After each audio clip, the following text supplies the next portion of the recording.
Understanding the term structure of interest rate. What is term structure of interest rate? It's a graph where we see interest rate vis-a-vis the maturities, different maturities. So different yields for different maturities. That is what we call the yield curve, isn't it? Correct. So just take a quick look at what is the yield curve. Yield curve, here we have the yield and the maturity. Okay. Assuming everything else is same, the credit risk and everything is same, right?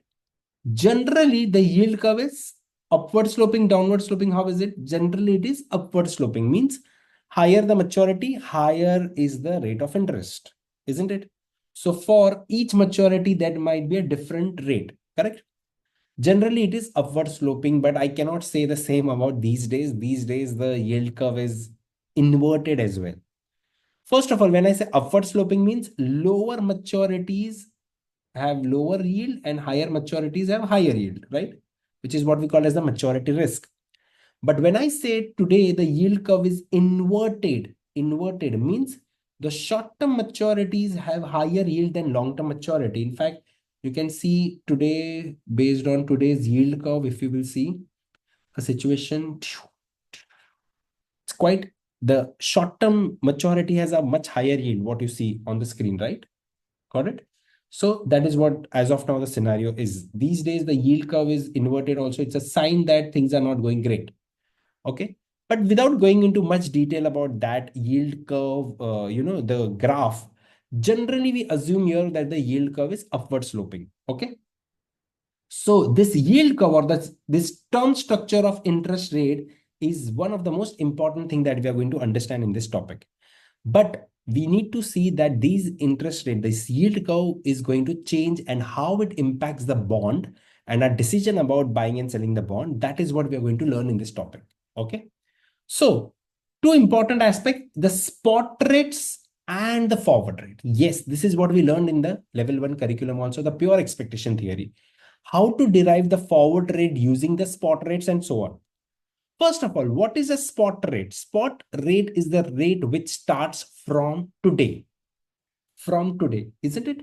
So if today I want to know what is the interest rate in the market for 1 year deposit, it basically means what is the interest rate starting from today for 1 year. That's S1, S2 or S3 will be what? Let's say S1 is 4%, S2 is 5%, S3 is 5.5%. What does it mean? That for 1 year starting from today, the rate of interest is 4%. For 1 year, for 2 years starting from today, the annual rate is, let's say here, I would put 5% because 2 year spot is 5. So it means for each year, it is 5, correct? But S3 means 3 year spot rate starting from today. Today, 3 year spot rate means rate of interest starting from today.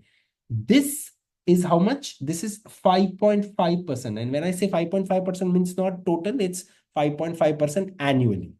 Got it? Now, using these spot rates, we can actually find the rates between the spot rates. This is what we call as the forward rates. These are all the forward rates. So how do I derive the forward rates using the spot rates? That is what we are going to see. But before that, what is a spot rate? Spot rate is the rate, annualized rate. Of course, all the rates are annualized here, for a single payment to be received in the future. Means imagine you have invested in a 1 year zero coupon bond. What do you get on maturity? Only the FV, right? When you invest in a 1 year zero coupon bond, the only thing that you get on maturity is the FV, par value, right? What, assuming that there is only one cash flow, what is the present value of that cash flow? When you discount it, the rate that we apply is called the spot rate. So it is the interest rate for a single payment to be received in the future. So when I say S1, imagine you are invested in a 1 year zero coupon bond. When I say S2, imagine you have invested in a 2 year zero coupon bond. S3, 3 year zero coupon bond. Okay. So think of it like that, right? That is what the spot rate is. Generally, we use spot rate for government securities, risk-free. So the yield curve that you saw is we assume that these are all US Treasury. This is yield curve is basically for US Treasury, or assuming any government bonds, right? And all of these bonds are zero coupon. So therefore, this yield curve, which we just discussed, this yield curve is also called the spot rate curve, and where we assume all of these are rates for a zero coupon bonds. Okay, spot rate curve for US Treasury. So these are all government bonds. So they are all risk-free bonds, okay, government or treasuries, right? And one more important thing, that these are all, we assume that these are all zero coupon bonds. So these are all discounting rate for a zero coupon bonds.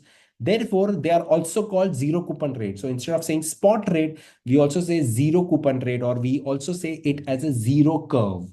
So we also say it as a zero curve or zero rate curve. All different names, they all mean the same thing. But here we use the spot rates. So whenever we use the spot rates and derive a curve, that is called the spot curve. Generally, the rates are used for government securities to generate the spot rate curve, and they can be interpreted as a yield on a zero coupon bond. Therefore, the other name is zero coupon rates also. So instead of spot rates, you can also say zero coupon rates for spot curve. Forward rate. How do I derive the forward rate? We are going to see that in a moment. So when we derive forward rate using the spot rate, and then we get a curve, that's called a forward curve. So what is forward rate? It is an interest rate for a loan to be made in the future. Now, how do we refer to this? So again, let me write down the example of spot rate, and then we will try to understand the notations. So 1 year, 2 year, 3 year spot rate. So spot rate starting from today, 0th year. This timeline is very crucial. This is end of the year, 1 year, 2 year, 3 year. Let's say 1 year spot rate is 4%. This is 5%. And for simplicity, I'll take this 6. Now, if I have the spot rate for 0 to 1 and 0 to 2, we can derive the forward rate between 1 and 2. What is this called as? This is called 1 year rate after 1 year. So we write it 1 year rate after 1 year. Although I'm writing in English, but I'm reading it from right to left, like Arabic. 1 year rate after 1 year. This is called 1 year forward, or 1 year rate after 1 year. You can say 1 year loan after 1 year. So we write it at 1 year rate starting 1 year after 1 year, or you can simply say 1 year rate after 1 year from today. After 1 year from today. Correct? This is your F11. F11. But what is my rate between 2 and 3 referred to as? How will I refer that now? See, the way I write it and the way I read it. I read it as 1 year rate after 2 years, but I'm writing 2-1. So even though I'm writing 2-1, this is, I'm following the guideline of the notes. F21. How do we write F21? It is a 1 year, right? Read from the right. It is a 1 year rate after 2 years. So this is 1 year rate because it's between 2 and 3 after 2 years from today. Everyone understanding with me? Please check. Are you with me on this? Everyone? Check. F12, F21. I have written 2-1. What will be F12? F12. If I tell you that I want to find F12. So first, let us understand what is F12. When they write F12, how do we read it? We read from the right to left. It is 2 year rate after 1 year. So this is 2 year rate after 1 year from today. So after 1 year, the 2 more years rate. That is at the end of 3rd year. So this is 2 year rate, isn't it? This is called my F12. Remember, F21 is different, F12 is different, right? For this, I require the 2 spot rate, adjacent spot rate. I require this S1 and I require S3 to find this. Everyone understands this? How to read the notations? Check, check, check. Please confirm me. Did you understand how to read the notations? F1 to F21 forward. 1 year rate after 1 year. 1 1. You write it from left to right in English, but you read it from right to left like Arabic. Okay. I'll repeat. F12 and F21 are different. F21. When I write F21, I read it from the right. 1 year rate after 2 years from today. But when I write F12 in English, I read it from the right. 2 year rate after 1 year. Initially, you might find all this confusing, but don't worry. In level 1, I teach in the same manner. So those who know that, it's fine. If not, don't worry. You'll get used to it step by step. Everyone with me? Right, right, right. Again, let's do one more thing. And this time we will take the example that they have given. Okay. So first of all, we've been given spot rates. Then we will be finding up, we'll be given forward rates, and we'll try to find the forward rates from the spot rates. But before that, let me give you the actual rates that they've given in the example, and we'll solve that. So 5, 6, and 7, these are the spot rates. Everyone in the class. 1 year spot rate, 2 year spot rate, 3 year, 5, 6, 7. Correct? So 1 year starting from today, 2 years starting from today, 3 years starting from today. This is 0, 1, 2, 3. S1 was 5, 6, and 7. So they've taken it as a sequence. Not necessarily it will always be the same, but it doesn't mean that it's always in the sequence. But we write it here 5, 6, 7. So S1 is 5%, 6%, and 7%, right? Now here, if I want to find the forward rates between the two, okay, and then if I want to find the present value of the bond, normally when we value a bond, we take components which are N. For example, if I want to find the present value of a bond, right? What are the components I require? I require FV. Let's say FV is par 100, correct? Coupon, let's assume the coupon is 4% of par, that is $4, right? Number of year, the maturity of the bond is 3 years, right? The discounting rate is what we require. That is what we call as YTM. YTM, yield to maturity. Now, what is yield to maturity and what is yield curve? What's the difference? See, normally yield to maturity is a single rate throughout the maturity. So it is a yield for a zero coupon bond with maturity T. It is a spot interest rate for maturity T. Same like spot rate. So you would say, how is the YTM different from the yield curve? See, for a zero coupon bond, when I say yield curve or the spot rate for a zero coupon bond and YTM for the zero coupon bond is same because there is no cash flow. But for a coupon bond, we are going to get coupon every year. So there will be cash flow every year. And is every year, please tell me, is every year having the same rate? We just saw in the yield curve, does every year have the same rate of return or same yield? No. Therefore, for a coupon bond, if the spot curve is not flat, what does it mean? What is a flat spot curve? Means all the maturities have the same rate. Is it practical that all maturities have same rate? Can you please answer, everyone? Is it practical that all the maturities have the same rate? Of course not. But if all maturities have same rate, then we can say the YTM and the spot rate will be same. But practically that is not the case. So YTM, which is a single rate that we used across all the maturity, it's not practical. Whenever we value a coupon bond now onwards, instead of YTM, we will use the actual spot rate for all the coupons or all the cash flows. Okay. So we will use that. For example, here they've given 4% annual bond with 1000 face value. So what we'll do is that in our example, we took 100 face value. We will take this as 1000 and 4%. I will convert it to 40. So that is going to be my This is going to be my FV, PMT, and N. Okay.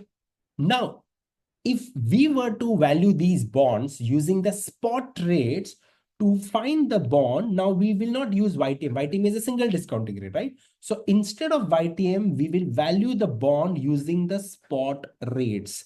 So using spot rates, if I want to find the PV, present value of the bond, we have three cash flows, year 140, year 240, and year 340, plus the FV back. These cash flows will be discounted with their respective spot rate. What is the first cash flow spot rate? 5%. So I'll discount this with 1.05 for 1 year. Second spot rate is 6%. So I'll do 1.06 to the power 2. And third spot rate is 7%. So 1.07 to the power 3. This is how we will find the present value of the bond today. All the cash flows with different rates. Okay, different spot rates, right?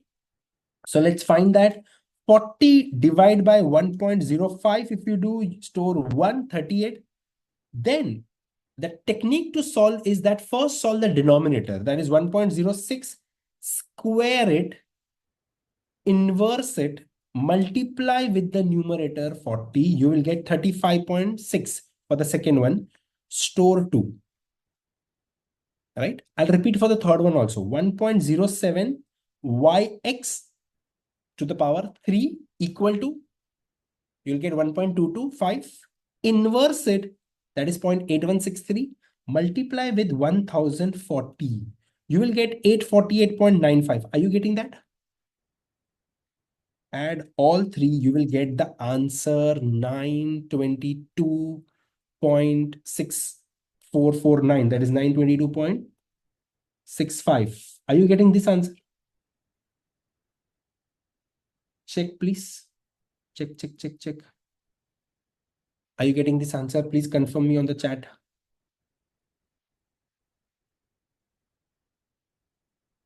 Okay, I will also show you how is this done, everyone. So remember the cash flows. First, we solve the denominator. So how do we solve this? First, we take into consideration our denominator, that is 1.05. Then there is an inverse sign, 1 by x times the numerator 40 equal to store 1. This is first cash flow. Second cash flow was 6%. So 1.06, square it, inverse it, multiply with 40 equal to store 2. Third was 7. So I do 1.07 to the power 3 equal to, inverse it, multiply with 1040 equal to, I get 848, store 3. Now add all plus recall 1 plus recall 2. I will get 922.65. Store 4. Okay, this is your PV. Now, this PV we got based on yield curve. Correct? What if at this PV, now change the sign, minus, take this as PV, 1000 as your FV, 3 was your N, PMT was 40, compute I by Y, you will get a discounting rate for the overall cash flow like an IRR. This is nothing but your YTM. Your YTM is 6.94. Are you getting this? 6.94. Correct? So at this price, your YTM at this price, what is the YTM that we got? 6.94 approximately. Now remember, this is YTM. YTM is different. Everyone getting this? Just confirm me. Check. For this particular question. See here, we got a YTM of 6.94 approximately, and our price was 922.64. Please confirm me. Everyone in the class, check. Are you getting this? Now, if you notice, 6.94 is my YTM. And it is not 7% third year or 3-year spot rate. It's not equal to that. Remember, my 3-year spot rate, my 3-year spot rate was 7%, but my YTM is not the same, isn't it? What is the reason? The yield, YTM assumes what? An average rate. YTM is the average rate. We assume that all the cash flows on an average, what is their rate? Correct? But the yield curve, in that yield curve, we took the actual spot rates for all the cash flows. So yield on this 3-year bond, if they ask me what is the yield on the 3-year bond, that is the YTM, which is the weighted average of the spot rates. Since the spot rates are different, what you will notice here is that the yield is not the same as the 3-year spot rate, but it is close to the 3rd-year spot rate. Of course, it is higher than the 1st-year spot rate, right? 5%, but it is close to the 3-year spot rate of 7. Can someone tell me why it is close to the 3-year? Because amongst all your cash flows, which cash flow dominates the most? The last year, because it also has FV. Therefore, the YTM is closest to S3 because par value dominates the value. Therefore, your YTM, which is closest to the one which has the highest weight of cash flow, and that is, of course, the par value, which is on maturity. Correct? So it will be closest to 3rd year. But it's not going to match to the 3-year. In fact, what we saw is that our YTM was between 1 year and 3 year. Why? Because the yield is a weighted average of the spot rates. Weighted average of the spot rates. Everyone with me? Got it? Right? Understood how to use the spot rates to derive the value of the bond? Correct? But our discussion is still open. How do I get forward rates using the spot rates and so on? Okay, so now we will also try to find the forward rate. This is like a basics that we are trying to do. So let's do the forward rate calculation. We are going to do the forward rate from the spot rate. And for this, what we are going to do is that we are going to use the actual example or actual information. But before I go ahead, let us understand what have we covered till now. So let's start from the beginning. So first we understood that interest rate is very crucial. Spot rates are the rates starting from today, and the curve of the US Treasury of the spot rate is called spot curve or zero curve. Forward rate is the rate that you derive from the spot rates. It's a rate starting in the future. F11, F12, F21, these are 1-year rate after 1 year, 1-year rate after 2 years, and so on. Or you can just use any notation, right? We'll speak about more of that in a moment. These spot rates are used to find the present value of the bond. So initially we found the present value of the bond by discounting them with a single rate, that is YTM. Now we will discount all the cash flows for a coupon bond. The spot rate and the YTM is not the same. So for each cash flow, we discount with their respective spot rate. That is how we find the present value of the bond. Everyone with me till this point? Please confirm. Okay. Now we will discuss about spot rate and forward rate, and then we will try to understand how to derive the forward rates using the spot rates. Is everyone ready for this? This right? So we have an example. We will take that into consideration here. See here.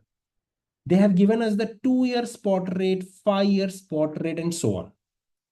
Okay. Now I can directly start with this question, but we will use a basic question for understanding, and then we will go to that actual ones. Okay. So let us see a simple calculation, how it works. So we will see here, let's say 1-year spot rate is given to me and 2-year spot rate is given to me. So 1-year and 2-year spot rates are given to me. So let's say 1-year spot rate is 4%, 2-year spot rate is 5%. What is this period between 1 and 2 called as? Can someone help me? Yes, 1 year after 1 year, isn't it? It's a 1-year rate after 1 year from today. F11, check. Everyone with me, right? How do I find this forward? So imagine this, that the spot rate, suppose you invest for 1 year from today. So how much you will get? 1 plus S1, right? For 1 year. On that one, let's say $1. $1 you invest for 1 year, it will become 1.04. 1 plus 4% is 1.04. On that, we compound for another 1 year, but after 1 year. So this is my plus 1 year forward after 1 year for another year. I don't have this number, right? This both should be equal to. So imagine this situation. You investing for 1 year from today, renewing that for another year is same as investing for 2 years from today, isn't it? So this both should be equal to investing for 2 years at the 2-year spot rate and square. Why? Because it's 2, correct? So what is the 2-year spot rate? I have 1.05 to the power 2. I am trying to find what is going to be the forward rate. So what we do, 1.05 square divide by what is multiplied here, that is 1.04, and here you had 1 plus f11, so I will do -1. This will give me the answer 1 year forward after 1 year. So we will get 1.05 square divided by 1.04 -1, you will get 6.01 approximately. Are you getting this? Easy. Check, please confirm. So now understand the situation. Suppose you invest for 1 year at 4% and then you reinvest for another year at 6.01%. The amount that you will make is the same as you investing for 5% for 2 years. Are you getting this? Confirm. Check. Correct. This is how we derive forward rates using the spot rates. Everyone got it? Now, for this topic, we will understand how to derive the spot rates and forward rates in a different manner. It's more like finding out the discounting factors. Discounting factors. But let us first see this question. This is forward pricing. Okay. Calculate the forward price 2 years from now. 2 years from now for a $1 par zero coupon 3-year bond giving the following spot rates. Now, this sounds very confusing, the information. What is this? They are trying to, they're telling us to find the forward price. Now, we know what is forward rate, but what is forward price? So, to understand what is the forward pricing model and then what is the forward rate, what is the difference between that? Let's go backwards and understand step by step what is spot rate and what is forward rate. As we discussed, spot rate is the rate starting from today for 1 year, 2 year or 3 year. It's starting from today. So imagine you have invested in a zero coupon bond which pays FV of $1 on maturity. I'll repeat. Imagine you invested in a zero coupon bond which pays FV equals to $1 on maturity. Imagine if it's a 1 year, 2 year or 3 year, $1 on maturity. So the price today for a 1 year, $1 par zero coupon bond is known as the discounting factor. So if you understand the timeline, suppose you invested today and at the end of the 1 year on a zero coupon bond, you will get how much? You'll get $1, correct? That $1, what is the present value of that? That is the only cash flow. The present value of that, you'll discount that with 1 year spot rate. So $1 when discounted with 1 year spot rate, you get this PT. What is this PT? This is the discounting factor. This is the discounting factor for 1 year spot rate in this case. If it's a 5 year, it will be 5 year discounting factor. Imagine for that specific cash flow, what is the discounting factor? It's called PT. In this case, it's P1, discounting factor for 1 year cash flow. So I will assume that I'm going to get $1 after a year. What is the present value of it? Okay. Now, because it's a zero coupon bond, the spot interest rate is the YTM of this payment, which we represent as ST. So here, the discounting rate for 1 year, see, for 1 year, when I say yield curve or the spot rate, it is the same. For 1 year, it doesn't matter. After 1 year, it's slightly different. We'll see that. The relationship between the discounting factor and the spot rate for maturity can be expressed, which we saw. Now imagine like this, if I find the discounting factor for all the rates, for 1 year spot rate, 2 year, 3 year, 4 year, 5 year, this is how we will get discounting factor for all the cash flows. So the term structure of spot rates is the graph of spot rate versus the maturity that we saw, the yield curve or the spot yield curve or spot curve, whatever you name. And generally the shape is upward sloping, but this does not remain the same. We just saw that practically today the shape is inverted also. So the shape and the level of spot curve changes continuously with the market price of the bond. Yes, this is what we are going to learn today. How, if the shapes change, what will be the effect on the market price of the bond and what should be our call, whether we should buy or sell. That is what we are going to learn. Okay. But this is spot rate. What is forward rate? Forward rate is a rate starting after a period. For example, they said here, let's say this is F11. So it is 1 year forward after 1 year. Correct? And the term structure using this forward rate is called the forward curve. No difference. So if you use spot rate, it's spot curve. If you use forward rate, it's forward curve. But same way, like spot rate, the discounting factor for spot rate, we can also find the discounting factor for the forward rate. So for this particular cash flow, we can find the discounting factor. Now, although I'm using this terms here, you will not understand these terms unless and until I show that in the example. So let us first see how is this derived in the form of an example. Okay. So please come directly to this particular point. Okay. Yes. See this example. Calculate the forward price for 2 years from now. 2 years from now. So 2 years from now. So 2 years from now. For what? For a $1 zero coupon 3-year bond. So it's a 3-year bond, but starting after 2 years. So it's between 2 and 5. It's a 3-year bond after 2 years. 3-year bond after 2 years. What should I name it? A 3-year bond after 2 years. Can I name it as forward of 3-year after 2 years? F23. Check, check, check, check. Please confirm. Please confirm. F23, F23. I'm reading from the right. 3-year after 2 years. For this, you require the adjacent spot rate 0 to 2 and 0 to 5. So you require 2 spot rate. Correct? Everyone? Got it?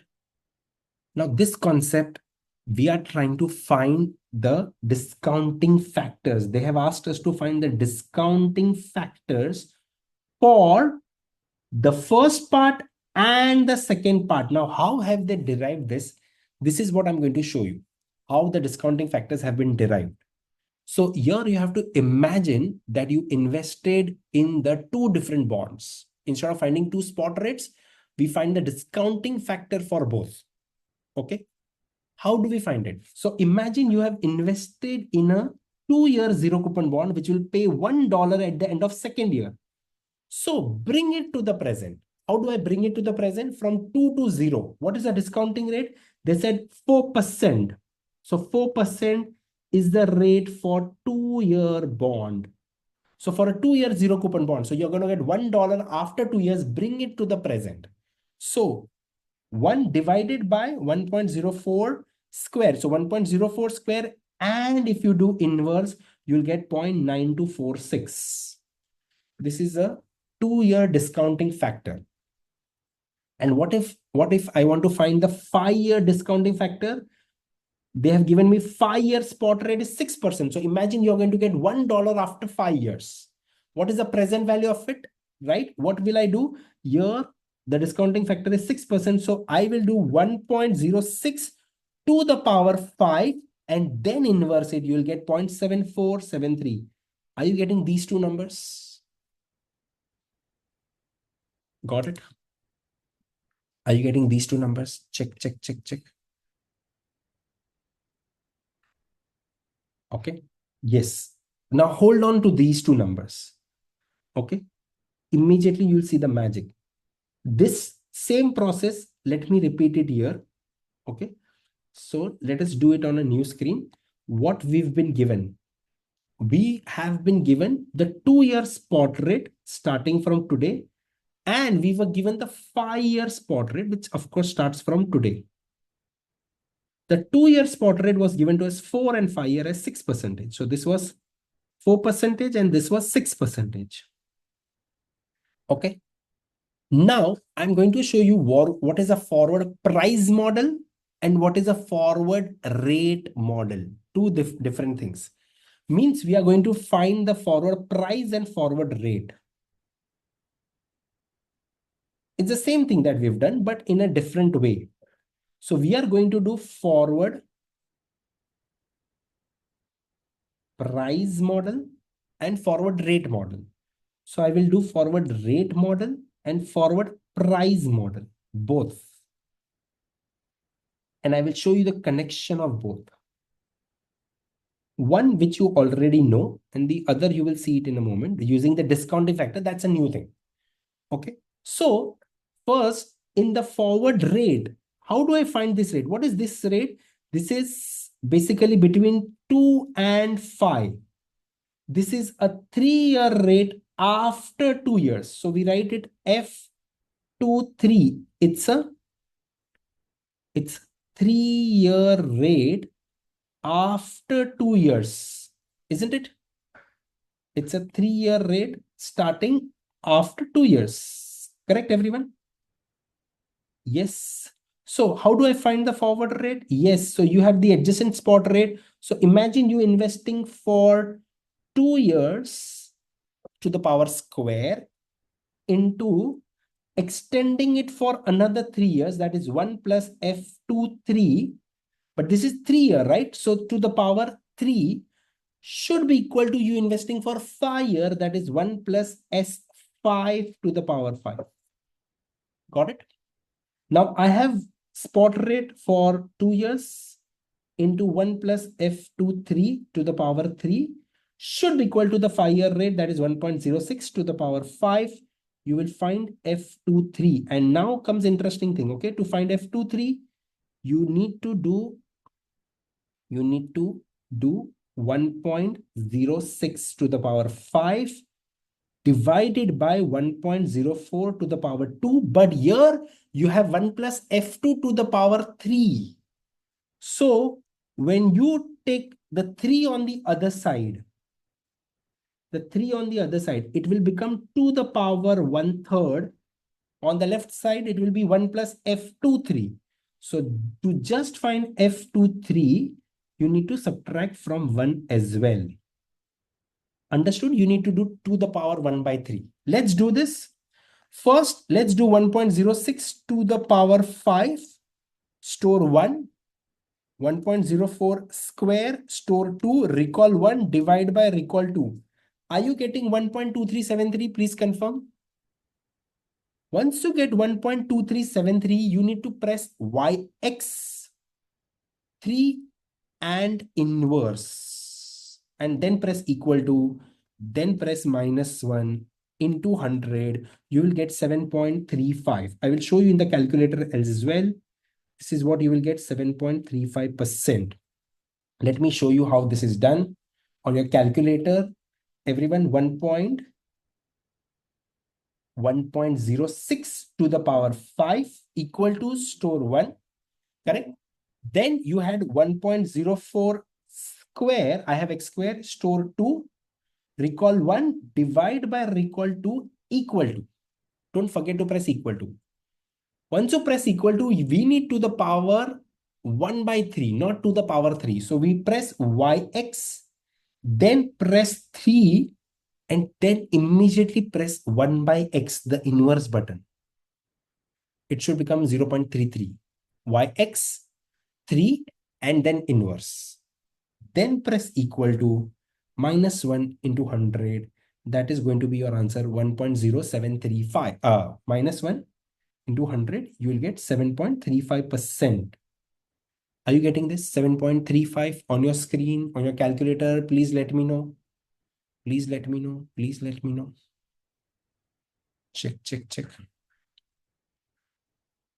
Everyone understood the calculation? right? Okay. Yes. Now, this is how we found the forward rate. Okay.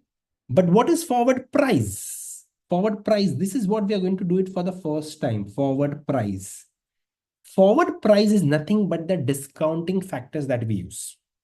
So using the same graph, now what is the discounting factor for 2 years from today or 5 years from today?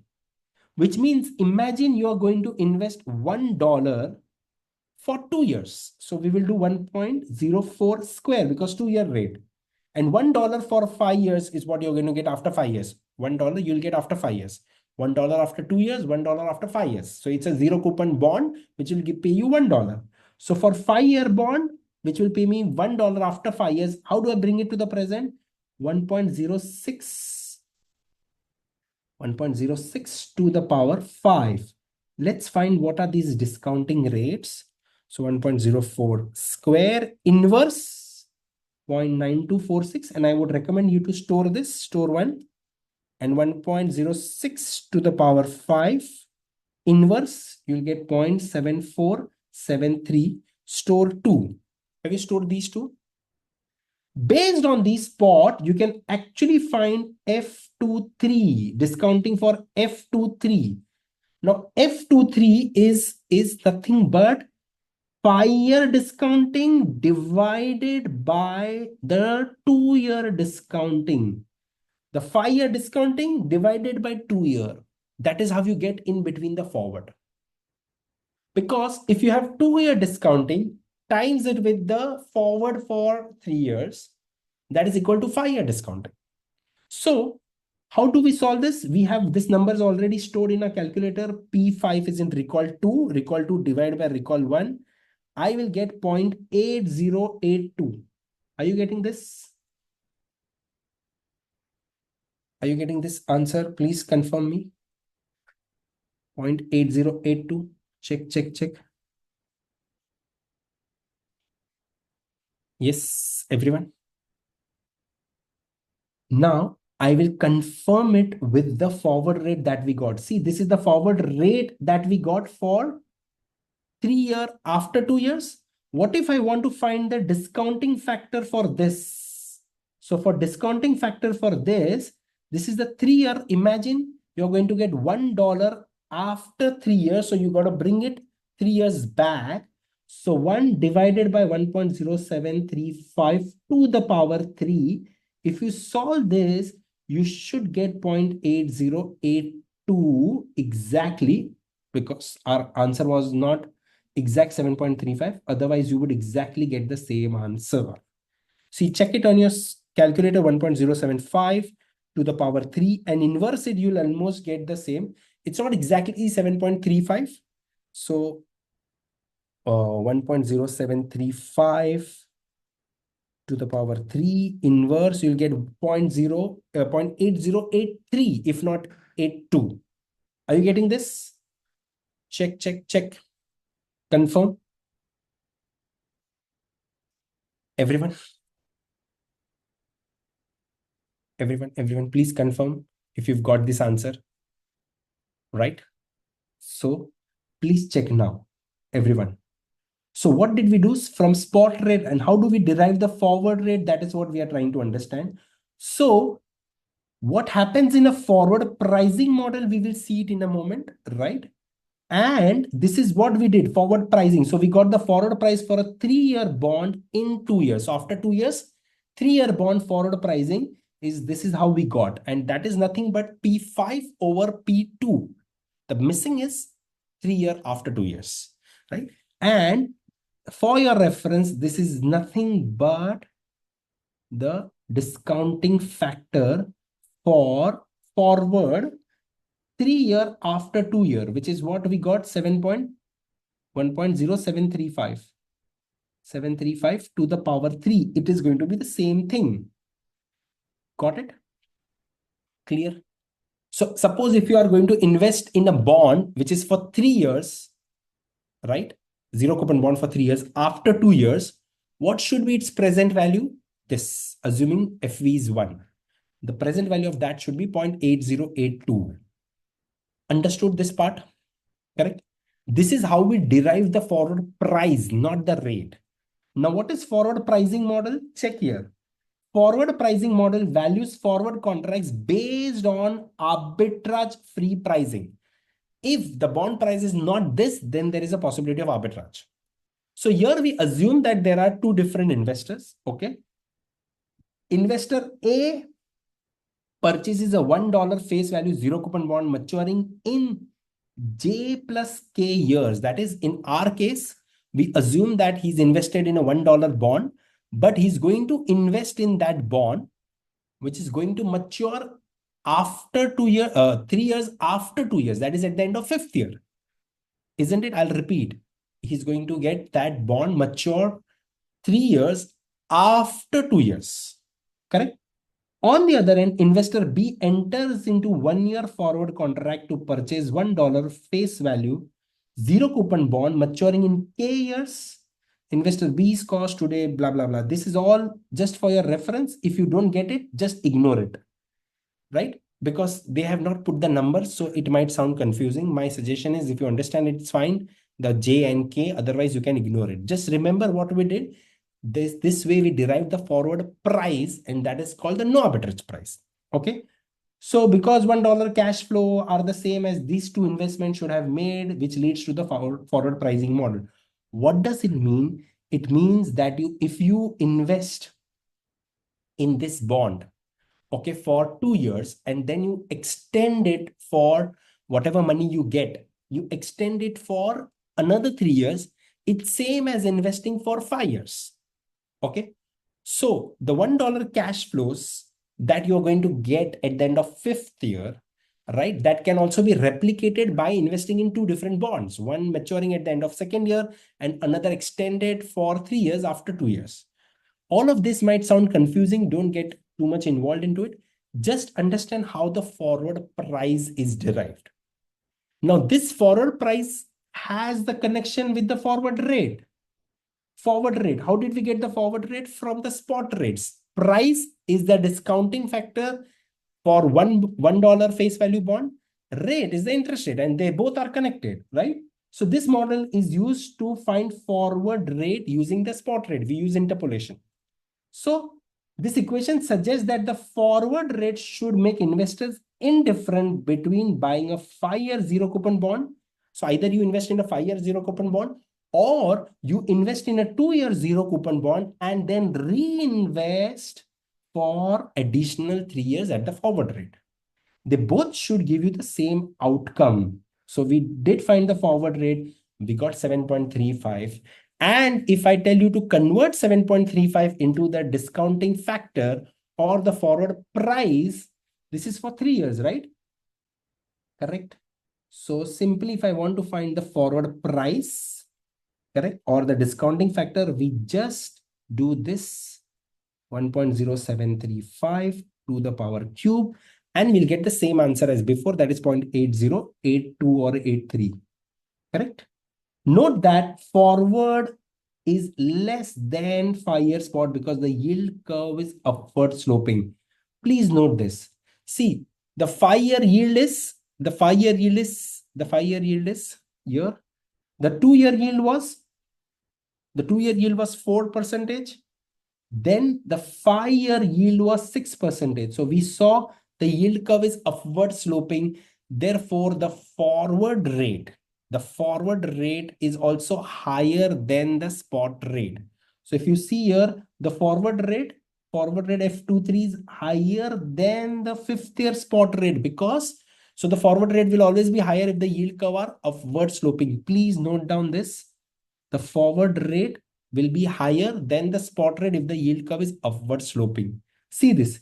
If the yield curve is upward sloping, then the forward rate corresponding to the period from J to K, that is the forward period, will be greater than the spot rate. Understood? So whenever the yield curve are upward sloping, the forward rate will be higher. The forward rate will keep on increasing. But can't get the difference with forward price. See, I understand the forward price is a new thing. Forward rate, you understood, right? So forward rate is just the interest rate. But for our bonds, if we want to convert that into price, this is how we convert into price. So these are just the discounting factors. So as of now, just understand what is forward price and how do we use it? We'll use it in the valuation of our bond. So in the valuation of the bond, instead of using the forward rate, we can simply multiply with the discounting factor, right? We will apply this discounting factor to value the bond. So first of all, we are understanding the technique, how to convert the rate into the discounting factor. The rate into the discounting factors. What is the use of this discounting factor? We will see that coming up in the moment. Okay, everyone. So see this in exam, if they ask you what is the discounting factor or forward rate is the interest rate, which we got from the spot, correct? This we already know. But to convert that into the discounting factor, imagine it's a 1-year bond. So suppose now in exam, if they ask me that, let's say this example, that 0 to 1 year, and let's say 3 year. So I've been given 1 year spot rate and 2 year spot rate. So let's say this is 3%, and let's say this is 5%. So I have to find what is the forward. What is this forward called as? This is 2-year forward after 1 year, F12. Am I correct? Check, check, check. 2-year forward after 1 year. Now, in exam, I might have to find the forward price, not the rate. Of course, you know how to find the rate. So I'll show you how to find the rate also, but we need to understand the connectivity between the price. Okay. So first of all, how do I derive the price? I need to assume that these are two different bonds. One bond maturing at the end of first year, another bond maturing at the end of the third year. Okay. So I need to find the discounting rate for 1 year and 3-year bond. So imagine you invested in this bond, which is going to mature after 1 year with a FV of 1 and another bond after 3 years. So 1.03, 1.05 to the power cube. What is the discounting rate? And accordingly, you will get the discounting factor for one bond. So 1.03 inverse, I get 0.9709, and 1.05 to the power 3 and inverse, I get 0.8638. Correct?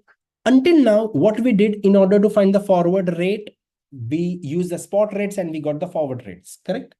Which we can definitely do. But when we will value the bond, we might require the discounting factors. So how do I find the discounting factor for a 2-year bond after 1 year? Yes.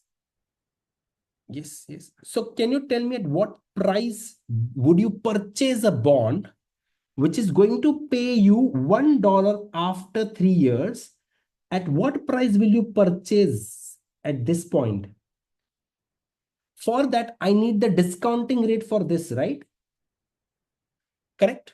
Imagine you are going to invest in a 3-year bond after 2 years. 3-year bond after 2 years. At what price? What will be the forward price? So the question that we are going to find is the forward price for a 2-year bond after 1 year. That forward price. Same way like this. Suppose now you invested in a 1-year bond today. 1-year bond today. At the respective spot rate, what will be its price?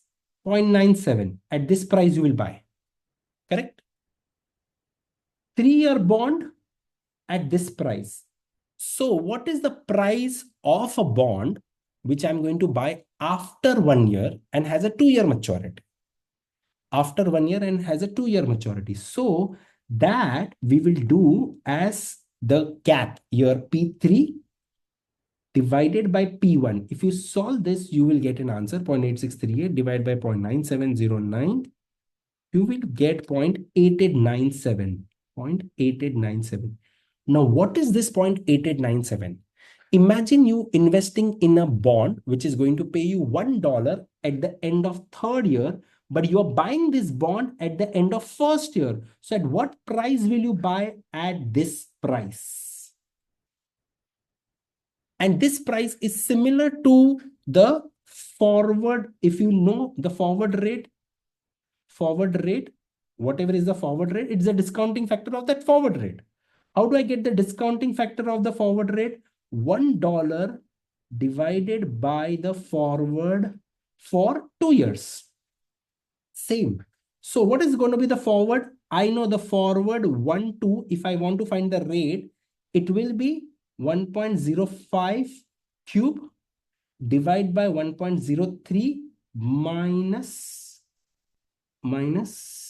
no, sorry. The equation will be, it has to be square, right? So it will be 1.03 times 1 plus F 2 year after 1 year square equal to 1.05 cube. So my answer will be 1.05 cube divided by 1.03, and then you'll have to do the square root. Got it? Because it's to the power 2 here. So that will give you F12. Correct? Let's check it. 1.05 to the power 3 divided by 1.03. Whatever is your answer, everyone. 1.05 to the power 3 divided by 1.03 equal to, then square root. You can do simply square root and you can do -1. You will get the answer. Are you getting the answer? Can you tell me what is the answer?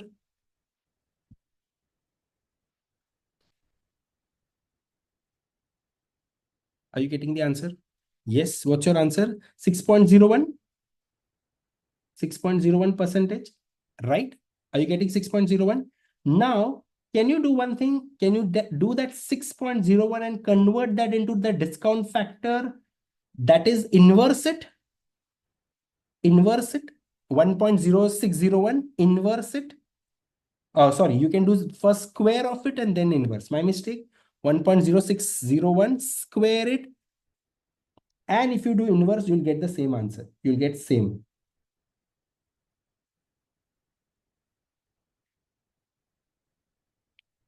Are you getting the same answer? 6.01, 1.0601, inverse it, first square it and then inverse it, you'll get the same answer. So what are we trying to do? We can find the forward rate using the spot rate. Yes. We can also find the discounting factor or the present value of assuming a $1 bond for that particular forward period. In this way, we will find the value. We will use this discounting factors to value the bonds. To value the bonds. Step by step, we will see how the bonds are valued. Got it? And I will show you that valuation. But interesting thing, before we use that valuation, one interesting thing that has happened here. What is the forward rate? 6.01 for 2 years.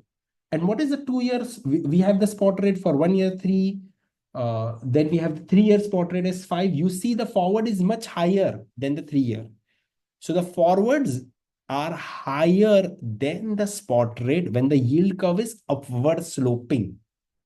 When the yield curve is upward sloping. Isn't it? Correct? So before I discuss this par rate, let's see this. There is a question related to this. See this question number 1. When the yield curve is downward sloping, upward sloping, we understood. When it is downward sloping, see here on the back side. Actually, the question is here, but the logic is on the back side.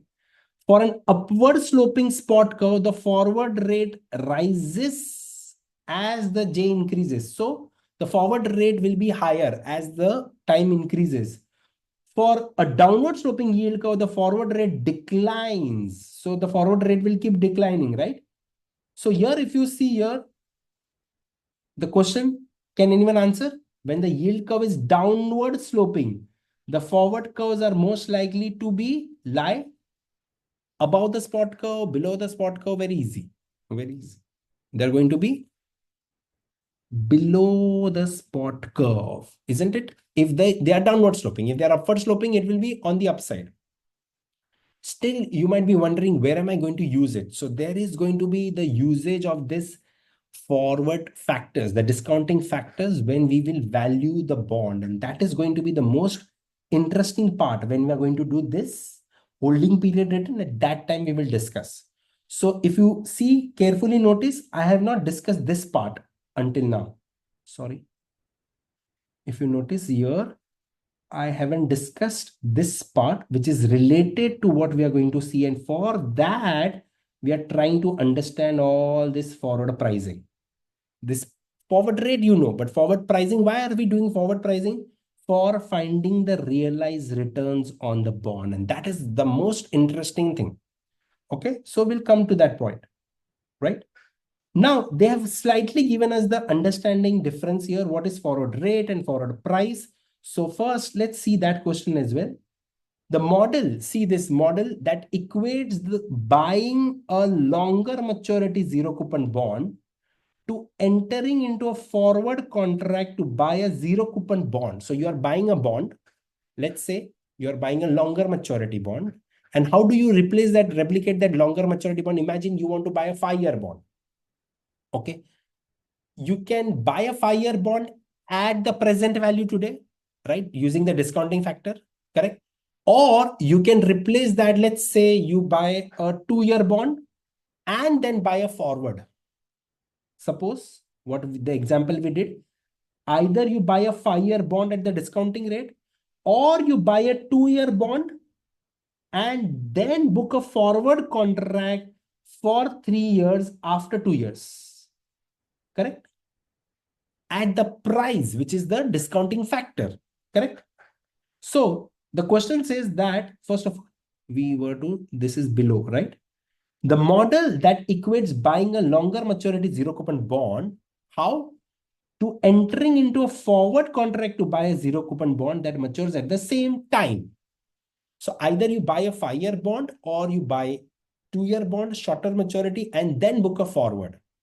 This, whenever they say buying a bond, correct, not the interest rate. They are telling about at what price should I buy. Then which model I use? We use the forward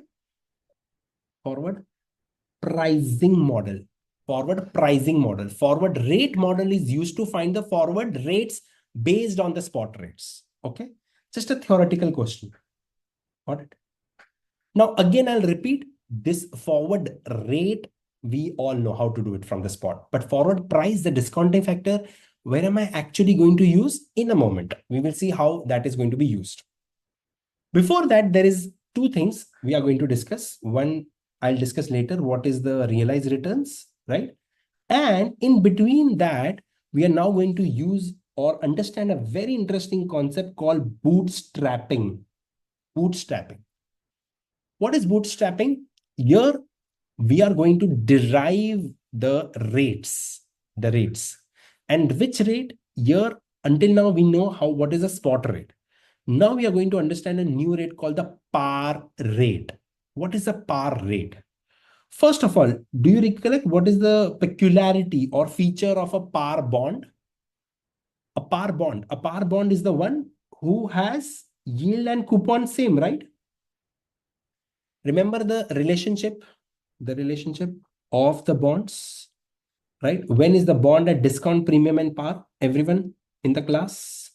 So, yes, if the yield is equal to coupon, we say the bond is at par, correct?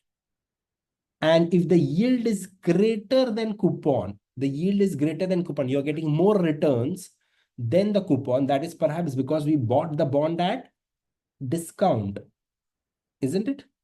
And if the yield is less than coupon, we say the bond is at premium. Everyone with me, right? So when I say par rate, what is par rate? It is the YTM of the bond trading at par. And I know for these bonds which are trading at par, its yield and coupon are same.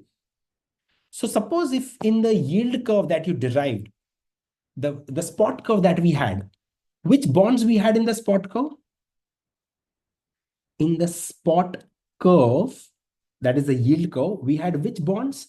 And now in the par curve, we will have which type of bonds? So in the spot curve, we had zero coupon bonds, especially risk-free. In the par curve, we will have coupon bonds, not zero coupon bonds, but those coupon bonds which are trading at par, which means their yield and coupon are same. Understood what is the difference between spot curve and par curve, everyone?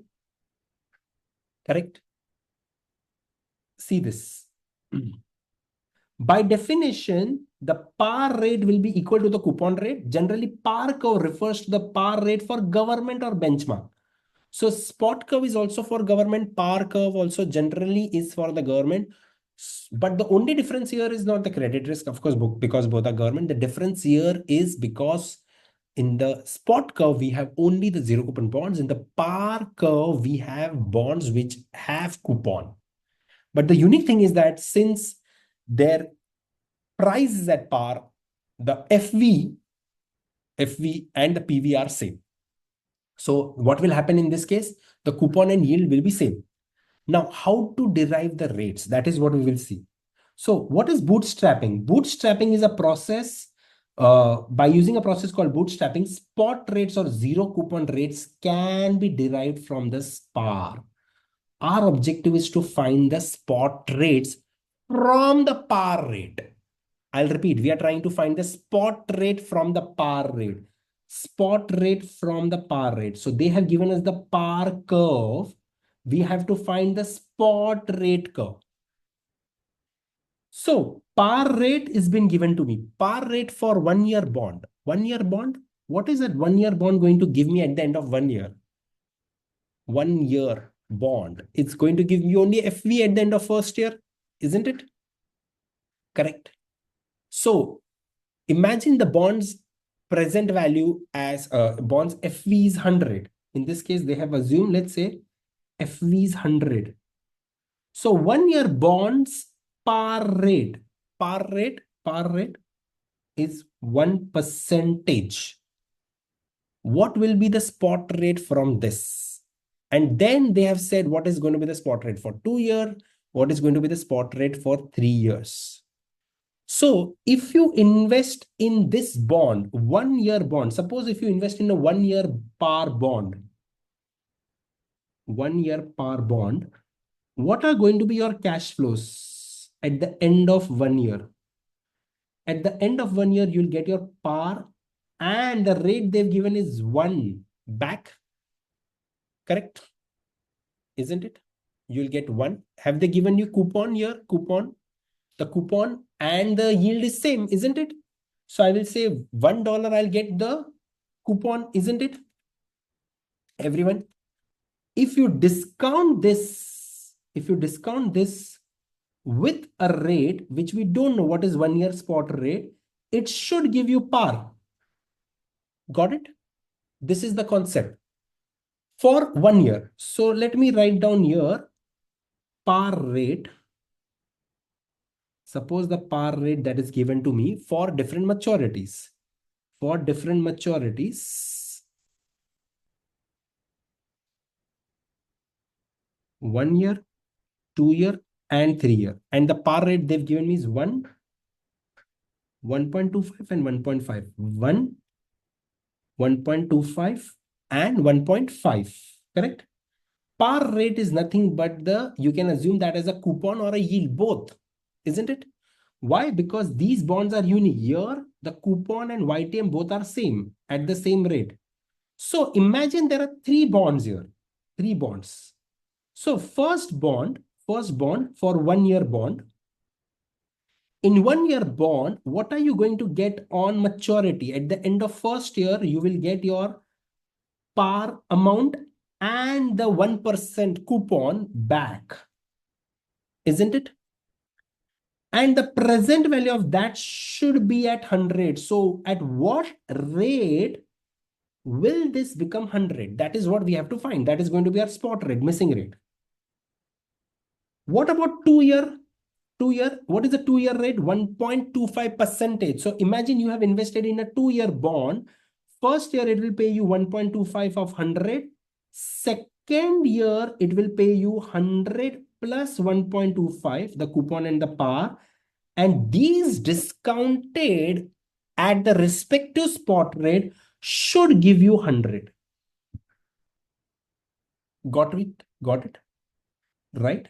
So this will be 1 plus S1 and this will be 1 plus S2 square. Isn't it? Same way, the 3-year bond, what is the 3-year par rate? 3-year par rate is 1.5. So imagine it's a 3-year bond, which will pay you 1.5 at first year, second year, and third year, 100 plus 1.5. All of this we will be discounting at the respective spot rate, but the price should be par. So this will be 1 plus S1 to the power 1, S2 to the power square, S3 to the power 3. Are you trying to understand, everyone? Are you getting it? What am I trying to get? Right. From this, we will get the respective spot rate. This is how we will convert par rate to spot rate, one by one. Everyone, let's do with the first one. The first one is always the same, because if you want to find S1, take 1 plus S1 on the left and 101 divided by 100 minus 1, that will give you 1%. So your S1 is 1%. It has to be the same. So for first year spot rate and first year par rate is the same. Everyone with me? Now replace that wherever you have S1, you replace that. So now I will use 1.01 to the power 1. Got it? Now in the second one, I have all the numbers except S2. So how to solve? Are you with me here? Check. Everyone, alert. Here in the class, I am going to show you a technique, very interesting technique. Are you there? Right. Confirm. Okay. So how to solve this? You have to imagine a lot. Okay. I have to first solve this, correct? Store it. Subtract it from 100. Why? Because here it is plus. If it goes on the other side, I'll subtract it. Then store that value. Okay. Now that value has to be divided from this. And then I'll do then it's square. So I'll have to do square root step by step. See this. 1.25 divided by 1.01. Are you getting 1.2376? You can subtract it from 100. You'll get 98.76. Are you getting 98.76? Please tell me. I first solved this, subtracted it from 100, store it, 98.76. Now, this 98.76 needs to be divided from this 101.25. So I'll do 101.25 divided by recall 1. You'll get 1.0252. Are you getting 1.0252? Please tell me. Are you getting 1.0252? Everyone? But remember, it is 1 plus S2 square. Okay, so if the square goes on the other side, what happens? If the square goes on the other side, you will need to do the square root. So if you do the square root of this, you will get 1.0125 minus 1 into 100. You will get 1.252. Your S2, you will get your S2 as 1.252%. Are you getting that? Please let me know. If not, I'll help it again. Check. Are you getting everyone? See, I will show you how this equation is done. I hope you've saved this equation. First, I will solve 1.25 divided by 1.01 and subtract it from 100. So I will do 1.0. We had what? 1.0125, right? Let me check. When we had 1.25, sorry. 1.25. So I'll have 1.25 divide by 1.01. I subtract it from 100, change the sign, store it. Correct? And this I will divide from 101.25, which is the last day value. 101.25 divide by recall 1. I get the answer square root because it's square on the left side. This is 1.25, right? Minus 1 into 100, you will get more accurate answer, 1.2516, or you can say 1.252. Round it off. Clear? Everyone? Check. Okay. Now, since I've also got S2, I can replace the S2 here. So I can write 1.0, 1.01252 square, or you can keep the original number also, doesn't matter, right? So, okay, now, how do we solve this?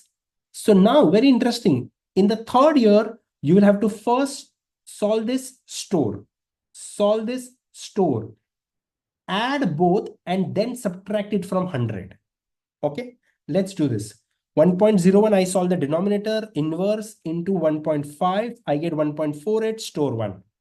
Second one, I first solve the denominator, 1.01252, square inverse into 1.5, I get 1.46, store 2. Add both, you'll get 2.94, subtract that from 100, you'll get 97.05. You'll get 97.0517. Store it. Store it. On the right side, you have 100 plus 1.5 divided by this. So first you will do 101.5 divide by this number 97. You'll get 1.0458. So here you have 1 plus S3 to the power 3, and there you have 1.0458. So you will have 1 plus S3 to the power 3, and here you have 1.0458. But since it's cube here, if you take on the other side, it has to be to the power 1 over 3. And then you will do again minus 1 into 100. So this is how we need to solve. So now we press YX 3 inverse equal to, you'll get 1.0151 minus 1 into 100. I will get 1.5050. Are you getting this?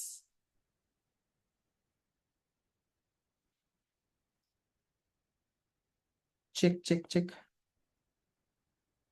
So you've got the respective spot rate. 2-year spot rate from the par is 1.252 and 3-year is 1.5050, slightly higher.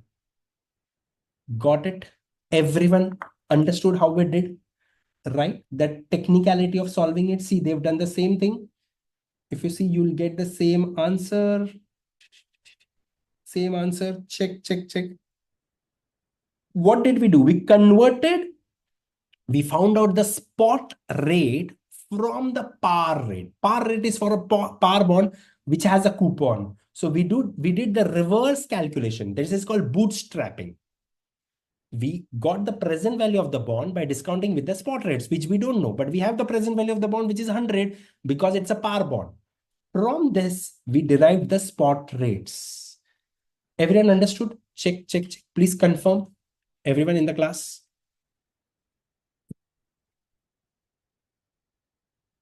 Okay. Now we are going to understand the spot forward relationship and how to derive something that we call as the actual returns or the realized returns. This is a very interesting concept and you will have to walk with me through the example. It's a lengthy example, so please be focused here. Before I go ahead and describe that, we had left a part in between that is about the realized returns. Okay, so let's go there. First of all, when you invest in the bond, you focus on the YTM, right?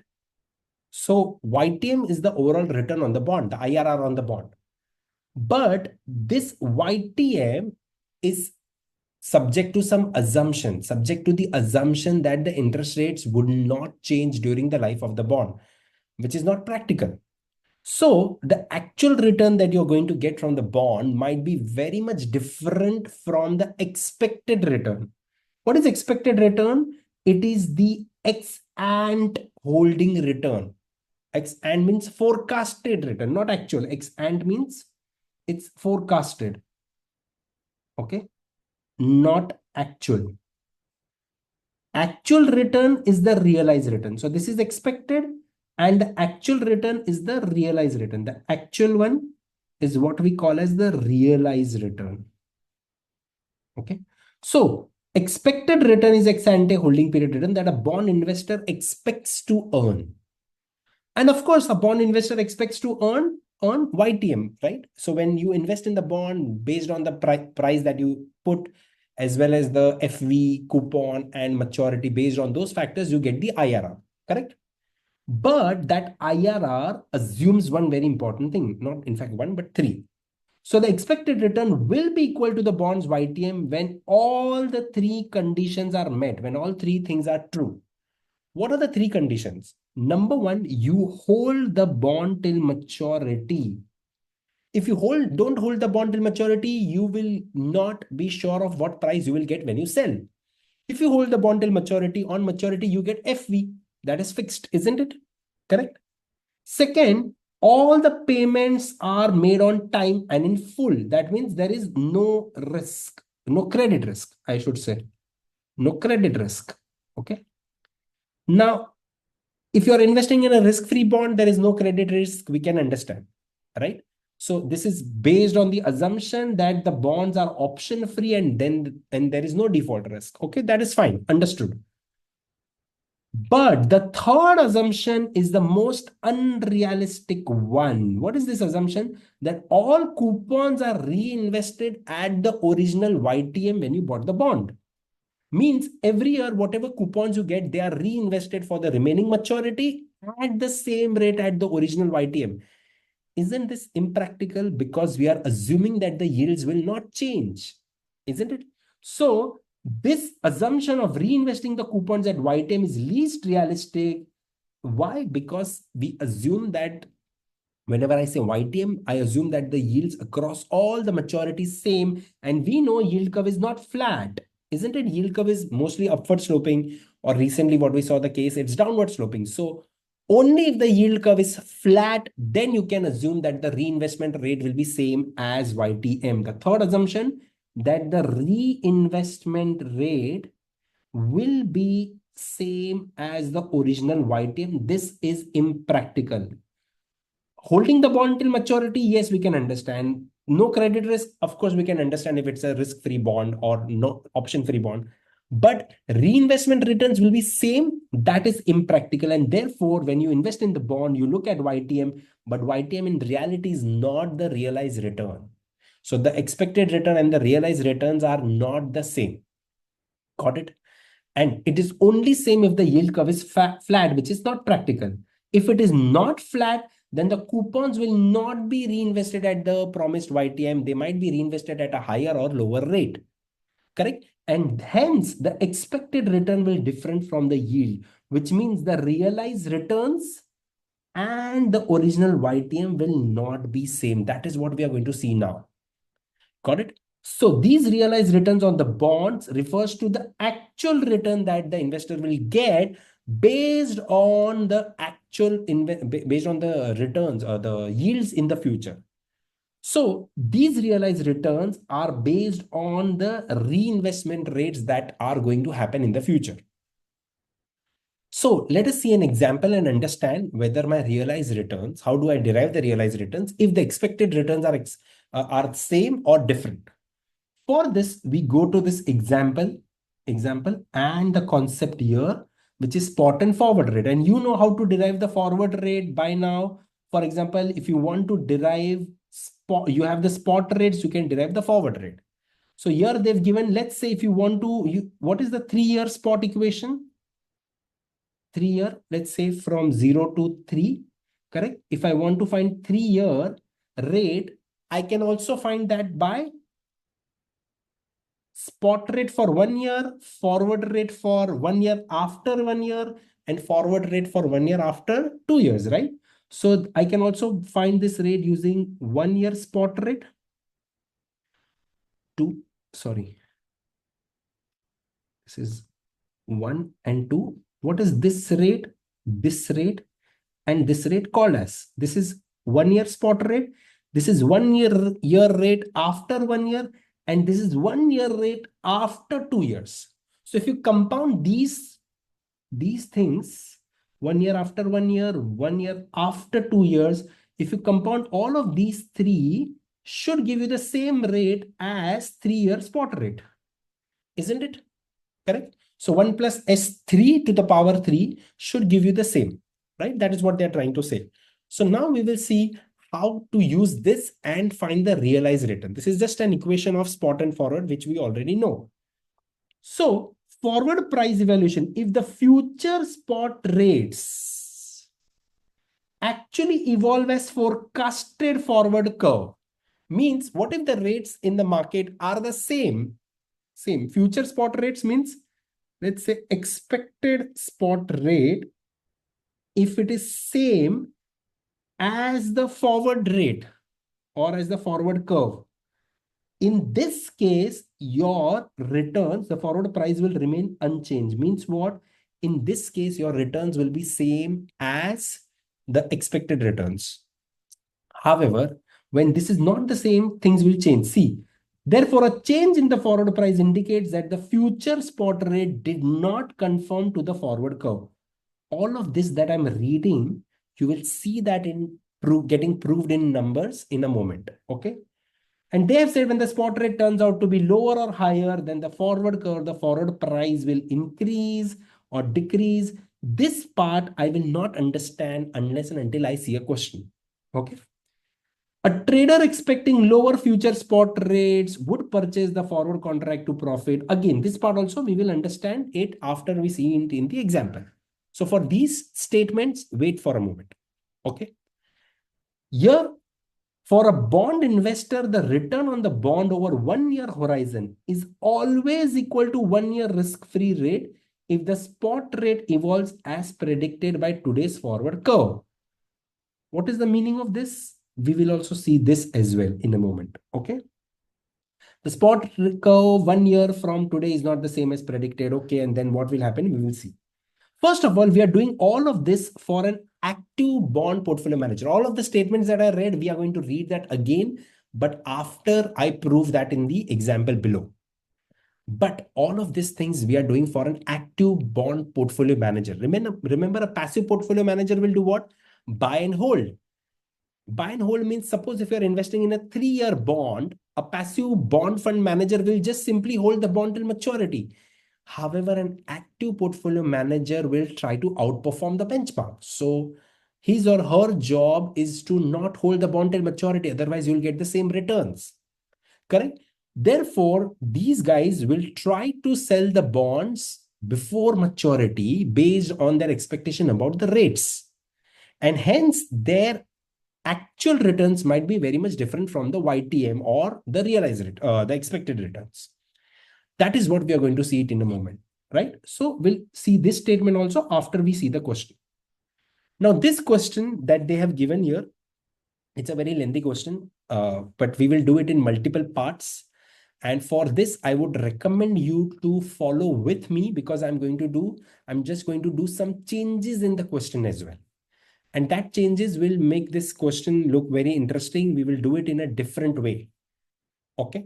So see here on a new page, I will plot the information that they've given. They've given us the spot rate information for 1 year, 2 year, and 3 year. From the spot rates, we can find the forward rates, isn't it? So using these spot rates, we will also find the forward rates. And they've given expected spot rates. This is the expectation by the analyst, suppose. At the end of 1 year. At the end of 1 year. Okay. Now, what do I mean by this? See this. At the end of 1 year, they've given 1 year spot rate. So after 1 year, 1 year spot rate, that is between 1 and 2. Correct. So this is 1 year forward after 1 year, which is what they've given me 5.01%. And 2 year spot, 2-year expected spot after 1 year. So this is 2-year rate after 1 year. That is between 1 and 3. How do I refer this as? First of all, this is 6.01%. This is called my 2-year rate after 1 year. After all of these are after 1 year, after 1 year. So they are forward rates. Expected spot means what will be the forward? You can say expected spot. What will be the actual spot? Clear? everyone. So the spot rate, current spot rate today, expected spot rate is given to me, similar like forward. But based on the spot rate, we will also derive the forward F11 and F12. And we will see whether these rates and the market expected rates, are they same or different? If they are different, then there is a possibility that our realized returns will not be the same. Okay. So they have said calculate the 1 year holding period, means you are invested for 1 year. Okay. A 1 year holding period return of a 1 year zero coupon bond, 2 year zero coupon bond, or 3 year zero coupon bond. Means imagine you are investing in 1, 2, and 3 year zero coupon bonds. Okay. Let us see that how to derive this. So as I said here, I will do step by step, and I would request you to follow with me because it's a lengthy thing. Okay. First of all, we are given the spot rates. So I have the maturity with me. Okay. And the respective spot rates from which we can derive our forward rates. We can derive our forward rates. Okay. These are forward rates based on the given spots. So we will try to do this. These two things we have. The third thing we'll try to derive. So they've given us the maturity 1, 2, and 3, and the rate is 3, 4, and 5. 1, 2, and 3, 3, 4, and 5%. Now, guys, we are trying to find the forward rate based on the spot. But which forward are we trying to find? We have to find the forward rate using the spot, 1 year forward after 1 year, and we have to find a 2-year forward after 1 year. Can we find that, everyone in the class? Let's first do this. So in order to find 1 year forward after 1 year and 2-year forward after 1 year. So 0, 1, 0, 1, year 2, and year 3. So just don't go by the size of what I do here. This is 1 year forward after 1 year. This is 2-year forward after 1 year. Yes. Can the class find out this for me, everyone? You have the equation for this. You will write 1.03 into 1 plus F11 equals to 2-year rate, that is 1.04 square. This will give you F11. For this, you will do 1 year spot, that is 1.03 into 1 plus F21, which is for 2 years, right, is equal to 3-year spot rate, that is 1.05 cube. So your F21, let's solve this. First of all, 1.04 square divided by 1.03 minus 1. This will give you 5.01. And this is 1.05 to the power 3.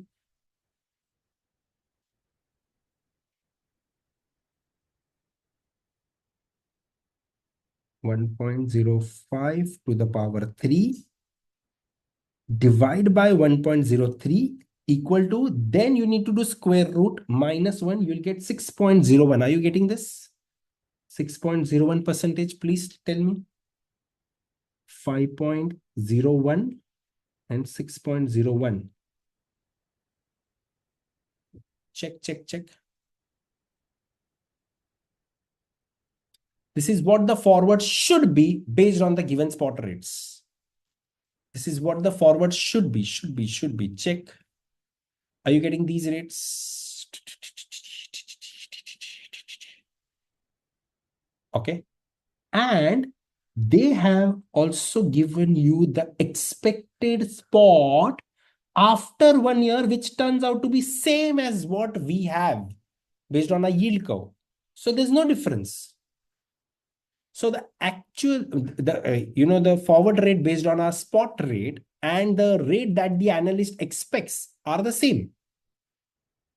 So they have given us the forward rate based on expectation also the same. Okay. Is there a difference? No, there is no difference.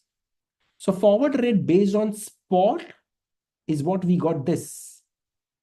and the forward rate that they expect, the market expects.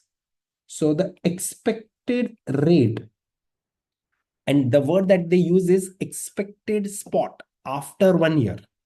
So expected spot or expected forward. So they said expected spot rates at the end of 1 year. Expected spot at the end of year 1. Now they've given me expected spot at the end of year 1. So suppose 1 year has passed and now they are giving me spot rate, and they've given me spot rate for 1 year, after 1 year, and 2 years after 1 year. So if you check here, they've given me expected spot rate 5.01 and 6.01. 5.01, 6.01, same, right? Now this spot rates, based on the years that I have, this is 1 year spot rate, correct? And 2 year spot rate. So 0 after 1 year. So these are after 1 year. The 1 year spot rate that is between 1 and 2 is this. And similarly, 2 year rate that is between 1 and 3 is this 6.01. Got it? So this is 6.01 and this is 5.01. Coincidentally, in this question, we have the same. So if the rates are same, your realized return will not be affected. That is what we are going to see. So first step we did here, and which you will do with me, is that you will derive the forward based on the spot that we have, compare it with the expected spot rate that they've given. Since in our case, both are same, even without the calculation, we should know that the 1 year return that we are expecting, our realized returns, should be the same as your original YTM for 1 year. So your 1 year return is how much? 3%, right? So your realized return should also be 3. It should also be 3. It should not be different. And why is that so? If you invest in a 1 year bond, you'll get 3%. So when you invest in a 1 year, when you invest for 1 year, and if the yields are not expected to change, then in whichever bond you invest, you will get the same as your S1. So your realized returns will be same as your YTM, 1 year returns. Okay. This is what we are going to see. So in this case, it will be same because it's 1 year. So it has to be same as 3%. We will see how. So check here. In the question, they've given us the spot rate, they've given expected spot, and the question now says, calculate the 1 year holding period return, assuming you are investing in a 1 year zero coupon bond or 2 year or a 3 year zero coupon bond. This is where now we will use the calculation technique that we learned about the forward rate. Okay. So again, I will repeat here the maturities that we have 1 year, 2 year, and 3 year. And respectively, we have derived the spot rates. So we got the spot rates, correct? What was my original spot rate? 3, 4, and 5. 3%, 4%, and 5%, right?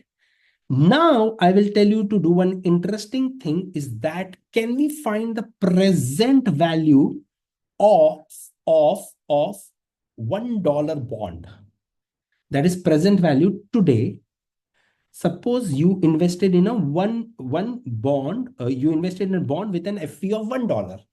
With an FV of $1, what will be the discounting rate? Okay, the maturity is 1 year and the discounting rate is 3%. So how do I derive this? Present value factor, everyone, PT, remember PT? So we will do 1.03 inverse. If you do this, can you tell me what is the answer? 1 divided by 1.03. Here you will do 1. Imagine you invested in a zero coupon bond, which will pay you 4% after 2 years. So this 1.04 square, 1.05 cube. This will give you the present value factors.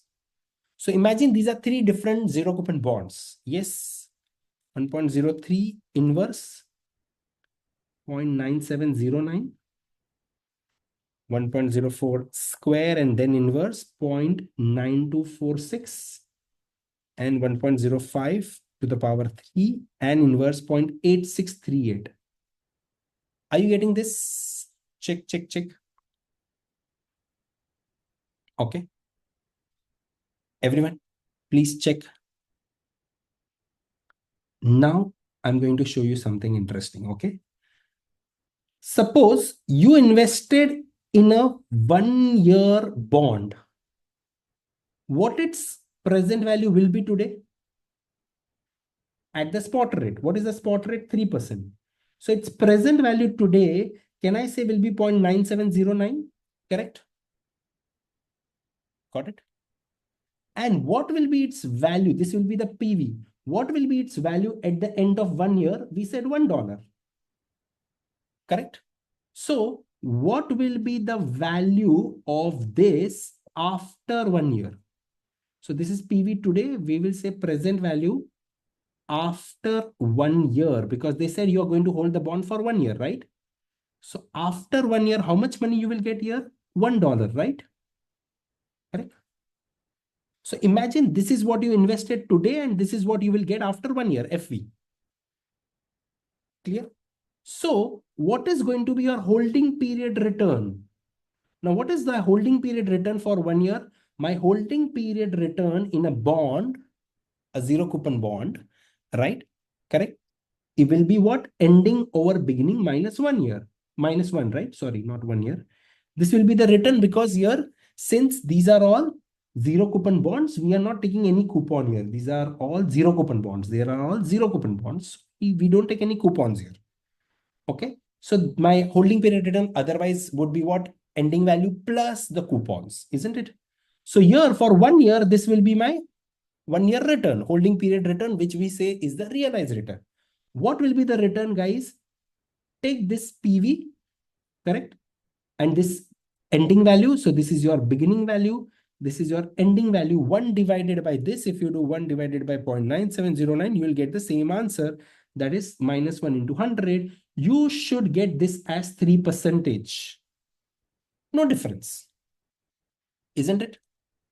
For 1 year, there is no difference. But the interesting thing will now happen in the second and the third case.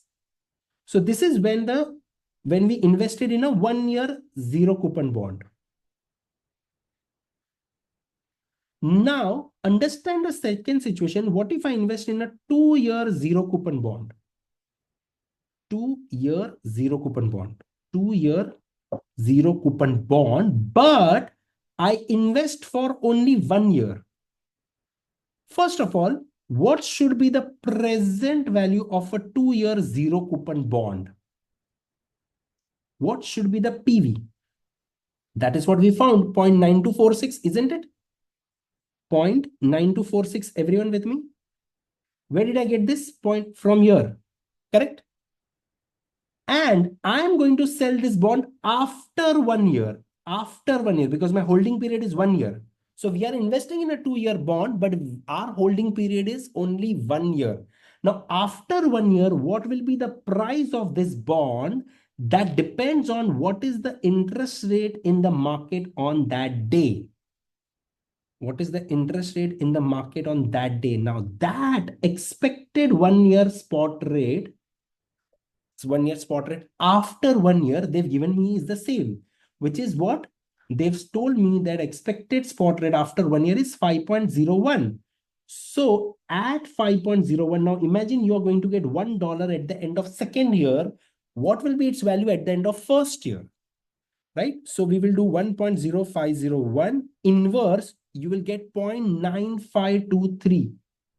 So the P for 1 will be 0.9523, the discounting factor. Here it will be 0.9523. So you've invested in a 2-year zero coupon bond. What will be its value after 1 year is this. Correct? Right?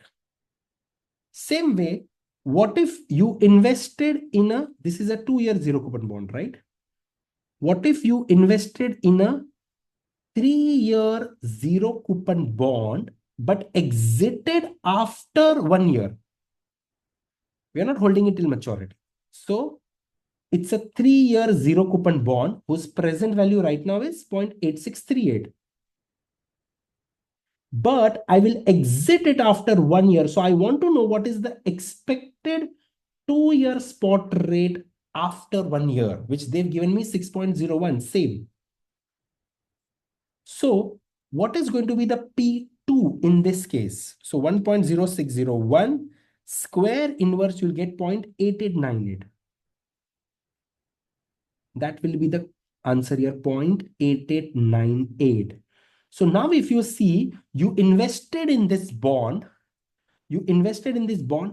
today at these prices, PV minus beginning, and you exited in these bond after 1 year when the market's expected yields were given to you. So this is your exit price. If you calculate the holding period ending over beginning, in all the cases, you will get 3% only. In all the cases, you will get 3%. Can you confirm if you're getting 3%?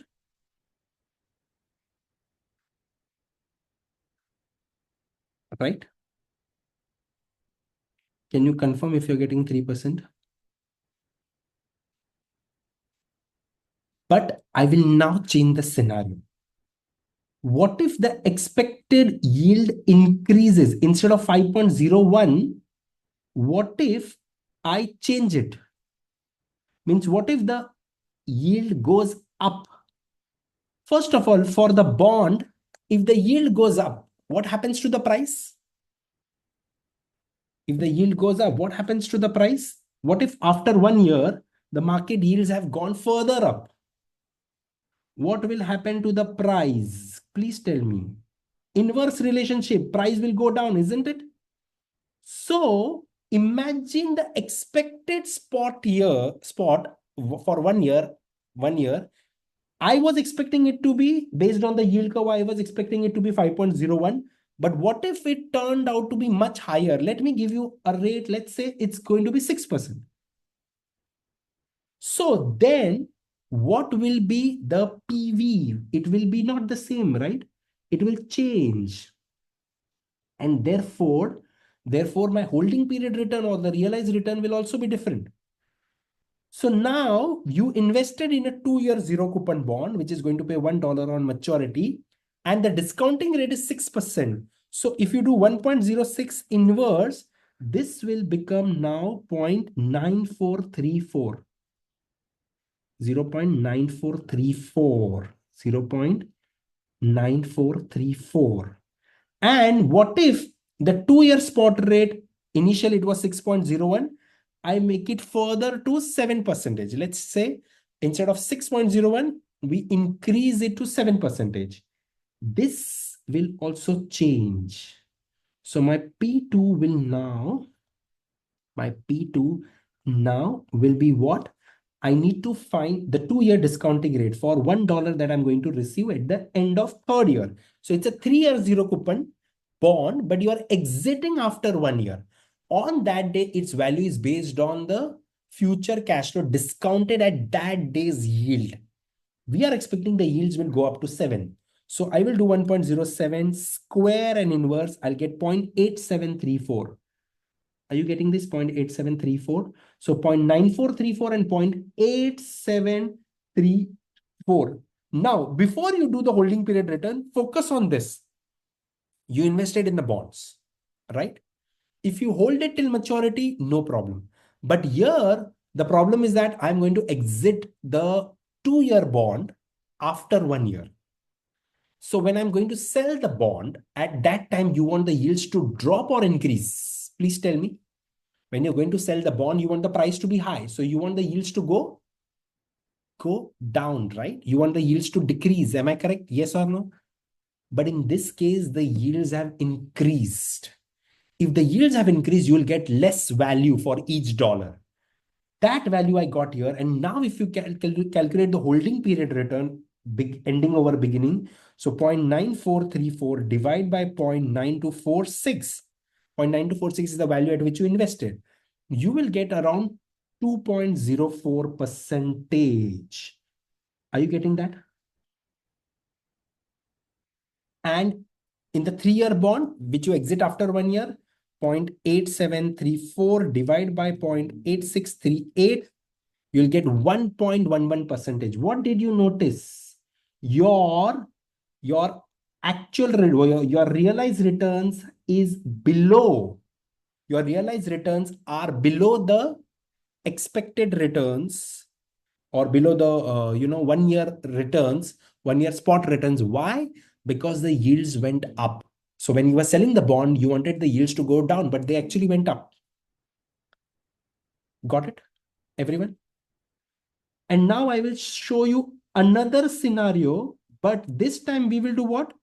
We will decrease the yield. So let me show you another scenario where we will decrease the yield. So instead of this, we will decrease the yield. So let's say after 1 year, the yields, instead of the original 5 and 6, let's make this as, less returns. So let's say instead of 5.01, let's make this 4.5 percentage. And instead of 6.01, let's make this 5.5 percentage. Okay. So then what will be my P? So before that, I know when the yields are going down, what is going to happen? When the yields are going to go down, my price will go up. So when the yields go down, my price will go up and my realized returns will be, see here what happened? My realized returns will be below S1. Here, without calculation, I know my realized returns, because I'm investing for 1 year, will be greater than 3. That is, will be greater than S1. Why? Let's check it. 1.045 inverse, that is, I will get here the answer 0.9569. 0.9569. If you divide this by 0.9246 minus 1, you will get 3.53. 0.9569, correct? This divided by 0.9569 divided by 0.9246, you'll get 3.5 approximately. I'll round it off 3.5. Are you getting this? Check. Second one, 1.055 square inverse 0.8985. Are you getting this? 0.8985, right? Divided by 0.8638 minus 1 into 100, you'll get 4.01. Are you getting this? 4.01, 0.8985. Again, what did you notice here? That your realized return is greater than the 1 year rate if the yields go down, because the prices go up. Correct, everyone? So what is the conclusion? That now we need to notice that here, what they had said here. See here, since the returns was the same as expected, therefore, in all the cases, if you see here, in their example, you're going to get 3%, 3%, 3%. Regardless of the maturity of the bond, whether you invest in a 1 year, 2 year, or 3 year bond, the holding period return will be same as the 1 year spot rate. Why? See this. The holding period return will be 1 year spot rate if the spot rate evolve with the forward curve. So as you had expected, if the spot rate turns out to be the same, then your holding period return will be the same as the spot rate. Correct? But if the investor believes that the future spot rate will be lower, that is our case, this, right? The spot rate turned out to be lower. Then what will I do? Then my realized returns will be higher, isn't it? So should I invest in the bond today? Yes, I will.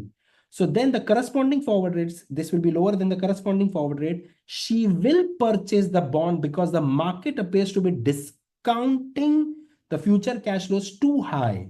So we purchase, in this case, we purchase the bond. We buy the bond. Why? Because the yields have gone down. In this case, we sell the bonds. Why? Because the yields have gone up. So we don't buy the bond. Correct? Check here. The same thing. Now you can understand all the steps that they had given, all the information that they had given. Now you can relate it. So if the future spot rate evolves as forecasted forward curve, the forward price will remain unchanged. Therefore, a change in the forward price indicates that the future spot rates, correct? After 1 year, what is the spot rate? If they are same, no problem. If they are not same as the forward curve, then the return will be higher or lower. So see here, our situation number 2, what we did, and 3. When the spot rates turned out to be lower, good, bad. And the spot rates turned out to be lower. Was it good or bad? When the rates went down, the prices go up, isn't it? Then the implied forward rate, the forward price will increase. And what will happen? The forward price will increase. And if you sell, you'll make more returns, isn't it? A trader expecting lower future rates than the current forward would purchase the contract to profit. Opposite will happen if you are expecting rates to go up. You, rather than purchasing, you will not purchase in that case. Why? Because then you will lose money. Clear? Right? For a bond investor, the return on the bond over 1 year horizon is always equal to 1 year risk-free. So our return was 3% only if the rates happen to be what we were expecting. If the rates evolve as predicted by today's forward curve. So here, that forward curve predicted that the rate should be this, and the actual rates after 1 year also turned out to be the same. Then in that case, like in this case, then my realized return will be the same as if I'm investing for 1 year, my realized return will be same as 1 year spot rate. If I'm investing for 2 year, it will be same as 2 year spot rate. Understood? So if the spot rate for 1 year from today is not the same, then the return for 1 year period will differ, which we saw in case number 2 and 3. When the rates went up, your returns went down because you were selling the bond at a lower price. When the yields went down, then what we had expected, you were able to sell the bond at a higher value. So you got more returns. Therefore, active bond portfolio managers, they predict the rates based on their expectation and compare it with the no arbitrage forward rate using the spot. If they think that the actual rate based on the spot is too high, or their expectation is that the rates will not be so high, it will decrease, then they will buy the bond today. Got it? Otherwise, they will sell the bond. So an active portfolio manager will try to outperform the bond market by predicting how the future spot rates will differ from those predicted by the current forward curve. So I will write down the conclusion. If the future spot rate and the rate predicted, rate derived, I would say, from the forward curve, rate from the forward curve. Okay. So this is future spot rate, expected spot, I should say. And this is the forward. If they both turned out to be same, so I will write here, if expected spot rate turned out to be the same as the forward curve rate, then your realized returns will be same. Realized returns will be same, right? As the spot rate. But your realized returns will be higher or lower. Your realized returns will be higher or lower if the expected spot rates are not the same. So for example, in this case, if the expected spot rate, if the forward rate is basically, predicting that the rates will be 5%, forward rate based on the spot, we got 5.01, but the expected rate is, in the third case, we saw the expected rate is lower. We expect the market rates will not be so high, it will be lower. If the expected spot rate is lower than the one predicted by the forward, first of all, in this case, we will buy the bonds. Okay, we will buy the bond, right? And when we sell the bonds after 1 year, our realized returns will be, in this case, it was same as, let's say, S1 if we are holding for 1 year.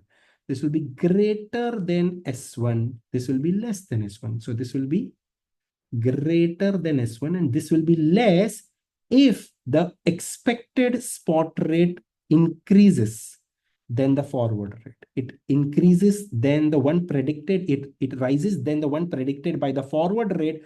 First of all, we will not buy the bond. It is time to sell the bond because the prices, if the rates go higher than I expect the rates will be much higher than the one predicted by the forward curve, the price will fall. And if I have bought the bond, then my realized returns will be below the S1. Clear? So ideally, I should sell. I should not buy. But if I had bought the bond, my realized returns will be less. Clear? Everyone? Understood this? Now, I'm sure you are thinking that, are we going to get such a big question in exam? Of course not. You're not going to get such a big question in exam. This is just, we wanted to understand a scenario, right? So see a question based on this. If the future spot rates are expected to be lower, if this future, remember the expected spot rate, if it is expected to go down, if it is expected to be lower than the one predicted by the spot rate. So if this is going to be lower than the current forward rates that have predicted, what is our strategy? What is our strategy? Will we buy the bond or sell the bonds? If this is the case, first of all, if the expected rate is going to be lower, then what will happen to the price of the bond? The price of the bond will increase when this happens.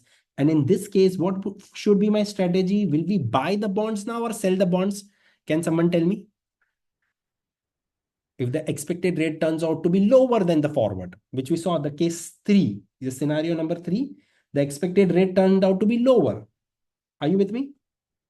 It turned out to be lower than what we had thought, 5.01. In this case, my price will go up, right? Correct. And what should be my strategy? Will I buy the bond or sell the bond? I will buy the bond because then I think the bond is undervalued. Am I correct? Everyone in the class? Correct. Check. Please confirm. Got it? Everyone? Understood? Everyone, please confirm.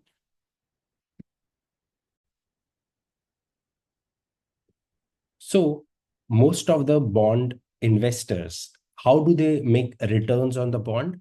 By holding the bond till maturity. That's a straightforward strategy by most of the investors. So depending on your holding period, you select a bond based on your risk appetite and you invest in it. Almost all of the new investors also who probably don't know how to trade bonds, they all hold the bond till maturity. Isn't that the easiest way to invest? Yes, that is the easiest way. That's called maturity mismatching, right?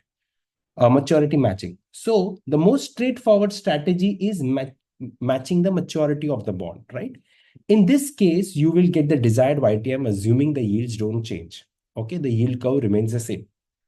However, there are active bond fund managers who are trying to get extra returns.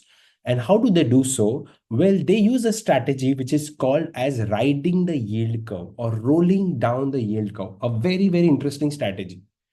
So, assuming the yield curves are upward sloping means higher maturity will have higher yield, isn't it?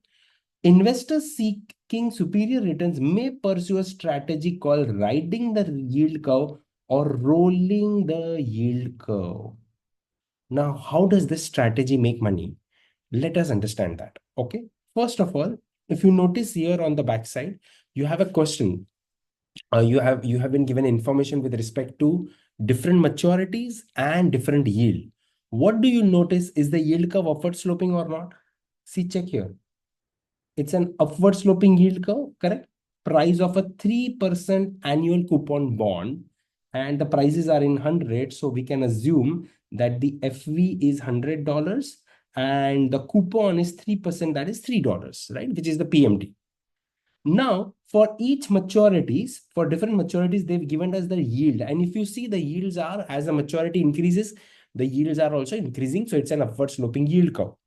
Now, if the coupon and yield are same, definitely the price is at par, and as the yield increases, the price keeps dropping. Correct? Right? Okay. Now, let's assume that you are an investor with your horizon of 5 years. So if you, what is the first strategy, maturity matching, is that you simply invest in a 5-year bond. And how much is the yield that you will generate? You will generate a yield of 3% if you hold the bond till maturity. That is your strategy number one. Correct? That's a maturity matching strategy. Very easy, right? But now, what if instead of this, we do the process of riding the yield curve or rolling down the yield curve? Now, what is this strategy?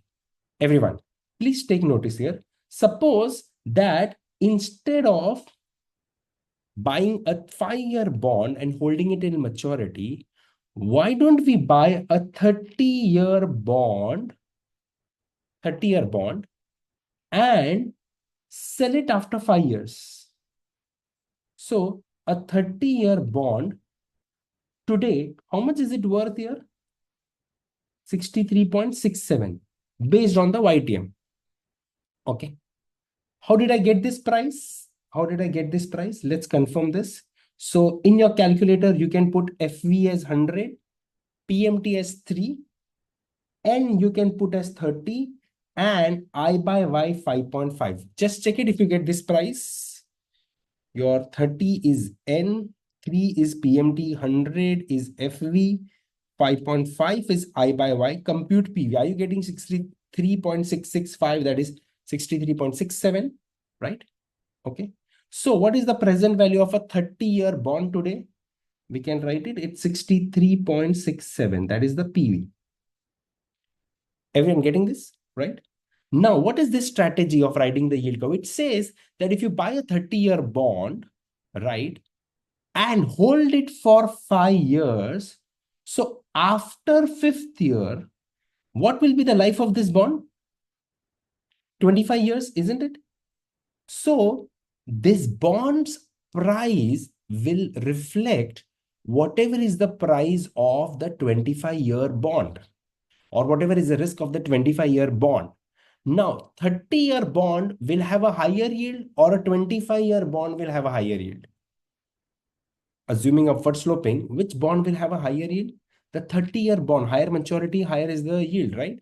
30-year bond will have a higher yield. So this bond was priced at 5.5 yield.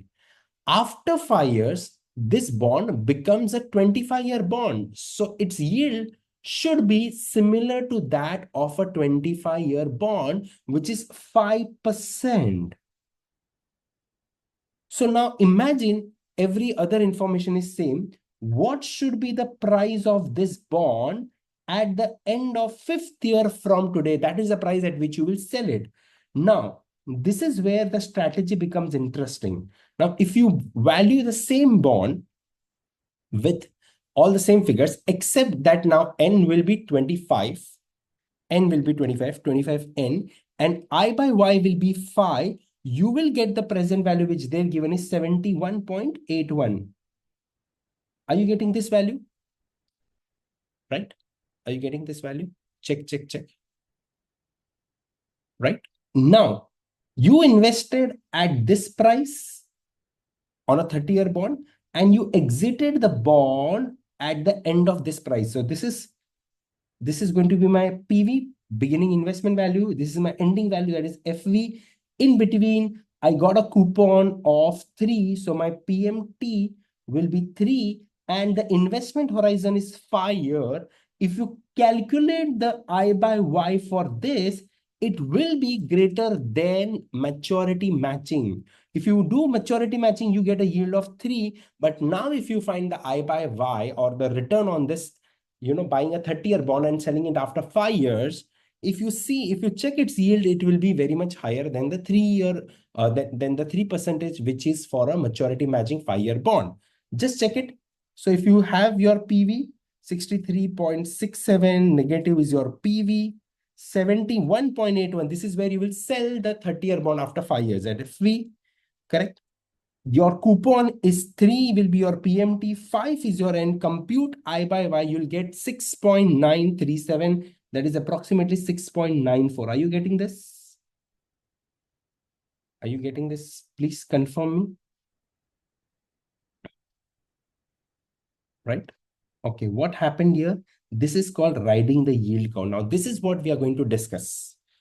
So here, if you notice, a bond investor with an investment horizon of 5 years could have purchased a 5-year bond and earned 3% coupon, but no capital gain, right? Because the bond was at $100, correct?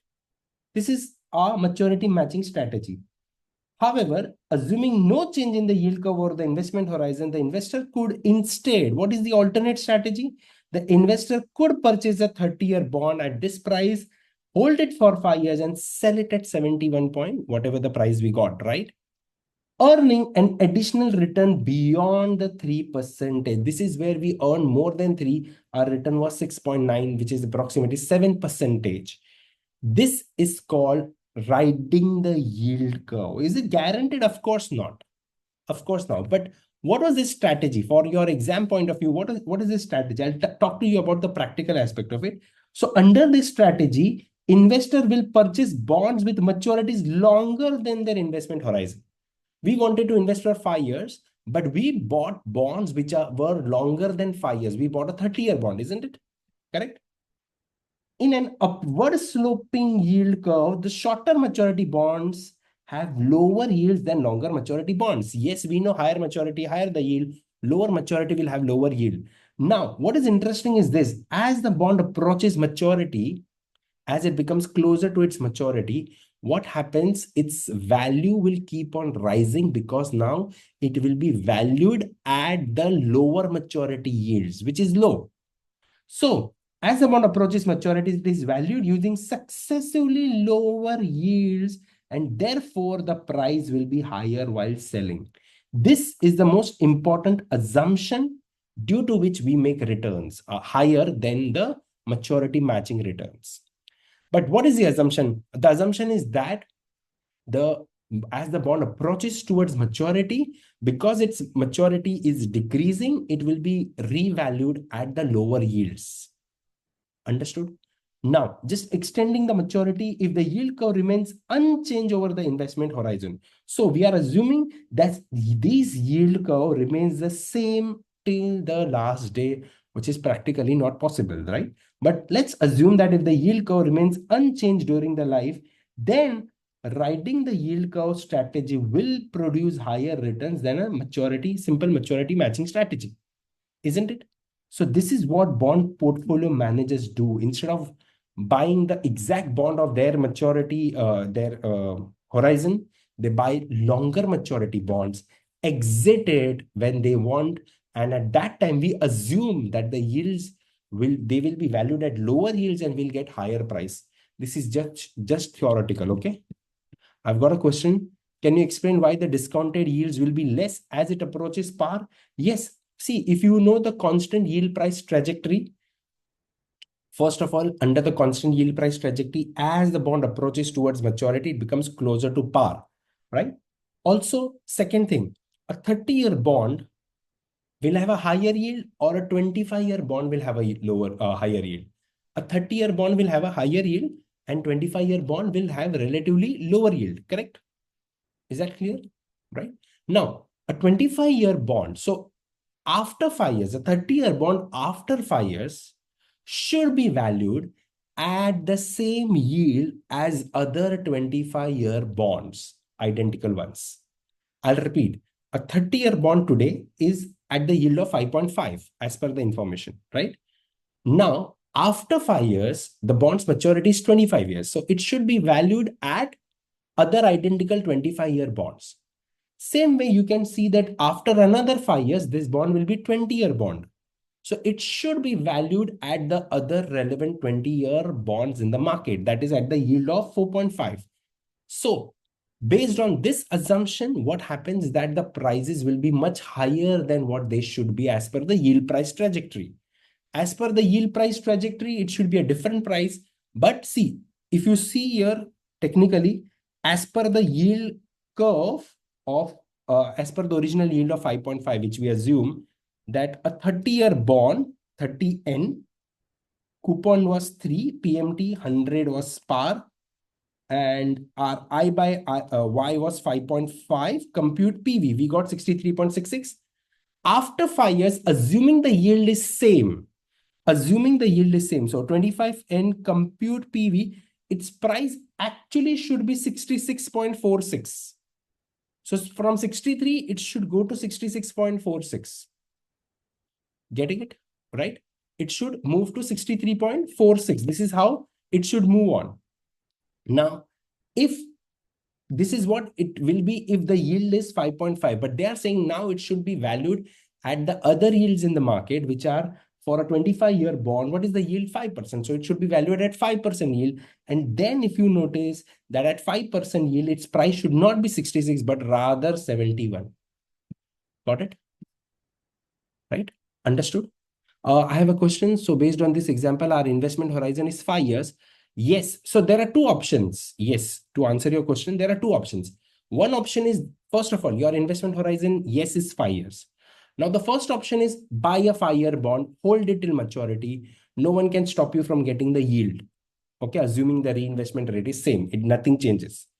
The other strategy is that you buy a 30-year bond, correct, which is risky, sell it after 5 years, and its price won't be as per the constant price trajectory. As per the constant price trajectory, it should be at 66.46, but after 5 years, it will be valued at other 25-year bond, which is lower yield. Price will be higher, you will make more returns. Again, but there are various assumptions. One by one, I'm just telling you all these assumptions, and understand one thing. Practically what is different, theoretically what is different. Okay. Do not argue with the point that, oh, this is not possible. How can this be possible? I won't do it. No, no, no. If something we have to learn for the exam and something we need to understand practically. Is it practically possible? To be honest enough, it is possible, provided the assumptions. So let us understand the assumptions one by one. What were the assumptions? First of all, I told you that we are assuming that the bond will be valued at lower yields as the bond approaches maturity. That is the number one assumption here. Second, we assume that the yield, this is possible, by the way, when there is an upward sloping yield curve. Okay, this is possible when there is upward sloping yield curve only. If this is not the case, then it will not be possible. So this is possible, I'll repeat, whenever there is upward sloping yield curve. And this is where you will make returns, assuming that this yield curve that you see here, this yield graph, it remains the same, which is the third most impractical assumption, isn't it? Correct? It's not possible. So we are assuming that the yield curve will remain the same throughout the maturity. It won't change. That is what our assumption is. Got it? So I'll repeat the assumption one by one. First of all, what did we assume here? That as the bond approaches towards maturity, its maturity is getting lower. So now it should be valued at lower yields. That is number one assumption. Second, we are assuming that this will generate, this is possible when there is an upward sloping yield curve. So if you see at the beginning, with an upward sloping yield curve, this is possible. Got it? Understood, everyone? This is possible with an upward sloping yield curve. Yes, yes, yes.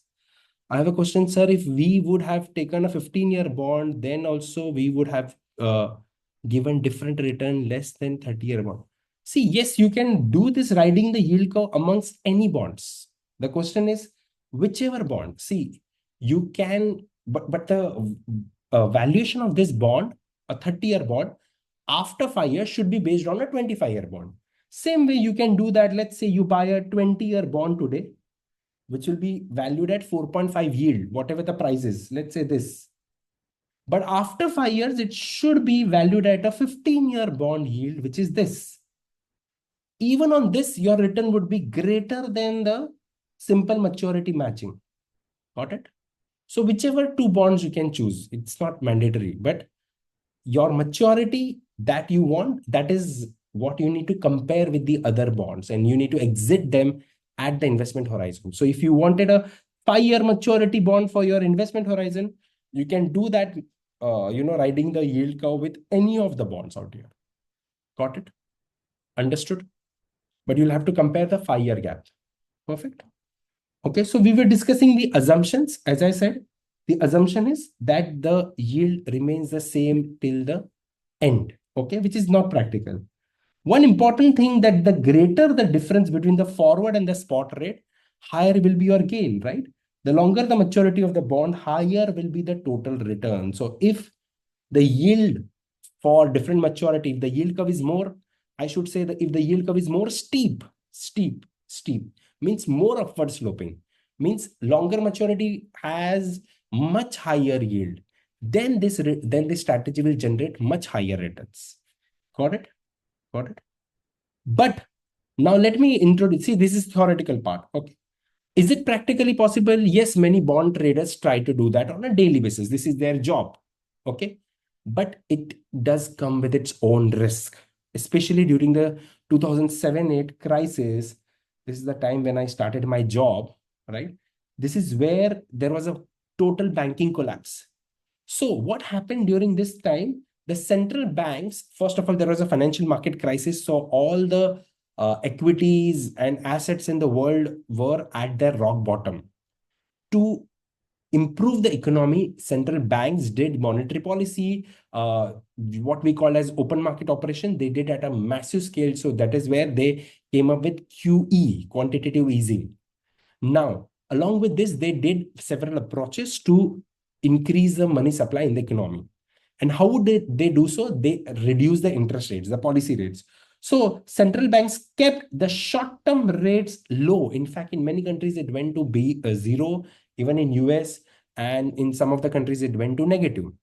Now, if this happens, given the yield curves a steep upward slope, so what will happen? The short-term interest rates, will be very low compared to the long term. This will make the yield curve very steep. In the aftermath of financial crisis, central banks kept short-term rates low, giving the yield curves a steep upward slope. Many active managers took advantage by borrowing at short-term and buying longer maturity bonds. Yes.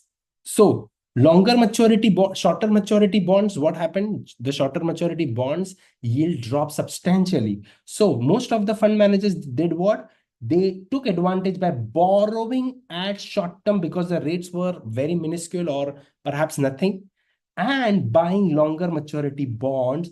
The risk of such a leverage possibility is a strategy is that this is, by the way, this was very risky strategy, is that what if the rates start rising? Because at some point of time, they will start rising. So then what will happen if your rates start increasing? You've bought longer maturity bonds, and if their rates also increase, they will start falling, and your shorter maturity borrowings will also backfire. So first of all, this riding the yield curve was done by many investors during the 2007-8 crisis. Many investors, I mean institutional investors like commercial banks, they participated here because they realized that the yield curve is going to become more steeper. When I say steeper yield curve means what? The short-term interest rates fall substantially, or the longer interest rates compared to the longer interest rates. Now, this is the position where people started investing in longer maturity bonds, right? With what? With shorter maturity borrowings, because they thought that the interest rate is so low, let's borrow. Now, that's a very risky strategy. Correct? Again, here, if I assume the yield curve will remain the same, great. If not, if the shorter maturity yields rise further, longer maturity yields rise further, or if it becomes more steeper, then that will be a crisis. Because then I'll start suffering losses on those bonds.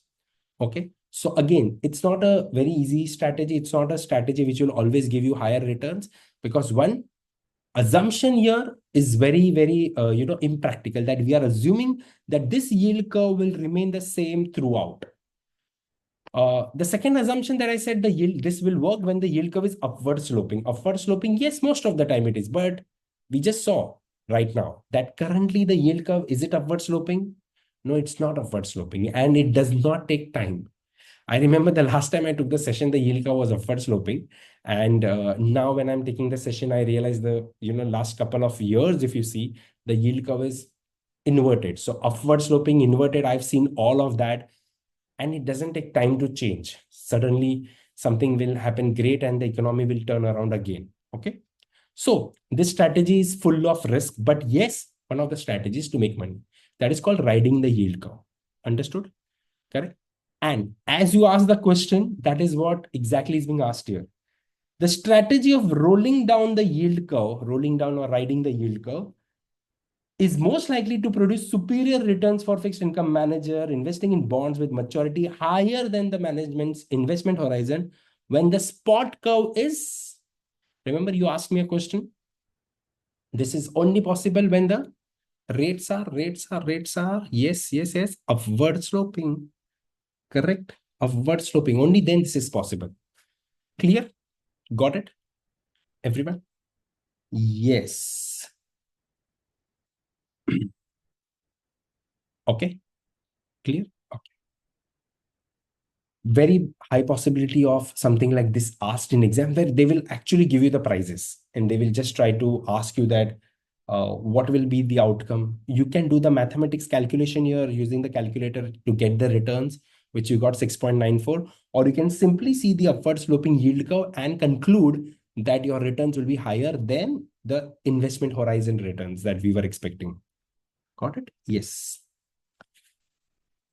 Now, let us understand a new concept called the swap rate curve. We have already discussed the spot curve. What is a spot rate? Spot rate. Spot rate is the interest rate for zero coupon risk-free bonds for various maturities, right? Or the yield. So before we go into what is spot rate, first of all, let us understand what is the spot curve, swap rate. Let us understand what is the spot curve. So first of all, it's a graphical presentation of yield and maturity, right? Let's say the spot curve is something like this, assuming in a normal situation, it is upward sloping. So this is my spot curve or spot based on spot rate, okay? Now we are discussing is not the spot curve. We are discussing the swap rate curve. Swap rate curve. Now, swap rate curve is going to be slightly higher or lower than the spot rate. Before that, I'll have to discuss with you what is swap rate curve. But let me just tell you swap. Swap. What is swap? Where one party pays the fixed interest rate, the other party pays the floating rate. A plain vanilla swap, right? So what is a plain vanilla swap? A plain vanilla swap is where one party pays the fixed rate, the other party pays the floating rate. Let's say there is party A, party B. Party A will pay, let's say, the fixed rate. It's a fixed rate payer. So it will pay fixed rate and in return will receive floating. Receive floating. Correct? So A is a fixed rate payer, or you can say a floating rate receiver. B, on the opposite, is a fixed rate receiver and will pay the floating rate. The fixed rate is called the swap fixed rate, which is, let's say, the swap fixed rate is 5%. In return, B is going to pay the floating rate. Floating rate can be called as LIBOR. They now use the word SOFR, right? But CFA Institute, to avoid the confusion, they use a common word for the common thing for the floating rates, that instead of LIBOR, they use MRR, market reference rate. We'll also use that as a floating rate. So B will pay floating rates throughout the contract maturity, right? Now, this rate under the swap, this rate is what we call as the swap fixed rate. Swap fixed rate. This swap fixed rate is nothing but the swap rate. Okay. But these swap rates are also different rates for different maturity. Depending on the maturity of the swap, the swap rates also change. So what is a swap rate curve? In a plain vanilla interest, one party makes the fixed, other party makes floating. The fixed rate in the swap is called the swap rate. So the rate at which the fixed rate payer will pay under the swap is called the swap fixed rate. We are going to derive the swap rate from the swap curve. The swap rate from the spot curve. I'll show you that in a moment. So if we consider how swap rates vary for various maturities, we get the swap rate curve. So I showed you this curve. This is called what? This is called the swap rate curve. Swap rate curve, the one in the red that you see. Okay. Now, it is an important interest rate benchmark for credit markets. By the way, we are going to see various types of spreads coming up. Spread is the difference between the spot and between the risk-free rate and the risky bond rate. Here, the swap rate curve I have shown you, it's parallel over the spot rate curve. Okay. First of all, the spot swap rates, like the spot rates, they are different for different maturities. And we get the swap rate curve, which has become important for the benchmark of credit markets. Now, why do you think this swap rate is going to be higher than the risk-free rate? Of course, yes. It's going to be higher. Why? Because it reflects the credit risk of banks rather than that of governments. Swap is also called as the, it can also be the rate for borrowing and lending between two banks. So compared to government, of course, banks are relatively riskier or not. Compared to the government bond, banks are riskier or not? Yes. So when I look at government bond yield curve and swap rate, which one is riskier? Swap rate is a benchmark interest rate curve rather than government bond. Why? See, because where do we borrow from? We borrow from the banks. Banks borrow from other banks in the interbank market. Let's say LIBOR or swap rate. This is the rate at which banks borrow. So in realistically, if we want to look at the spread, it is better to look at the swap rate, because swap rate does reflect the credit risk. Government bonds do not. So the market participants, instead of using government bond yield as the benchmark, they use swap rate as the benchmark. Isn't it? Got it? So market participants prefer what? Swap rate curve as the benchmark instead of government bond. Why? One of the reasons we discussed is that it reflects the risk of commercial banks. Swap market is not regulated, so it is not controlled by the government. So swap rates are interbank rates. These are, and these are also borrowing and lending between banks, not only in one country, in the global market, which can also be at the euro dollar. Do you know the euro dollar borrowing and lending? What is euro dollar? Euro dollar, euro dollar, euro dollar. Yes, euro dollar is borrowing and lending of dollar outside US. I'll repeat, borrowing and lending of dollar outside US. That is euro dollar, correct? So this market is not regulated or controlled. So whatever the rates you see are the reflection of real demand supply, which makes swap rates different countries comparable, correct? The swap rate curve typically has yield quotes at many maturities. So in the international market where euro dollar is traded, you will find bonds of different maturities. That's not the case with the treasury. You won't find treasury for all the maturities. So the government bond yield curve might not have all the maturities as much as options that you have with the swap curve, correct?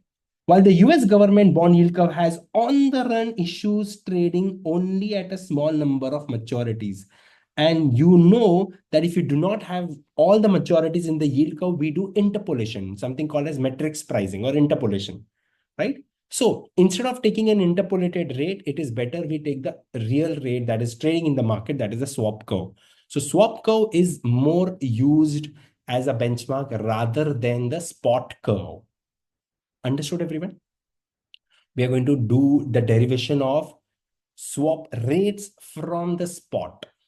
Like what we did before, we got the spot rates from the par bonds or par yield curve. Same way, we are going to find the swap rate from the spot rates that they've given. So these are the spot rates. Okay. Given the following spot rate curve, compute the swap fixed rate for the respective tenure. So we are going to find the swap fixed rate, or so called as a swap rate. Don't get confused. Swap fixed rate or swap rate is the same thing for these maturities. We are going to find them one by one. But before we go there, let us understand that, as I said, most of the institutions use swap rate as the benchmark, correct? But there is some minor difference. See here, wholesale banks and retail banks. This is very important from your exam theoretical point of view. What is a wholesale bank? Can someone tell me what's the difference between a wholesale and a retail bank? Wholesale and a retail bank? Who does retail bank exactly serve and who does wholesale bank serve? Yes. Wholesale banks mostly they serve institutional investors. They serve institutional investors. Whereas retail banks, they serve individual investors more, like you and me. Okay. For example, you can say Citibank is a retail bank, right? Or you can say Merrill Lynch, or you can say Morgan Stanley is an institutional, they serve institutions, so they are more like a wholesale bank, right?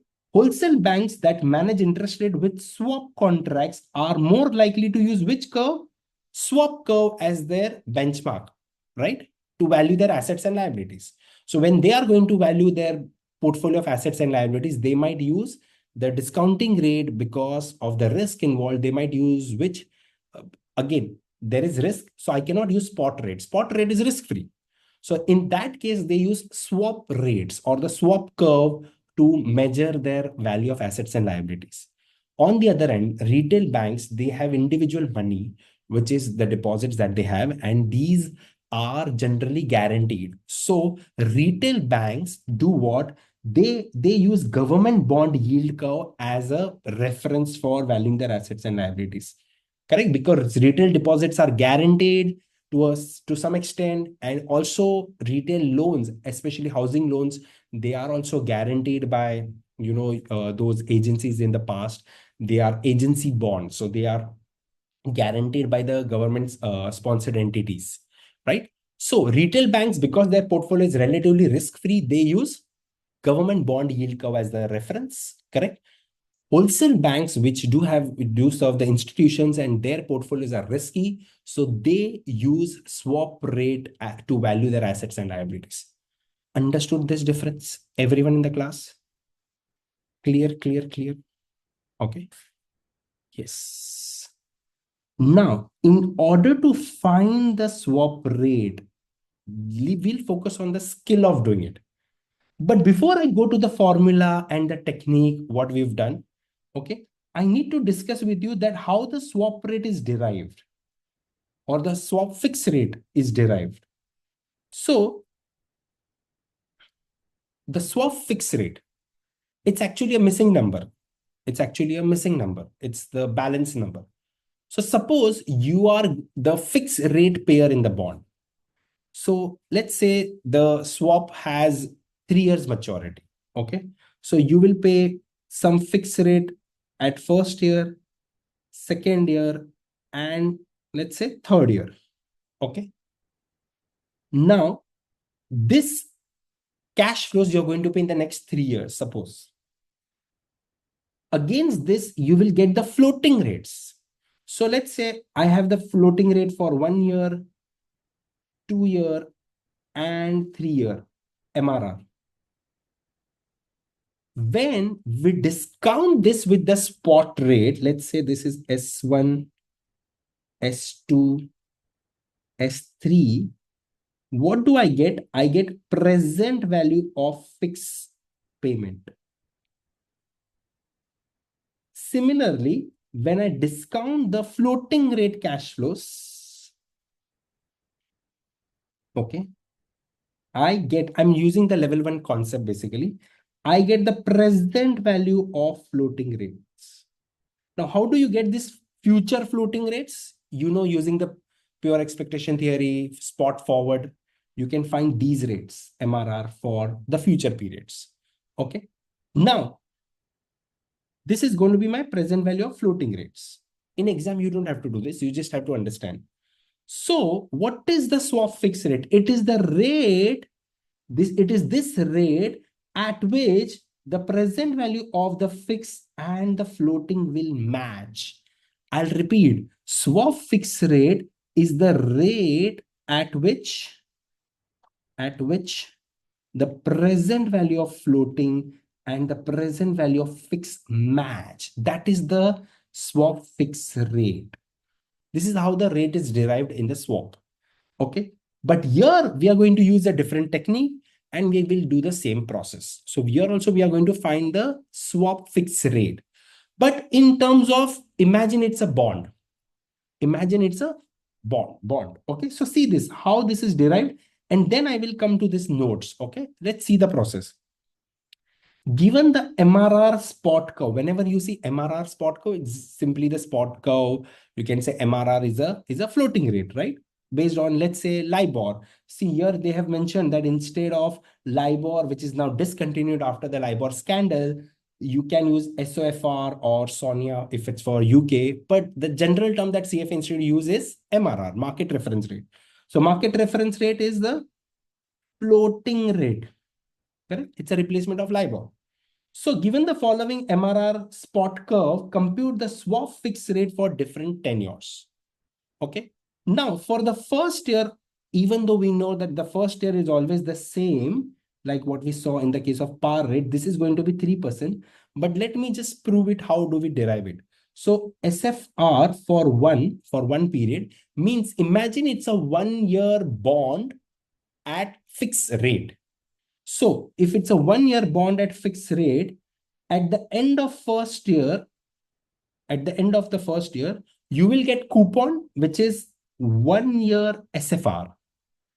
Plus, let's say you'll get your par value, which is $1. This will be discounted at 3%, which is the 1-year spot rate. So I will do 1.03, 1.03. Why both? Because both are going to be at the end of the first year, right? This should be equal to what? Yes, this should be equal to what? This is very important. This should be equal to what? This should be equal to what? Yes, can someone tell me? What should be this equal to? This is very interesting. This is where the entire concept is based on. Okay. And this is where what I just showed you is connected. This is where what I showed you is connected. Yes, I've got the question. First year fixed rate. First year fixed rate. No, what is going to the present value of all of this? Yes. As I said, the present value of both should be same. So see this. Given the, now just understand before I write this, given the notional principal of $1, imagine the notional principal of the swap is $1, fixed and floating. The swap fixed rate, the value of the fixed rate payment on the swap can be computed using the relevant spot curve. For the given swap tenor, we can solve SFR in the following equation. So let's say if it's 1 year, at the end of the year, you will get the fixed rate and you will get your $1 back. The present value of both should be equal to 1. The SFR can be thought as the coupon rate of $1 par value bond given the underlying spot rate. So the present value of both should be same. Remember the equation I told you, the present value of the fixed rate and the present value of the floating rate should be same. Got it? So the present value of a fixed rate bond and that of the floating rate bond will be same. Now in floating rate, what is an interesting thing? That the interest rates are also floating, correct? And the discounting is also the same. So whatever is the coupon is the same as the discounting rate. Therefore, the present value of floating will always be 1. Same. Understood, everyone? Have you understood this part? If yes, then the present value of whatever maturity you choose of the fixed rate should be matching to the floating rate, which is always 1. For example, if I do SFR for second, then in 2 years, you will get 2 fixed rate. 2 year, you will get 2 fixed rate. But now SFR for 2 year fixed rate, swap rate for 2 years. And at the end of second year, you will also get your $1 back. This we will discount at the respective spot rate, but the present value of all of this should be 1. So imagine this, I will be discounting at 1 year spot rate. I have the 2 year spot rate 1.04 square, 1.04 square. The present value of all of this should be 1. Are you understanding this? Correct. We'll solve it later, but see this. What about SFR for 3 year? Third year swap rate? third year spot rate, swap rate, we've been given the 3 year spot rate is 5%. So SFR for 3, I will have for third year spot rate, swap rate, we imagine it's a 3 year bond. So you will get how many coupons? 1, 2, 3 at fixed rate. So we will use, and then you will also get your principal back. That is your present value of fix. So this is going to be my SFR3, SFR3, and $1 back. The present value of all of this should also be 1. We know 1 year spot rate is 1.03, 2 year it is 1.04 square, 3 year we have 1.05 cube, 1.05 cube. This is again, I'm doing the same thing. Present value of all the fix should be same as the floating. And floating is always 1.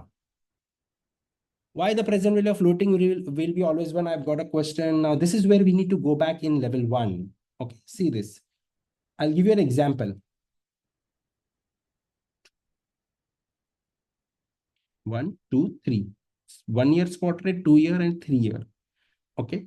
Now, imagine it's a 3 year bond. I'm trying to fix up the doubt here that I've got. Why is the present value of floating always equal to 1?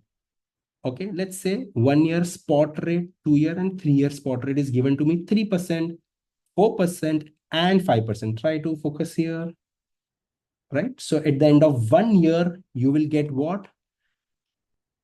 And at the end of maturity, you will get your par value back. Imagine the par value is 100. Let's say 100. Okay. What is your 1 year rate? Your 1 year rate is 3%. So you'll get $3. 2 year rate is 4, but we need what? This is your 2 year rate. 2 year rate is what? 4%. That's the spot rate, isn't it? 2 year rate is this 2 year rate is 4%. So this you can get it from what? You can get it from the forward rate. So you will do the forward rate here. You'll get the 4%. You will get the value here. You'll get the value here as well, right? So this is how you will get the forward rate. So what is going to be my cash flow at the end of first year? In this case, my interest rate in the market is 3%. Suppose I will discount them also with the same rate, with the spot rate. So my spot rate will also be 1.03. Got it? If it's, let's say 1 year only, what will happen? Let's say if this is 1 year only, let me first conclude. If this is 1 year, at the end of 1 year, what will I get? 3 plus my par value back, correct? 100, and I'll discount both of them with 3. Imagine if it's 1 year. So then what will be the situation? The coupon I'm using and the discounting I'm using is the same thing. If you do this, you will get 100 only. This is for 1 year. For 2 year, what I will do here, for 2 year present value of floating, what is my 2 year coupon here? 2 year rate is 4%, right? So I will use 4 plus 4, and you will use 100. If you discount that with the respective rate, you will get the same value. You will get the same value. This way you can do for each of the maturities. Got it? So see, you know what am I doing? I'm trying to find the coupon, which is also increasing with the floating rate MRR, and the discounting rate is also the same. Got it? This way you can continue doing it. The present value of all will be same. So the present value of floating, because the coupon and the discounting rate are same, and you know when the coupon and the discounting rate are same, the present value of floating will be always same. That is 1, assuming $1. If it's $100, it will always be 100, because the coupons are discounted with the same rate. Got it? The coupons are discounted with the same rate. So present value of floating is always 1. Check, check, check. So here in this case also, when I'm using FSFR for 3 year, I'm trying to find a swap rate or the fixed rate, which will give me the present value of all of this fixed rate bond should be equal to the present value of floating rate bond, which is having the same par value, right? So the present value of floating is always going to be 1, correct? Same, they both have to be same. That is called a swap fixed rate. So we will do this equation and we will get the 3 year swap rate. So first year we solved it, which is very easy, correct? But how to do, for example, first year, 1 divided by 1.03, If you subtract it there and multiply again by 1.03, it will be the same answer. You'll get the same answer, right? 1.03 inverse. If it goes on the other side, you multiply that with 1, divided by this, you'll get the same answer, correct? So 1.03 minus 1, you'll get 3%. Now, for the second one, very interesting. How do I solve this? There is a technique to solve it. For the second one, first, remove this SFR, the common one outside, and you can do what? You can solve this part and subtract it from 1. Okay, it's a task. I'll just show you the technique to do it, and you can do it yourself also. So imagine the SFR is kept outside. So if we keep the SFR, the common one, outside, what will happen? See, check here. My equation, I'll write down the equation here. For SFR2, we are trying to find the swap rate for 2. So for SFR2, the equation is swap fixed rate. First year, second year, you'll get the same rate because the rate is fixed. Plus, we separate the par value because of the calculation. The present value of all of this has to be same as the floating. Got it? We have the first year spot rate. We are also given the second year spot rate. The present value of both should be equal to 1. Now, from these two equation, you can put aside SFR. So if I do SFR2, I will be left with 1.03 plus 1.04 square inverse in the bracket. And this, you can take it on the other side and subtract from 1. Okay. So if you solve this, store it, solve this, store it, divide it, and you'll get the answer. Easy. So first I will solve 1.04 square inverse minus 1, change the sign. I get 0.0754. I store it. Then I will solve this 1.03 inverse, store 2, 1.04 square inverse, store 3. Recall 1 plus recall 2 plus recall 3. I got this as 1.8954, correct? This is what I've stored. And my recall one, this part was 0.0754. So I will do this divided by the recall 1 divided by recall 4. I get 3.98. Are you getting this? Are you getting this? Check, check, check. 3.98. Let me know if you're getting this answer. Yes, that is my 2-year swap fixed rate, 3.98. Same way, we'll find out for 3. Yes, anyone struggling? Got it? Yes, great. Now let's do it for the third one. Okay, so 3-year SFR, SFR plus 1.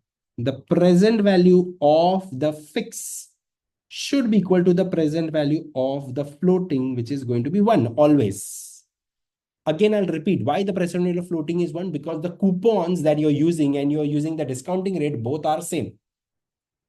So for example, the spot rate 1.03, 1.04 square, 1.05 cube, 1.05 cube. So if you're using the coupons and the discounting rate, if they both are same, the present value of both will be the present value of all of that will be same, correct? That is $1.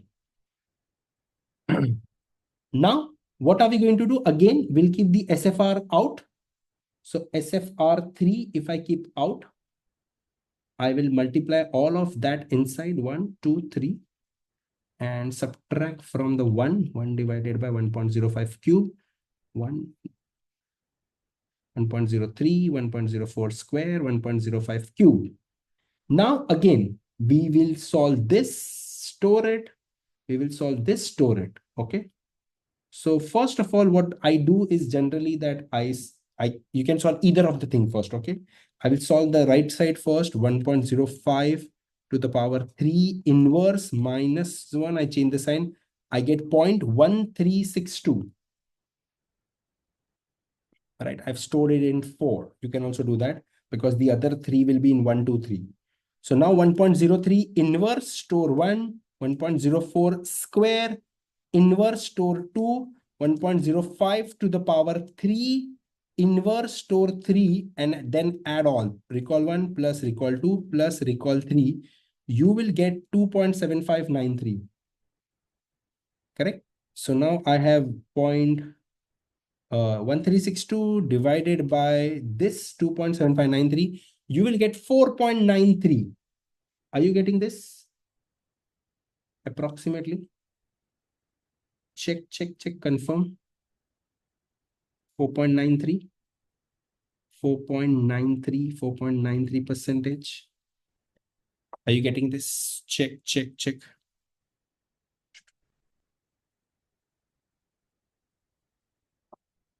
Correct? Everyone?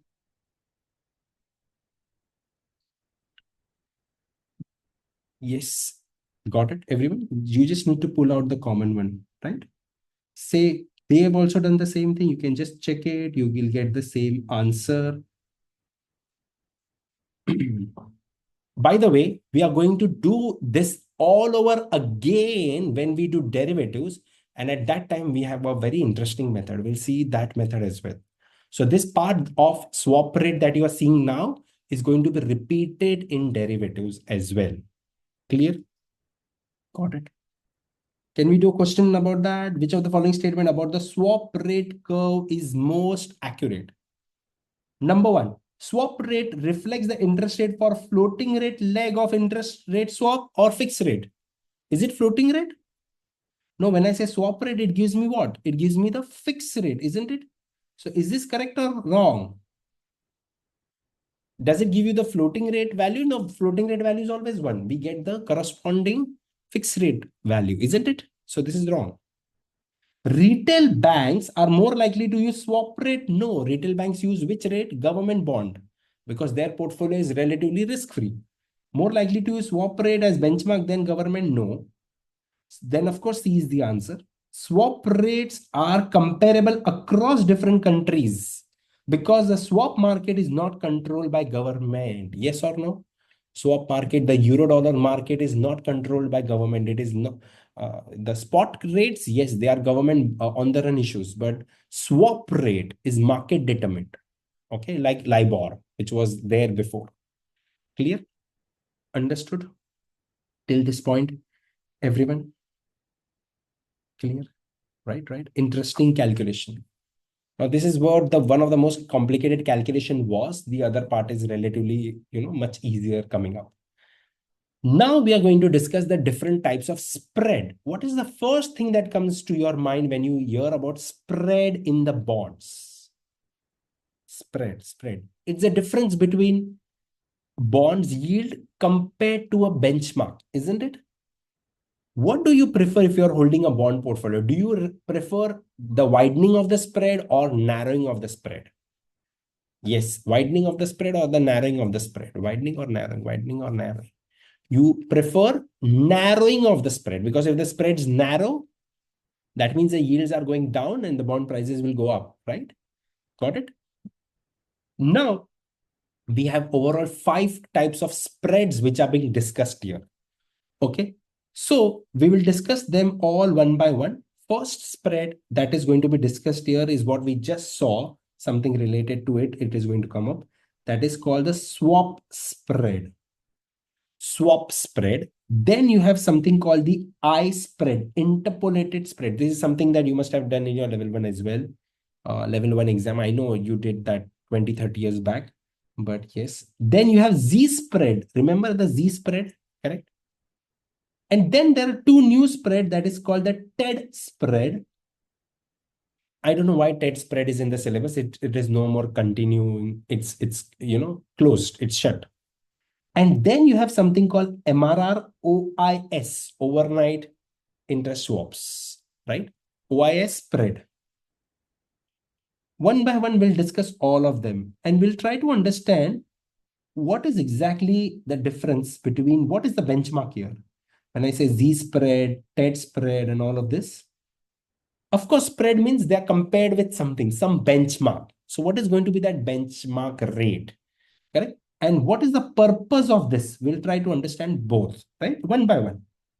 First of all, spread. Spread, swap spread. The first spread that we are discussing is swap spread. Okay. As the name suggests, swap rate is higher or treasury rate is higher. What do you think is higher, guys? Which is more riskier, swap rate or treasury yield? The swap rate is riskier, right? Because it's not guaranteed, it's interbank, correct? So swap spread is the difference between the swap rate and treasury yield. Now the TTT you will see common here means, of course, naturally we are assuming the maturity is same. So it's a difference between the swap rate and the treasury yield. So we can write it here. You can also follow with me. It's a difference between the swap rate and the treasury yield. Not treasury yield, not T-bill, okay? Treasury yield. Of course, swap rate is the rate between, does it have credit risk? Yes, it does have credit risk. Okay. So the difference between both is actually due to the credit risk of the bank, because swap rate is used as a reference. Rate is the rate at which who borrows? Banks borrow, correct? So it is the reference, it refers to the amount by which the swap rate exceeds the yield of government bond with the same maturity. So they've given you that suppose the fixed rate in the swap is 0.57% and the treasury for the same maturity is 0.11. So the gap is 46 basis point. Simple, right? Swap spreads are almost always positive. Means what? The lower credit risk of government. So government bonds have lower risk compared to the, of course, the rate at which swaps are taken place, right? Because swaps do have credit risk inherent into it. Got it? So swap spreads are almost always positive. You can never say it's never positive. It's never negative, okay? Because we've seen a scenario where we have had negative interest rates. But remember, you can naturally assume that it's almost always positive, right? It reflects what? This is very important. Lower credit risk of governments compared to the credit risk of the surveyed banks that determines the swap rate. Now, in the past, the swap rate was based on fixed rate and the floating rate was based on MRR or LIBOR, correct?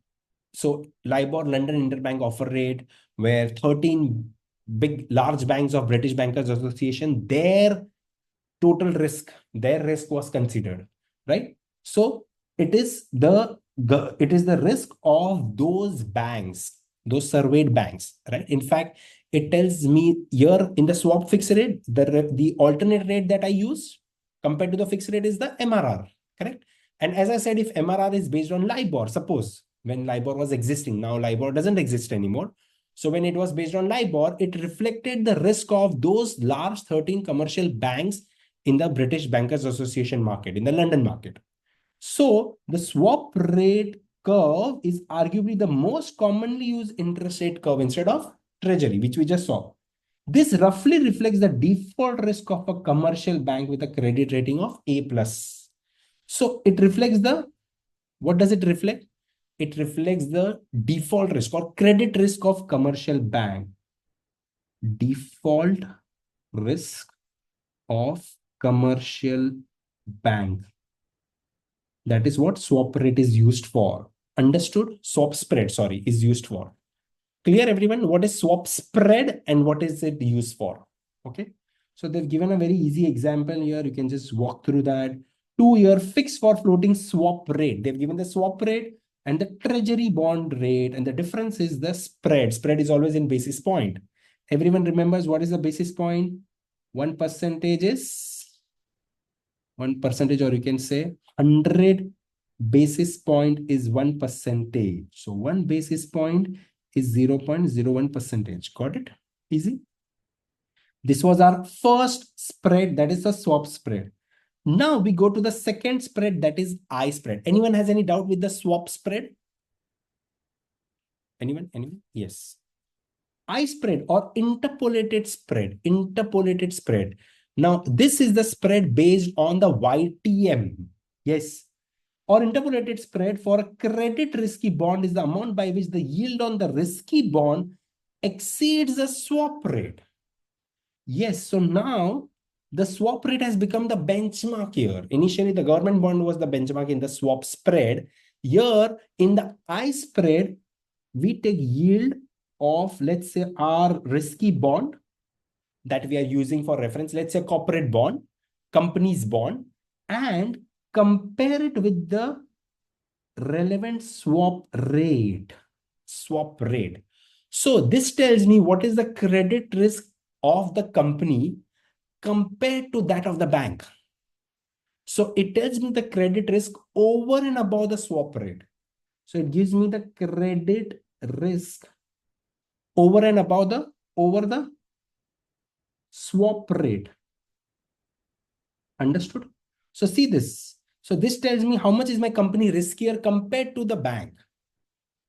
So see here, the reference is also for a company, 6% Zini Inc. that they've given, right? Has current bonds are currently yielding at 2.35% and mature in 1.6 years. So now you have to find the relevant 1.6 year. You have to find the 1.6 year swap rate. Do we have 1.6 year swap rate? No, we have 1.5 or 2. We don't have 1.6. So this is where we need to use the concept of interpolation, which is metrics pricing that we did in level 1 also. Because we use interpolated rate for our corporate bond, we know our corporate bonds yield is 2.35%. But to find the swap rate, we also need the same maturity, 1.6. So this is where we will do interpolation. And that's why this spread is called interpolated spread or I spread. How is interpolation done? Let us see that. So for 1.5 years, the spread was the swap rate is 1.35%. For 2 year, it is 1.5%. That means this is the technique that I use. You can use any other technique for interpolation. So for extra 0.5 year, how much is the extra swap rate? 0.15%, right?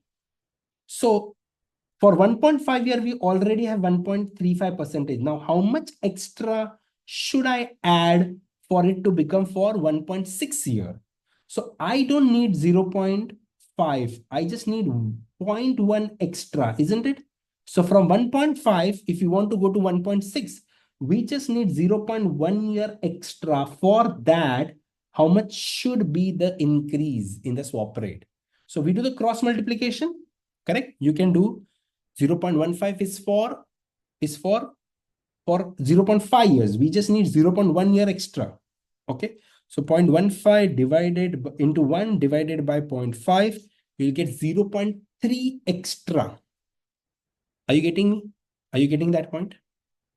Correct. So see this, from you have 0.15 extra, right? So just calculate that 0.15 into 0.1 divided by 0.5. You'll get 0.03 extra, not 0.3, sorry, 0.03 extra.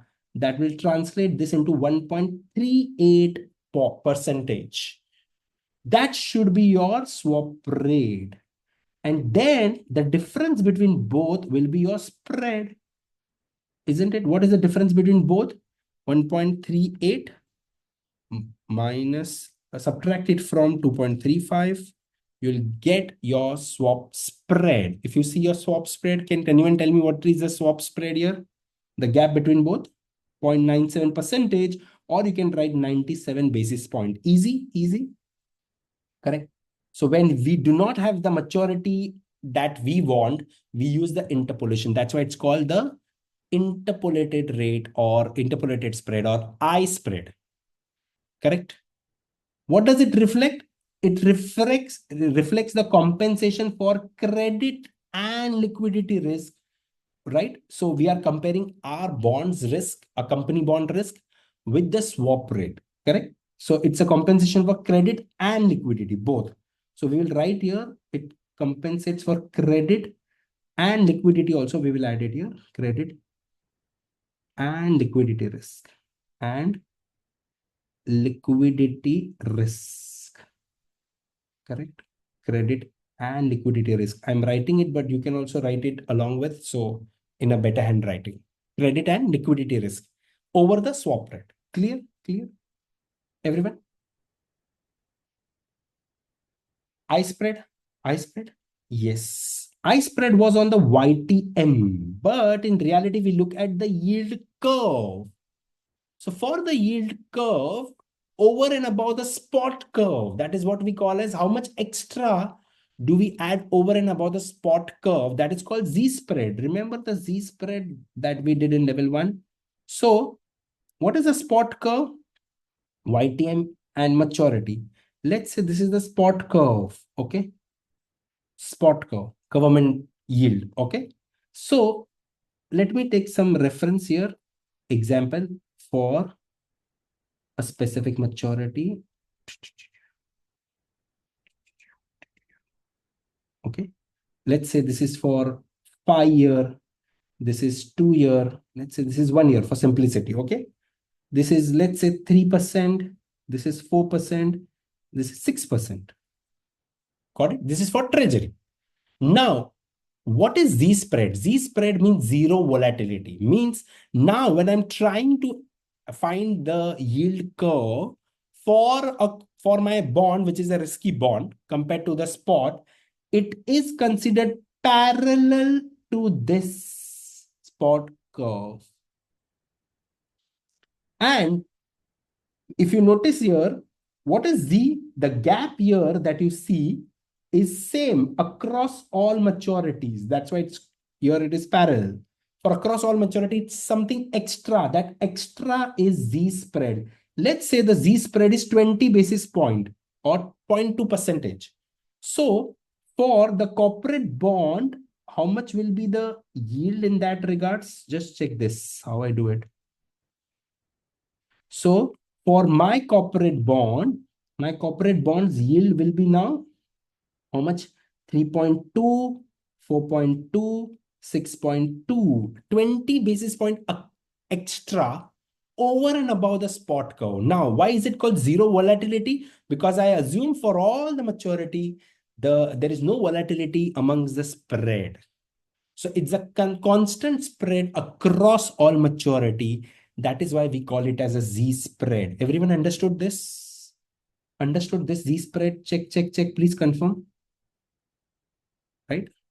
Z spread. Okay. Yes. How do we solve it? We'll see that. So it's a spread that when added to each of the spot rate on the default free risk-free spot rate, correct? It makes the present value of the bond's cash flow equal to the market price. So a corporate bonds, let's say it has 8% coupon, correct? Can I discount the corporate bond with the spot rate, which is a risk-free rate? So you are discounting the cash flows of a risky bond with a risk-free rate. Appropriate or not appropriate? It's not appropriate, right? A risky bond should be discounted with the rate which has risk inherent into it, isn't it? So see here. So the Z spread is a spread over the entire spot curve. And they've given here 1 year spot rate is 4%, 2 year is 5%. So 4% and 5%. But you see there is Z added to it. Now, what is this Z? Ideally, that Z is the missing number, which should, if I add that Z to the spot rate, the present value of all of this should be equal to the market value of the bond. So that Z is that missing number when added to the spot curve will give me the present value. So they did that plugin and they got 80 basis point. How to do that? I'll just show you. Correct? Why is it called zero volatility? Because the Z spread, we assume that there is no volatility. It is constant. Correct? And remember this Z spread, it is used to measure, it's used to value which bonds? It is appropriate only for option-free bonds. Z spread, please note down, it is not appropriate to use for bonds with embedded option. For embedded option, Z spread is not appropriate. See, Z spread reflects the difference between the spot and the corporate bond, right? Or our reference bond.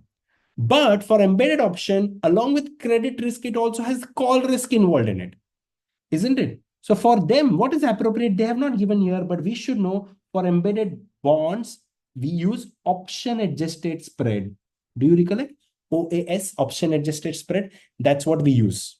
Correct? Now, if I still see the Z spread, of an option-free bond, which is called the straight bond. And if I compare that with the Z spread of, let's say, a callable bond, who will have a higher Z spread? Can you tell me? Who will have a higher Z spread? Higher Z spread, higher risk. Very easy. A callable bond, right? Correct, correct, correct.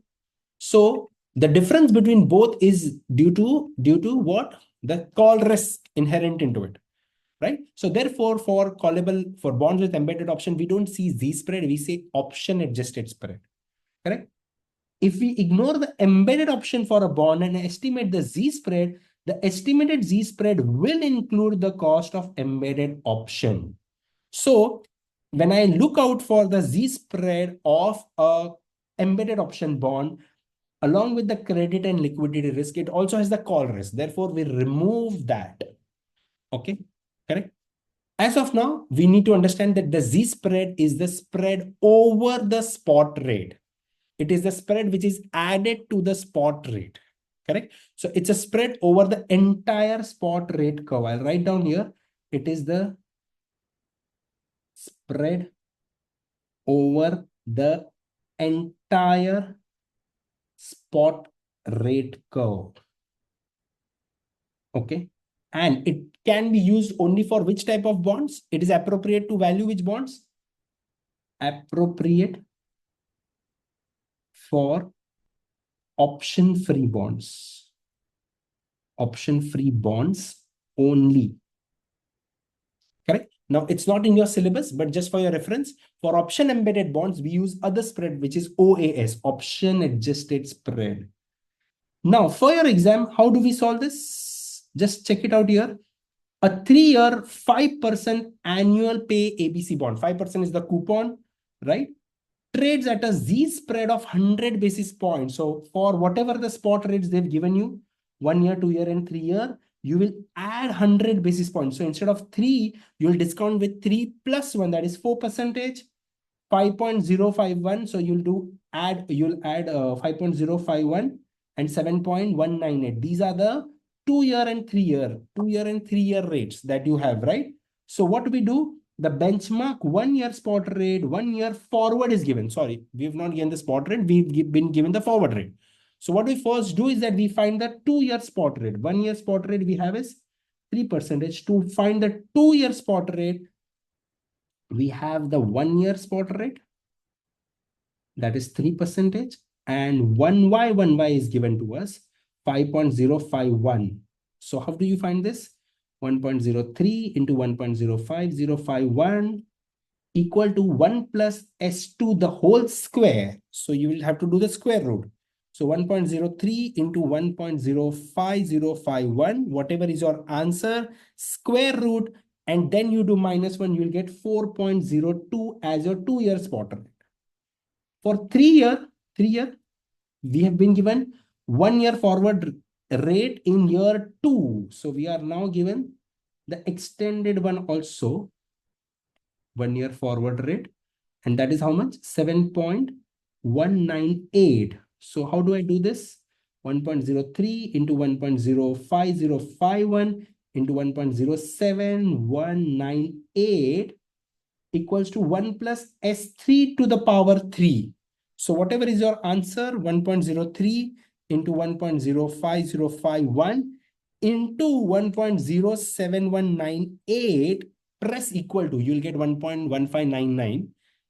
Then you do to the power 1/3. So how do you do that? Yx3 inverse. Yx3 inverse. Are you getting this, everyone?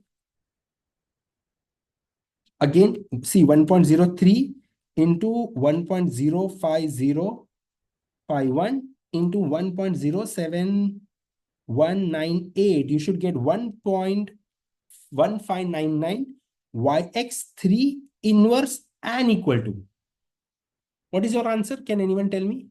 You will get 5.07. Are you getting 5.07? This is how you'll get your 3-year spot rate. Now, on all of this, you will add 1% extra because it's 100 basis point. So you'll add 1% extra, then discount the bonds cash flow. That will give you the price. In exam, you might be finding the price, but you can, if given the price, you can also do trial and error and find the Z spread. For example, if they've given you 3 choices, then you can use all of the choices, add it and see which one matches the PV. Clear? This Z spread. Everyone understood this? Anyone has any doubts with respect to calculation or anything? Got it? Got it? Understood the 3 types of spread till now? Swap spread. Swap spread is a difference between the swap rate, right? The interbank rate and the treasury, right? It reflects the credit and liquidity risk of a commercial bank, correct? Or majorly the risk-free risk. The risk, when you compare with the risk-free, it's a default risk. But I spread interpolated is the, here the reference is swap rate, and we are comparing our company's risk, that is the company's yield, that is YTM. So YTM of our corporate bond with the swap rate. So here it reflects the default and the liquidity risk, the credit risk or the liquidity risk of your bond over and above the swap rate. And then we see Z spread. Z spread is the spread over the yield curve or the spot curve, which is the treasury, correct? It's appropriate for valuing which bonds? For option-free bonds. For option-embedded bonds, for your reference, I've told you, you can use OAS, option-adjusted spread. Clear till this point? The spreads till now? Check, check, check. Anyone has any doubt till this point? Yes. Anyone has any doubt? Anyone? Yes. Okay. Now we will see the 2 new types of spread, that is the TED spread and the MRR-OIS spread. TED spread, this is something that you must have not heard before if you have if you haven't been in the debt market. TED spread, here the TED, ED represents euro dollar futures contract. What is euro dollar? It is borrowing and lending of dollar outside euro. Okay, this euro dollar, again, does it involve the government or is it market driven? It's market driven, right? So TED spread is the acronym that combines T-bills with the euro dollar ticker. Now, first of all, euro dollar, imagine the rates that you see in the interbank market outside the US, that is the euro dollar market, right? Now, the TED spread is amount by which MRR exceeds the interest rate on short-term US government debt. So here we are using the short-term MRR, correct? Comparing with the short-term government rate, which is the T-bills. So that's why you see TED spread on 3-month MRR and 3-month T-bill. They've used the short-term MRR and short-term T-bill. So I will write down here with respect to our, what we were writing, TED spread is the difference between short-term MRR, market reference rate, correct? Which can be LIBOR. In the past, it was, you can say now, SOFR, minus the short-term US rate T-bills. Short-term US bonds are called T-bills, right? So minus, I would say T-bills of the same maturity. So they both are same maturity, okay? MRR minus T-bills of, let's say in this example, they've given 3 months. So you can also write for your reference 3 months, but it can be any other maturity also less than 1 year. Okay. Again, you will see here I'm comparing with the treasury. So again, it measures the risk over and above the risk free. Correct. So let's see what is the TED spread measuring. T-bills are considered to be risk free. Correct. Everyone. While MRR that we saw, it reflects the borrowing and lending between banks, right? So it reflects the risk of lending of commercial banks. This is seen as an indication of, very interesting, it's an indication of what? The credit risk, the short-term risk, immediate risk that you see.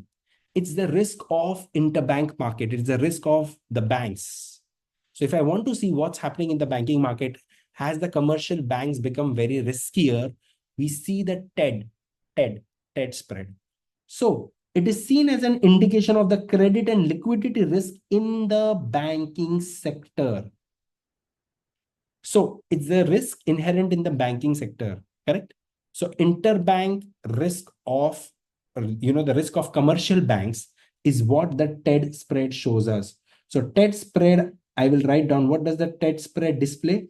It displays the risk of, displays the risk of commercial banks.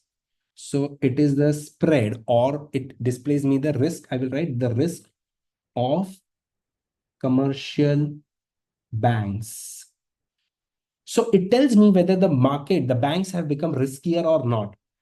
For example, a rising TED spread indicates market participants believe banks are increasingly likely to default on loans and that risk-free T-bills are becoming more valuable. Means people are reluctant to invest in short-term bank instruments. What is short-term banking instruments? Do you recollect something called CDs, certificate of deposits? So institutions like, pension funds or insurance companies, they do participate, or corporates do participate in short-term instruments issued by corporates, or short-term instruments issued by banks, which is called CDs. Companies, they issue short-term instruments called CPs, commercial paper. Recollect that, commercial paper. Banks issue CDs. Now, when you compare those CDs with the treasury, of course, the CDs are riskier. But now, because the risk in the commercial bank is too high, investors are expecting banks to be, very risky. So they are reluctant to invest. And therefore, the gap, the spread between this rate, right, the MRR, the short-term MRR, and the T-bill widens, right? So it captures the risk in the banking system more accurately than the 10-year swap spread. Why? Because the long-term rates are more stable than the short-term rates. So it immediately tells me what is the inherent risk right now in the banking sector. Got it? Now, for your reference, I'll just show you the TED spread as of now. But let me tell you, this TED spread is discontinued of late. It doesn't exist. You see, it's so volatile. And the gap that you see, the suddenly, in which year approximately you see this spread suddenly shooting up? In which 2 years? Do you notice on the screen? We all know those 2 years. One is when there was a banking crisis in after the 2007-8, right? At that time, suddenly the TED spread has risen. And then the second, of course, we all know, just after the, just at the start of the pandemic, right? COVID. So those 2 points where you see the spread has suddenly increased substantially, that is what is a reflection of the banking sector. People lost trust in the banks during that crisis. Okay. So this is the TED spread. Just for your reference, I'm telling you, as of now, the TED spread has been discontinued. It doesn't exist anymore, but it is just seen as a risk, overall risk in the banking sector. Clear, everyone? Understood? Right? Correct. And the last spread here is MRR, the market reference rate, and OIS. OIS, overnight index swaps. OIS stands for overnight index swaps. Overnight. Do you think banks borrow from each other for one day also? Yes, they do so. And why do they do so? Because they might have to meet their short-term reserve requirement, or they might have to, or let's say an institutional investor might have to deposit some margin on their derivatives contract. So they might require overnight bonding, overnight funding, correct? So OI stands for overnight index swaps, and represents interest rate on unsecured overnight lending between banks. So let's say when bank A borrows from bank B overnight, that rate is called OIS, and this is unsecured between banks. Correct? OIS rate roughly reflects the federal funds rate and includes the minimal counterparty credit risk. Now, this is where the US Fed is involved. So OIS is directly or indirectly determined by the US Fed. Correct? It is influenced by the US Fed. So this rate reflects the federal funds rate, and it includes, they said, minimal counterparty credit risk. So what does this spread generally represent? It represents again the credit risk of the banks. They said here the OIS does not have credit risk. OIS does not have the credit risk. So the difference between MRR and OIS. OIS is risk-free. Even though it is unsecured, but between banks, it is generally considered risk-free. Formally, instead of MRR, they use LIBOR OIS spread, the amount by which MRR exceeds the OIS rate and also indicates the level of credit and liquidity risk in the banking system. So this also reflects the same thing. So MRR OIS is the difference between MRR and overnight index spread. So instead of T-bills, they've used OIS, which is for 1 day, correct? Right? Again, it reflects the same thing. It reflects the risk in the, they said, in the banking sector, right? So it reflects the credit risk in the banking sector, credit risk in the banking sector, right? You can use that at any particular, just to conclude about the market. So again, for the banking system, another risk is this. So again, I will write risk of the banking system. Correct. Same. Just that we have changed the reference here. Here the reference, this is TED spread, use the short-term rates. MRR OIS does not always use the short-term rates. Correct. Here the benchmark has changed, and the maturity is also the different. That is the only difference here. Clear? All the 5 spreads, right? Now let's see based on that if we can do some questions. Everyone, first one. The swap spread is the difference between spot rate and treasury yield. Okay. Is for a default free bond is least likely to reflect the bonds. First of all, what does it reflect? It reflects the default risk of the commercial bank, right? So what does it least likely reflect? Everyone in the class, can you try this? Mispricing in the market, illiquidity, time value. What is something that you didn't see? It definitely does not reflect what? Yes, can anyone give me the answer? Check, check, check. I've got the answer. C, time value. Why? Because the maturity is the same. In all the spreads, when we are comparing, we assume the maturity is same. So it's not for the maturity or the time. Got it? So that's the least likely answer. Second one, please everyone try. Which of the following statement about Z spread is most accurate? Z spread is the difference between YTM. No, it doesn't take YTM. Isn't it? Spread over the treasury spot curve, correct? That the bond would trade if it had 0 embedded options. Yes or no? B. That the bond would trade if it had 0 embedded options.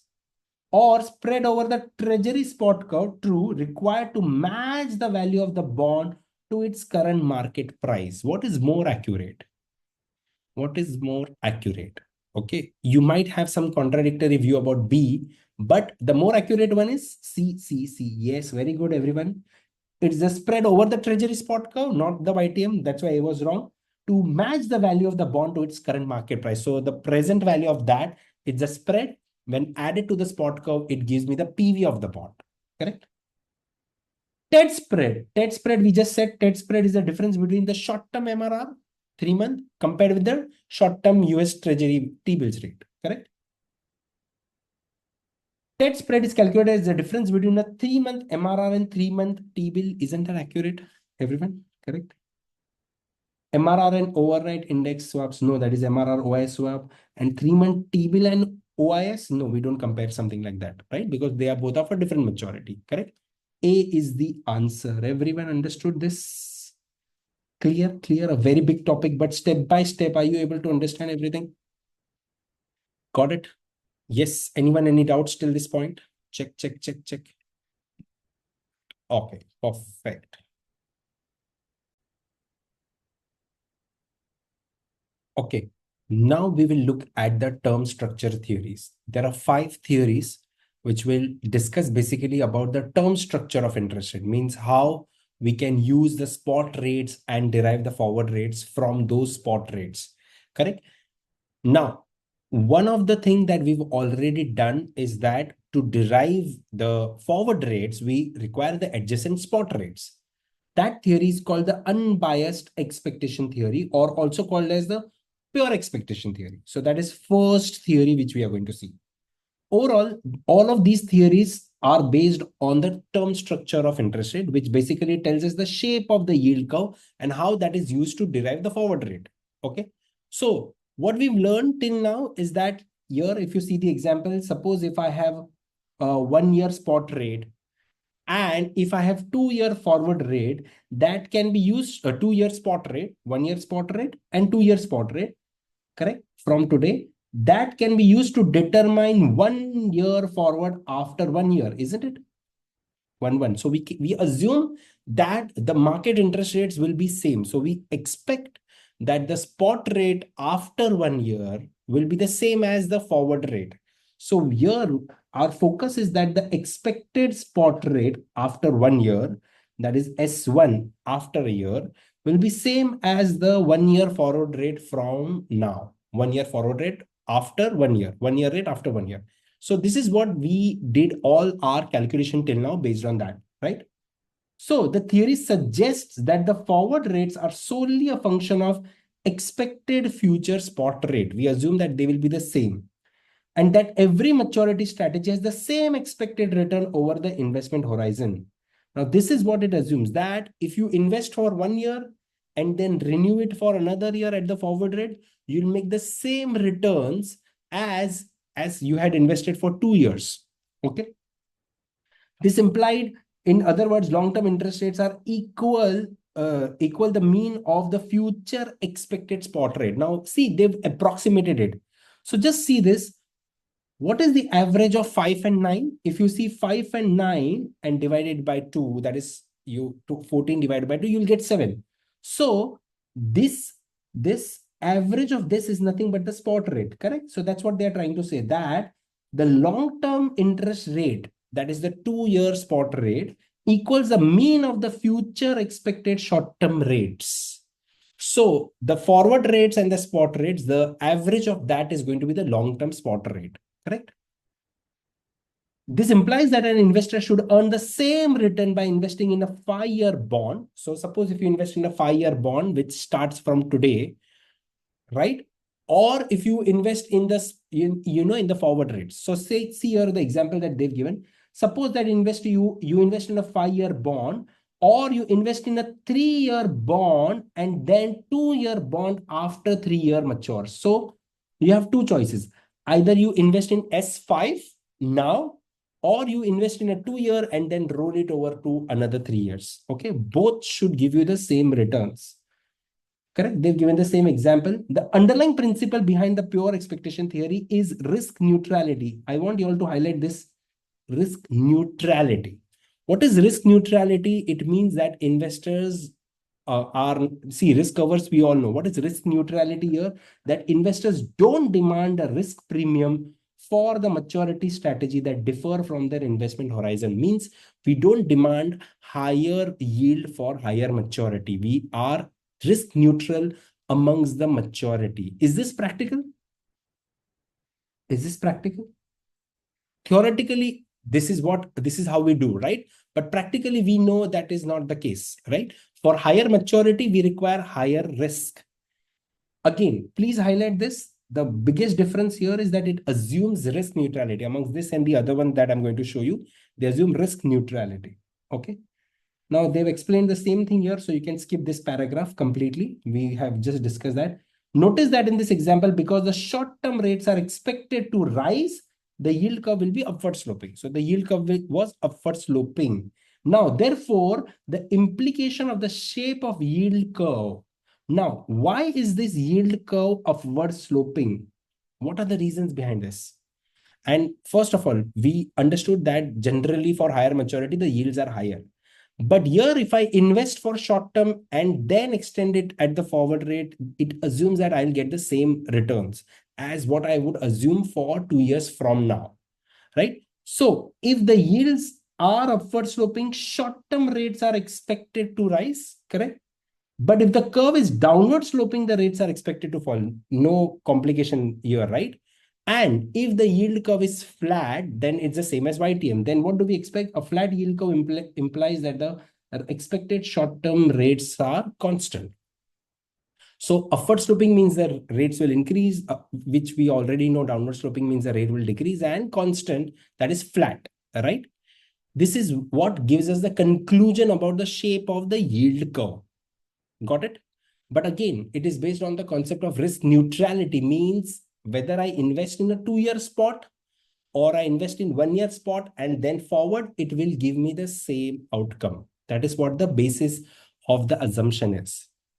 Now, the second theory is local expectation theory. The first theory, see, it has two names: unbiased expectation theory. All our calculation is based on this. Spot forward is based on this, correct? Which is also called pure expectation theory, unbiased expectation.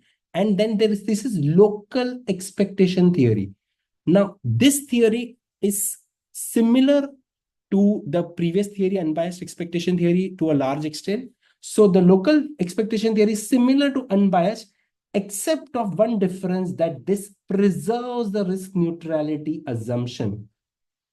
Preserves the risk neutrality assumption and for only short holding periods. What does it mean? That this concept of risk neutrality is only for short term, if your holding period is less. Okay.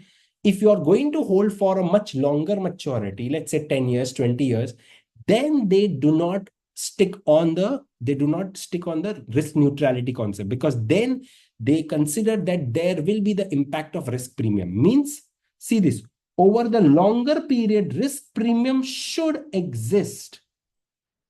What is the biggest difference between this and the previous one? Here they said, yes, it is neutral, risk neutral, but only for short-term period. For long-term period, they do consider risk. Long-term period does consider the risk premium. This implies that over the short periods, every bond should earn the risk-free. Correct? For short-term period, you'll, as the pure expectation theory says, you will earn the risk-free only, not more than that. Correct? But in the long run, there should be risk premium. Now, remember we did something called riding the yield curve? Riding the yield curve. What did it assume? What did it assume? Now see, check here. Let me go to that riding the yield curve. Where is riding the yield curve? Yes, here. See, the local expectation theory says that as your maturity is higher, the yields, as you progress towards the maturity, what did the riding of the yield curve assumed? That the yield will remain the same, isn't it? Correct? As you progress, will it remain the same, or will it, assuming the yields are the same, what will happen as you progress towards the maturity? The bond's life is shrinking. So the lower maturity bonds have lower yield. Correct? And this will remain status quo. Then you will make more returns. Correct? That is what it assumes, right? So as you progress towards the maturity, since your duration now left is, lesser, your yield should be lower. So for what we assume that a 30-year bond after 5 years, since it will be 25-year bond, its yield should be reflecting the 25 years maturity. Now, local expectation theory doesn't say so. Well, what does it say? It says that over the short term, there is risk neutrality, but not long term. So this theory is said to be not practical. Why? I will show you again.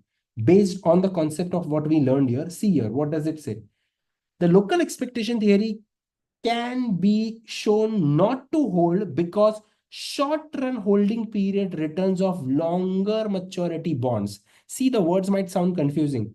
Short holding period returns of longer maturity bonds. Short holding period means, remember that case where our investment horizon was for 5 years, but we invested in which bond? We invested in bond with maturity of 30 years, isn't it? So see this now. The local expectation theory can shown to be not hold because the short run holding period returns for a longer maturity bonds can be higher than short run holding period on shorter maturity. So we saw there, instead of investing in a 5-year bond because you wanted to hold for 5 years, you will make more returns if you hold a 30-year bond and exit it after 5 years. Isn't it correct? So that is what we saw happening. So therefore, that contradicts the local expectation theory. Okay.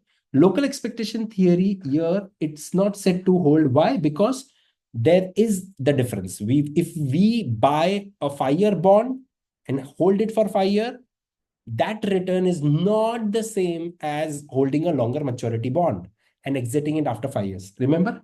So I'll repeat: the local expectation theory can be shown not to hold because the short run holding period returns of long maturity bonds can be shown to be higher than short holding period on shorter maturity bonds, which is like you are investing in a 5-year bond and held it for 5 years, right? Due to the liquidity premiums and hedging concerns. So due to these two reasons, the returns are not same. So what does local expectation theory said? It said same as unbiased expectation. It says the opposite. It says no, the yield actually should be higher for a 30-year bond after 5 years also. That should be higher than the existing 5-year bond yield.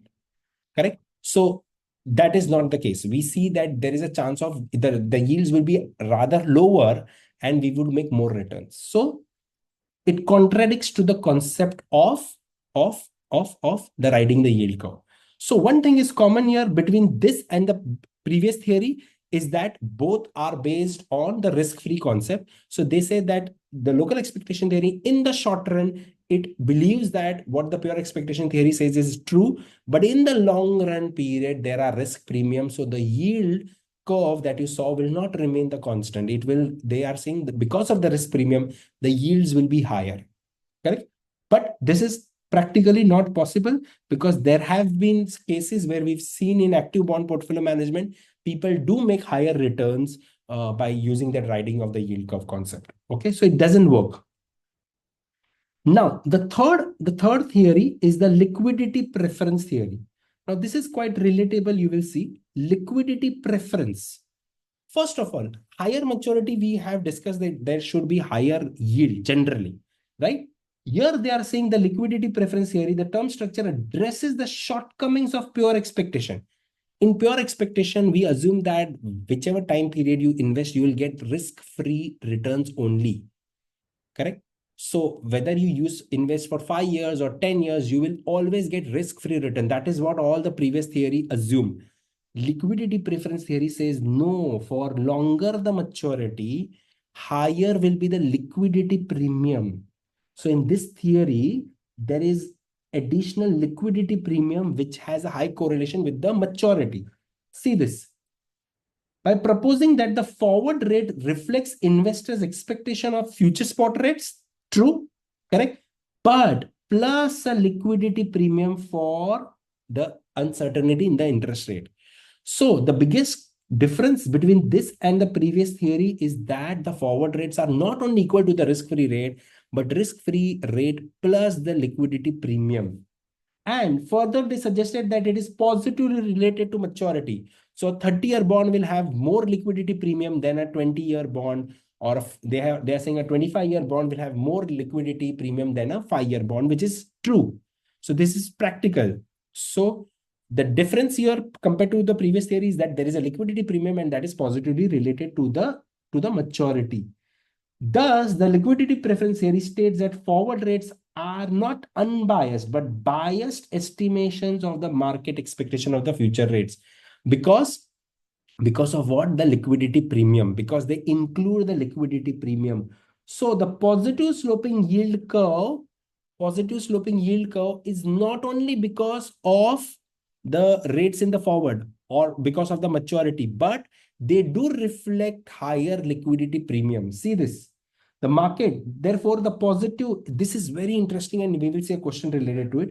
They include a liquidity premium. So if the yield curve is upward sloping, they say that this is not only just because of maturity, but that can also be because of the liquidity premium. Okay, so see this. The yield curve is upward sloping. It concludes what? That the market expects future interest rate to rise. True. But the second one, the rates are expected to remain constant or even fall. But why is still upward sloping? Because of the liquidity premium. So until now, we assume that the rates are higher, maybe because market is expecting. But now they are saying, even if the market is not expecting, the yield curve might be upward sloping or positively sloping, and that is because higher maturity reflects higher liquidity premium. Correct? But a downward sloping yield curve indicates steeply falling short-term rates according to the liquidity preference theory. See, if the yield curve is downward sloping, now we know that higher maturities definitely have higher liquidity premium. Correct? But the yield curve is still downward sloping, means even after liquidity premium, the yield curve is downward sloping, means that means a great fall. That means it is, they are saying that this means a steep fall, steep fall. So even after adding liquidity premium, if the yield curves are downward sloping, that's a disaster situation. That means the yields are falling at a massive scale, right? It's a steep fall. Disaster in the sense that for the yield, but for the price, it might be good. Got it? Now, the size of liquidity premiums need not be constant. They are saying this liquidity premium will also keep on increasing. They may be larger during the periods of greater uncertainty when risk aversion is higher. So very important thing in the liquidity preference theory, that higher the maturity, higher will be the liquidity premium. And this will be not only just because of the maturity, but also because of the risk. So higher the risk or volatility, or higher the maturity, there will be higher liquidity premium. So the yield curve is upward sloping, not only because of the risk, but also because of the liquidity premium. So this is the biased expectation, not unbiased, unbiased. This is biased expectation, okay? Clear, everyone? Biased estimate of market expectation, very important. Now comes the fourth theory. The fourth theory is segmented market. Now the fourth and fifth are somewhat similar. Segmented market theory and preferred habitat. And we have a question related to it. Segmented market theory says that yields are not determined by liquidity premiums and expected spot rates. They said that the yields are not just dependent on this. In fact, they disagree that yields are not because of this. They are, the shape of the yield curve is because of the preferences of the borrowers and lenders, means it's because of demand and supply. Very important. They don't say, they don't believe like others that, oh, it's because of the liquidity premium or because of the future expected spot rate. No, they say it is because of the demand and supply. For example, if the pension funds, they've given a very nice example here, that one of the participants like pension funds, here, see this. Pension funds and insurance companies, majority of their money is in short-term securities or long-term securities. Pension funds and insurance companies, where is their majority of their funds? They are for longer maturity, right? So majority of their funds are in longer maturity bonds to manage that ALM, asset liability management, right? So they will create a huge demand for longer maturity bonds, and market is dominated by this pension insurance funds and sovereign wealth funds. So there will be a huge surge in demand for longer maturity bonds, driving their yields down or up, driving their yields down. So the unlikely to participate in the market for short-term funds. So pension funds and these institutions, they are more concentrated to longer maturity bonds, but there is lack of liquidity in the short term. So the yields are reflecting not the expectation of the spot rate or liquidity premium, but it's reflecting what the borrowers and lenders want. If the market is biased towards long term, then the long term, you will see more movement there. You will see the yields down there because there is enough of liquidity. But in the short term, there might be lack of liquidity. So they are saying it's the borrowers and lenders preference which drives the balance between supply and demand for loan for different maturities. So different maturities might be reflecting different yields because of the demand and supply. Okay. This is called segmented markets because the theory suggests that the yield at each maturity is determined independently of the yield at other maturities. I suggest you please highlight this. Yield at each maturity is determined independently of the other. And it is just simply because of the demand and supply. It's unrelated to the other maturity. This is complete contradiction to the previous theories. Understood, everyone? Clear, clear, clear, clear. So this theory supposes that various market participants only deal in security that they want, which I just discussed. That is the segmented market theory based on demand and supply, and yields are determined independently. Okay. Now, preferred habitat theory is quite similar to the segmented market. Okay, see here. It also proposes that forward rates present expected future spot rate plus a premium, but it does not support the view that this premium is directly related to maturity. So they say that there is a premium? Yes, there is a premium. And this premium is very interesting that they said that it is not directly because of maturity. So the premium can be because of demand supply, yes, but not always related to maturity. So, but not related to maturity. Okay, so it contradicts the liquidity theory, correct? Instead, the habitat theory suggests that the existence of imbalance in the supply and demand in a given maturity will induce lenders to borrow and borrowers to shift from their preferred habits. Why is this called preferred habit? See, imagine you are the investor, okay? And you want to invest for 5 years, which is offering you, you want to invest for 5 years, which is offering you 2% yield, correct? Now, if there is a 10-year bond which is offering you higher yield, let's say 4%, or if you ride the curve, riding the yield curve, if you probably make 4%, then you might go into a 10-year bond, even if your maturity was 5 years, you might invest in a 10-year bond. So they are saying that investors shift only when they are compensated with higher reward. So see this. So they are saying that the existing of imbalance between supply and demand will induce lenders and borrowers to shift from their preferred habit. So suppose if I wanted to invest for 5 years, I will shift and create an imbalance. However, to entice the investors must be offered an incentive to compensate for this exposure. So investors should be compensated enough, then they would shift their habit. Correct? Right? So borrowers require cost savings and lenders require a yield premium. So investors want what? Higher premium. Only then they will shift. Similarly, borrower wants to reduce the cost. So if he wants to borrow for 10 years, but if the cost is very high, he might right now borrow for only 5 years and then wait and watch.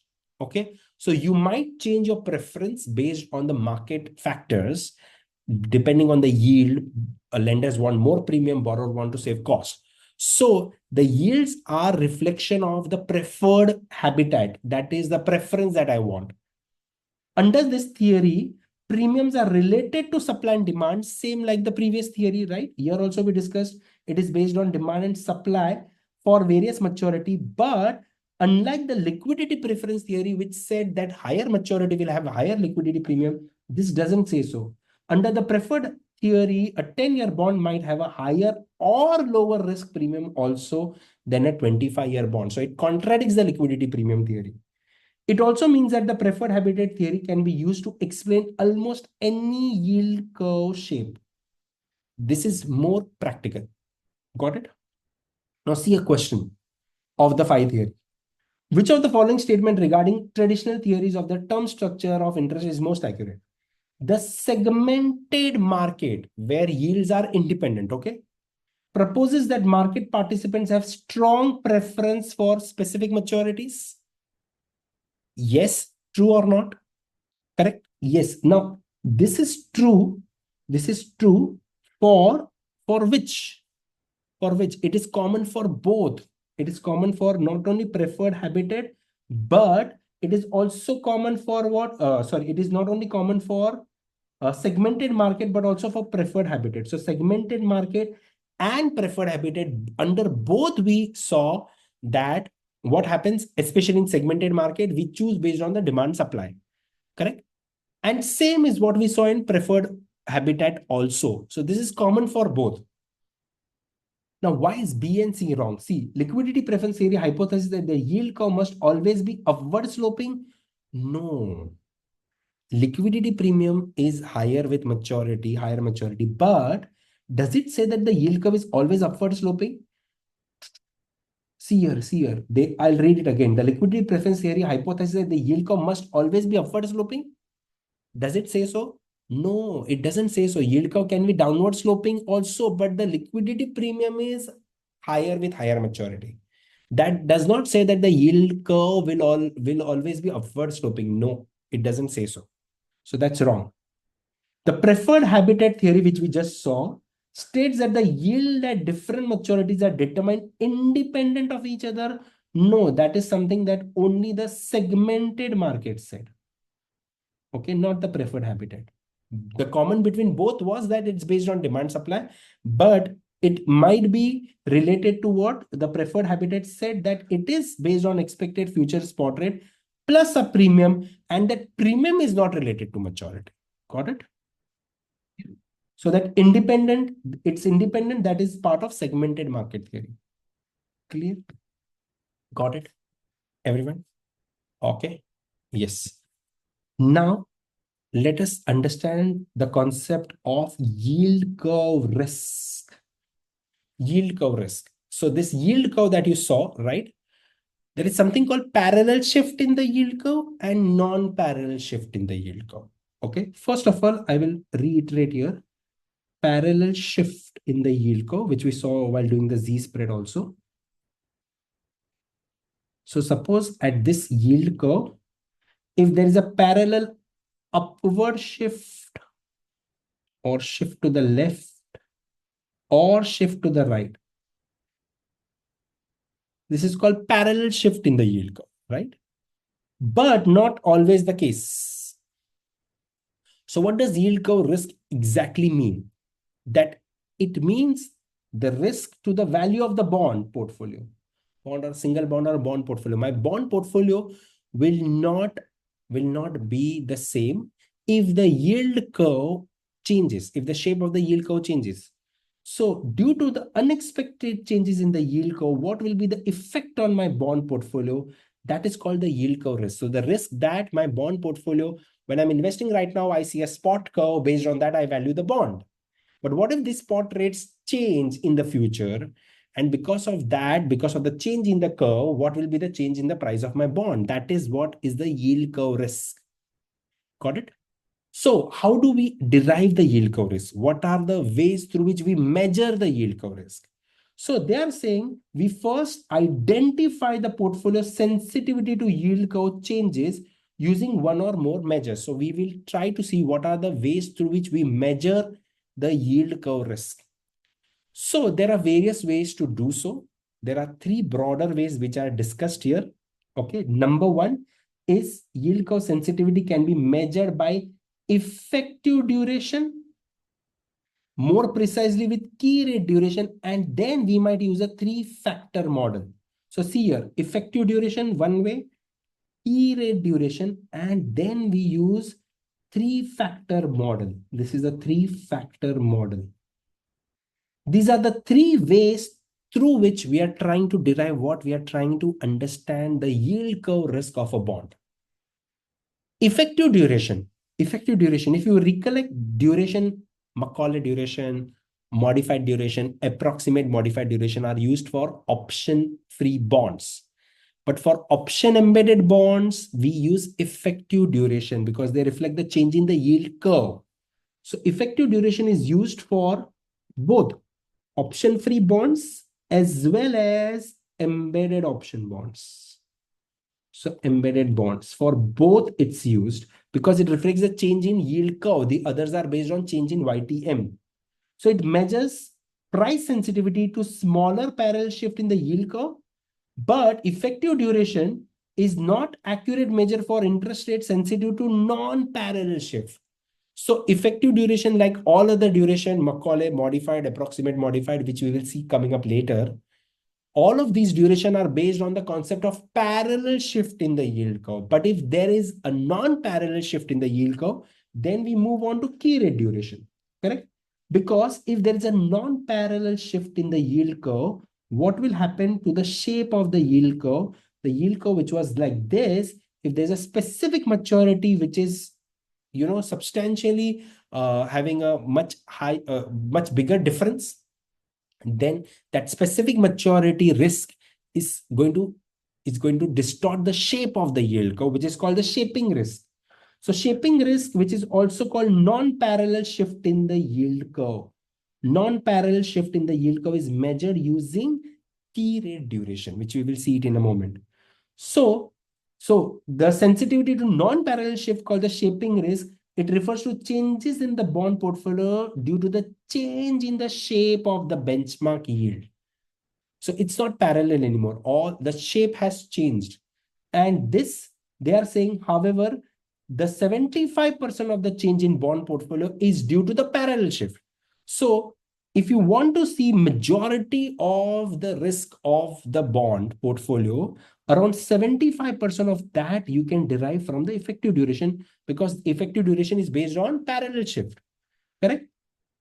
But key rate duration takes into account the non-parallel shift also. This is more precise method to find the bond sensitivity. However, I'll repeat, effective duration still does the job most of the time, because they said around 75% of the bonds sensitivity is due to parallel shift. I'll repeat, around 75% is due to parallel shift. So even just by looking at effective duration, you can get majority of the bond sensitivity. But if you want to make it more precise, we use the key rate duration. Now, compared to the effective duration, key rate duration is superior for non-parallel shift. And how to do the key rate duration measurement, they've given some information here, but don't worry about it. It's a very short information here. Major information and the calculation is going to follow up in the next topic. So right now, just read the instruction and the formula here, but in reality, you are going to do key rate duration later on. That time we'll see it in much detail. Here, they've just briefly given it. So you might wonder, how is this calculation done? So let's see. Remember the word that key rate duration is duration for specific maturity, not for the whole yield curve. So what is key rate duration? Let's read that. It's the sensitivity of the value of the security to changes in a single par rate in one specific maturity, keeping all other constant. Keeping all other constant, very important. In other words, it is the price sensitivity. It's the duration isolates the price sensitivity to a change in the yield curve of a particular maturity only, not all maturity. If all the maturities, then effective duration. For a specific maturity, key rate duration. Okay, key rate duration. See here, they're given, for example, a bond portfolio has interest rate risk exposure to only 3 maturities. So for each maturity, 1 year, 5 year, and 25 year, you have got specific durations. These are your key rate durations for specific maturity. Understood? So they've said it is defined as a percentage, approximate percentage change in the value in response to 100 basis point. That is 1% change in the corresponding key par rate. Key rate can be, let's say, 5 year, 10 year, or any specific year, holding all other constant. How is this done practically? We'll see that later. Conceptually, we could determine the key rate for the 5-year segment of the yield curve by changing only the 5-year par rate and observing the change in the value of portfolio. Now, this, what is written here, I will prove it when we go to that reading, how we derive it. Right now, don't worry about it, okay? Now, this way, you might have got the key rate for all the maturities that you're worried about. Okay, so what we do, for example, here, we just wanted to see what is the sensitivity of the 5-year. If the 5-year yield changes, if the 5-year maturities yield changes, then what is the impact on the bond, keeping all other yield constant? That is what we get key rate duration. Okay, so here they've given 3 different maturities which affect the bond, and we have 3 different durations for them. So the sum of the total of this key rate duration is effective duration of the portfolio. So if I want to see what is the effect on the portfolio, the change in the price of the bond, it is the sum of all the durations, key rate durations. Now, why do you see all the durations being negative? Because duration is negative. Why? because the change in the price and the change in yield have inverse relationship. That's why the duration is always negative. Correct? So it's a sum of all the durations. So when I apply all the durations and multiply that with the change in the yield, because I know what is my duration. Duration is the percentage change in the price of the bond over the percentage change in yield. And if I multiply the duration with the change in yield, we would get the percentage change in the price of the bond. So multiplying the duration with the change in the rate, correct, will give me the price of the bond. Do I have to do the calculation right now? No. You just need to understand that we have derived the key rate duration for specific maturities and then try to find the change in the price of the bond. If it was effective duration, there would only be one duration for the all the maturities. For all the maturities. Correct? This is the second way to derive the yield curve risk. The third is based on a factor model, three-factor model, three factors. Sensitivity to parallel, which we did effective duration, steepness and curvature. Curvature. Do you recall curvature, convexity? Do you think bonds only change in linear form? No, right? Linear. Do all the does the upside and downside of the bond change by the same, the bond's price increase and decrease by the same rate, upside and downside, when the yields change by the same rate? No. Duration measures the linear change. But if you want to see the actual change, it's convex. So that curvature is measured using convexity, isn't it? Got it? So under the three-factor model, we decompose the yield curve risk. We separate the yield curve risk, that is a sensitivity in the bond portfolio, due to three things. Three things, right? To decompose the risk of the sensitivity to the following three categories: the level, steepness, and curvature. Let's understand one by one. Level means parallel shift in the yield curve, right? Which we derived using what? Parallel shift in the yield curve using effective duration, right?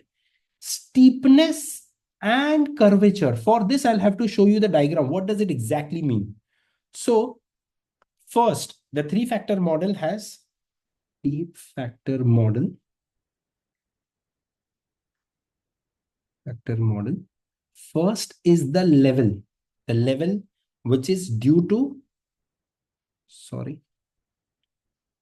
level is due to the parallel shift in the yield curve. Okay. Level is due to the parallel shift. Parallel shift, right? Parallel increase or decrease, I would say parallel shift in the yield curve, correct? Because of that, what is the effect on the bond portfolio, right? So it's due to the parallel shift. Okay. Now, parallel shift, we all know, we've seen that diagram again and again. It's simply when the yield curve increases or decreases. Let's say if I were to decrease, its yield curve decreases by the same rate across all maturities. So that is the first. But I know this only reflects 75%, right? Effective duration, correct? The second I want to know, therefore, steepness. How steep is the yield? And steepness basically reflects that when will the yield become steeper? When the short-term rates are lower or the long-term rates are higher. So this happens, steepness becomes when the short-term and long-term, short-term interest rates will decrease and long-term interest rate will increase. Long-term interest rates increase and short-term interest rate decrease. Then just see the steepness. So the normal yield curve was just upward sloping. But when I say steepness, see, normal yield curve was this. Let's say was this. But when I say it becomes steeper, means what? The short-term interest rates have fallen and the long-term interest rates have risen. So this has become more steeper. The short-term interest rates have fallen, correct? And the long-term interest rates have increased. This is called steepness. So one thing is the level, which is the parallel shift, that is increase or decrease in the yield curve. Steepness, where the long-term interest rate increases while the short-term decrease.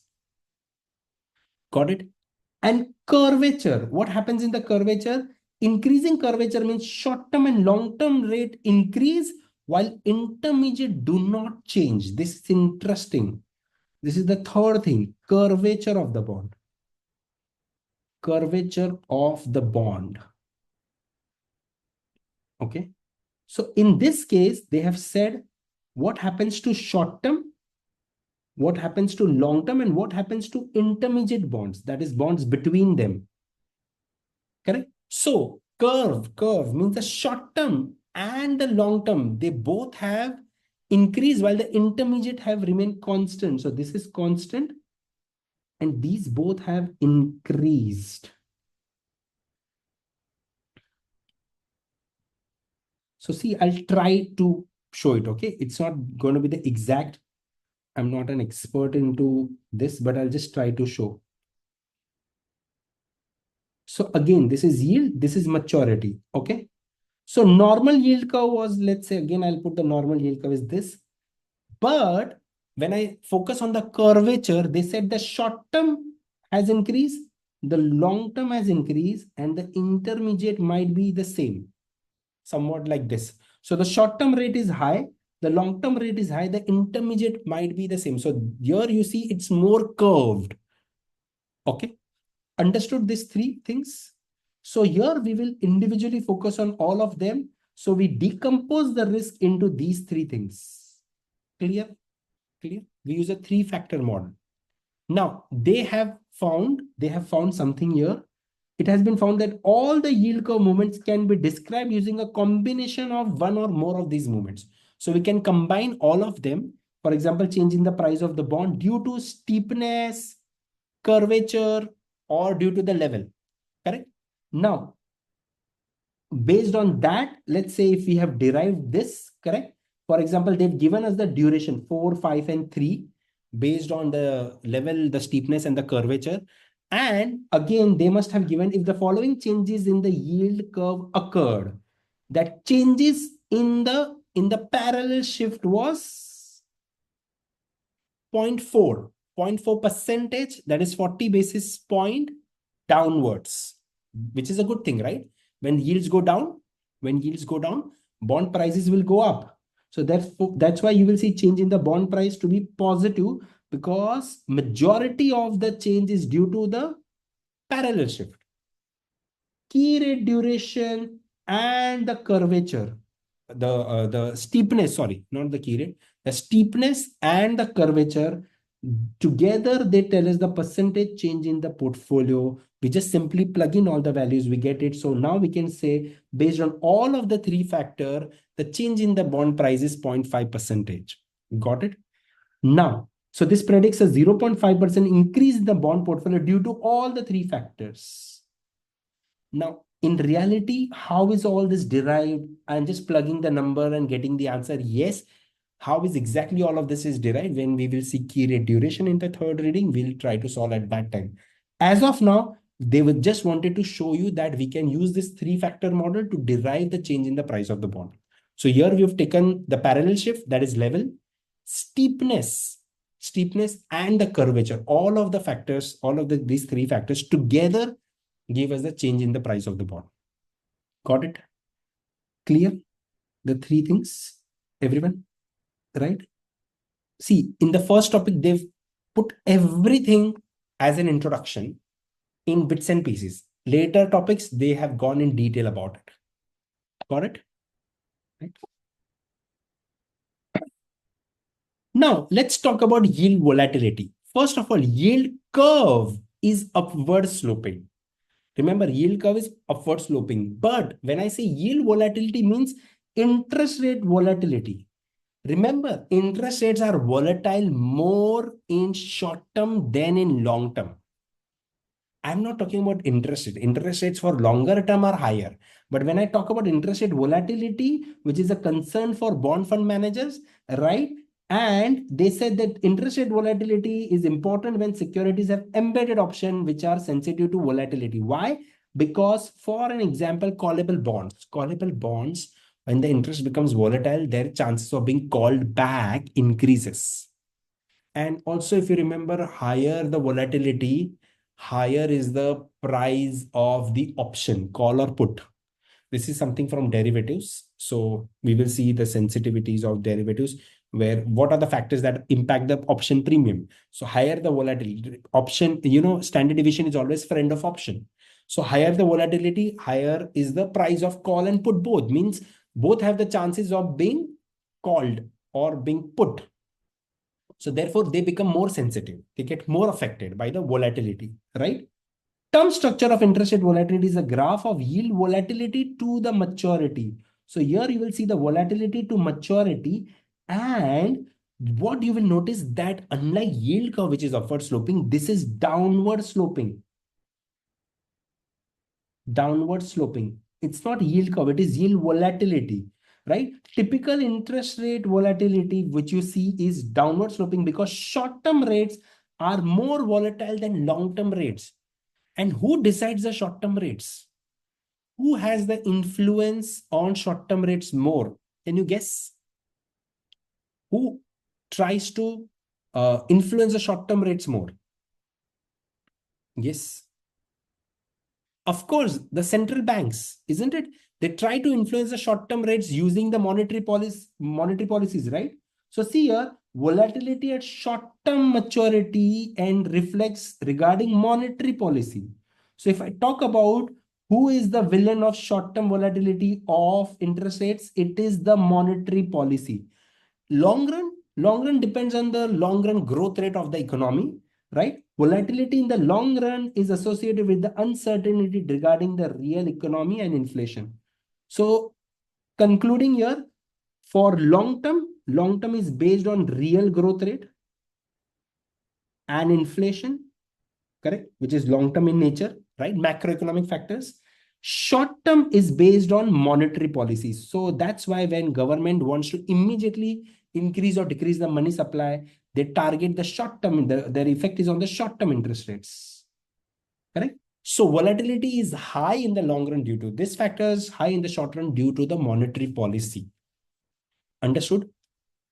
Interest rate volatility at time t for a security with maturity t is denoted as standard deviation t. Standard deviation for what? T and small t and big T. Small t is for the maturity and smaller t is when you are looking at that standard deviation. So standard deviation here, the big T is the maturity, correct? The short t is when you are looking at, is at time t. Okay, correct. Annualized standard deviation of the change in bond yield. It's simply the annualized standard deviation. Okay. So basically this standard deviation is high for a short maturity than a long maturity. Understood everyone? For short term, and because that's driven by the monetary policy. Clear? So 2-3 points about the yield volatility. It is downward sloping. Short-term rates are more volatile than long-term rates. Long-term rates are influenced by long-term growth rate in the economy and inflation. Short-term rates are influenced by the monetary policy. Clear? Got it? Right. Now you notice that these economic factors play a major role in impacting the yield curve, isn't it? So macroeconomic factors that affect the bond yield include, we've already seen that, GDP, inflation, and monetary policy. Amongst that, we know monetary policy for short term, GDP for long term, right? And inflation for long term. Now, very interesting data that they are saying that around 2/3 of the variation in short term and intermediate yield is explained by monetary policy. Very important. Short term, we already know it's monetary policy. So they are saying around 2/3 of the sensitivity in short term and intermediate yields is due to the monetary policy, and the remaining is explained by other factors. In contrast, inflation explains 2/3 of the variation in the long term. You know that long-term yields are based on inflation and economic growth rate. So they are saying around 2/3 of the impact in the long-term yield is due to inflation, with remaining mostly explained by monetary policy. So overall, for short-term bonds and intermediate bonds, around 2/3 of the yield curve is due to the variation in the yield curve is due to what, everyone? 2/3 of the variation in the short run is due to, yes. Can you repeat? It's due to what? 2/3 of the variation in the yield curve for short term and intermediate bond is explained by inflation. See here, 2/3 of the variation in short term intermediate yield is explained by monetary policy. Sorry, monetary policy, and inflation explains the same for the longer term ones. Got it, everyone? Clear? Right? So I'll repeat, 2/3 of the variation is short term and intermediate is explained by monetary policy, remaining by other factors. But for longer term yields, inflation is the bigger thing. So here you can relate that with what we read here, right? Long term,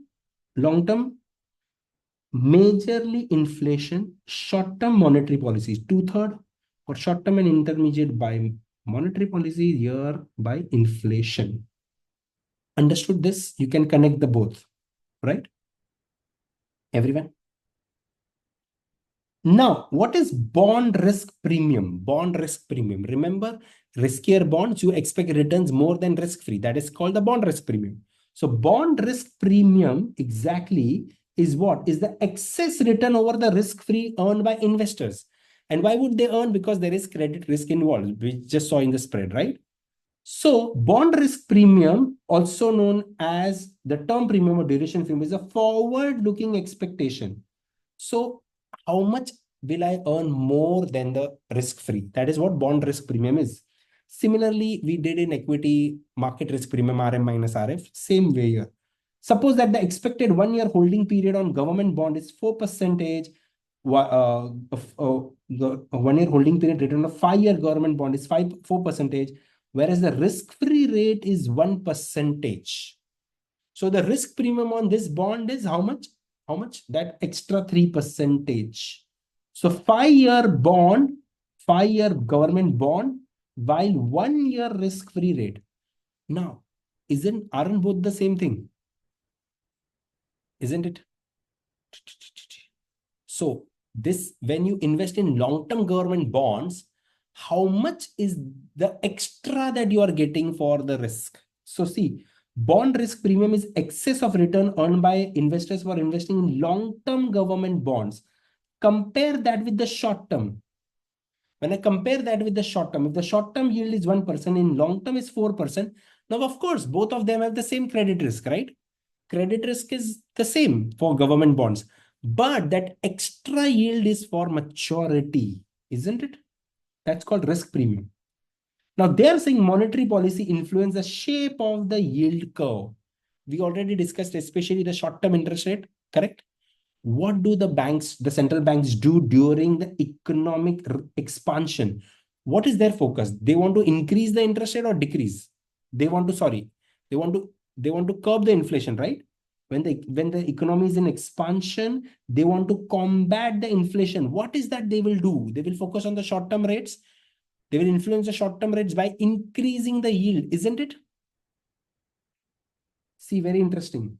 Monetary policy influence the shape of the yield curve, right? During economic expansion to combat rising inflation, central banks may raise short-term rates, leading to very, very interesting bearish flattening of the yield curve. What is bearish flattening? Very interesting. Bearish flattening. Bearish flattening. And very interesting, bearish flattening, normal yield curve. And then what happens to bearish flattening? See, I will compare the normal yield curve. Let's say is this, correct? And now, what is bearish flattening? See, bearish flattening, how does it work? So, central banks want to combat inflation, right? So, what they do is that they will increase the rates or decrease the rates. First, tell me, will they increase the rates or decrease the rates?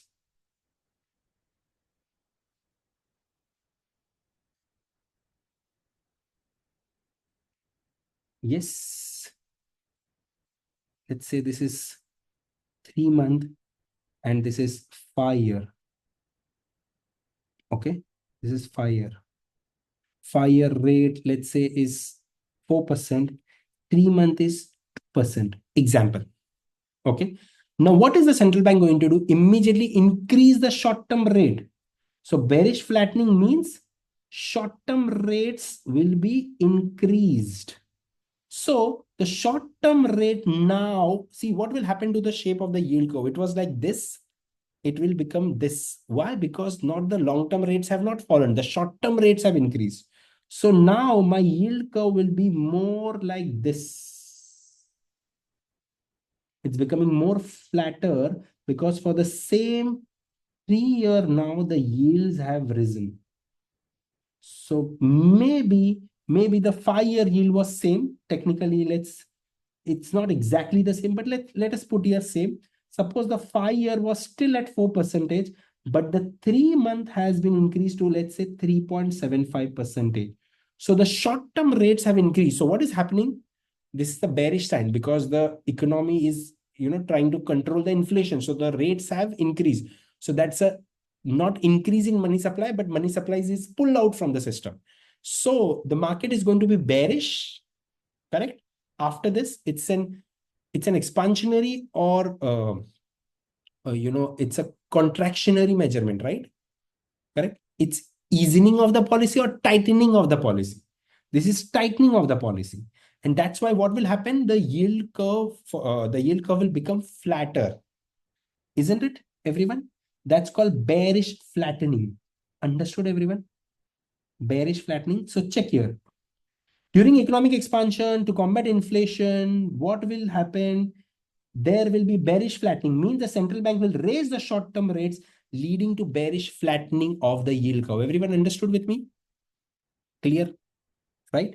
But opposite they will do during recession. See, during recession, central banks may reduce short-term rates, leading to bullish steepening.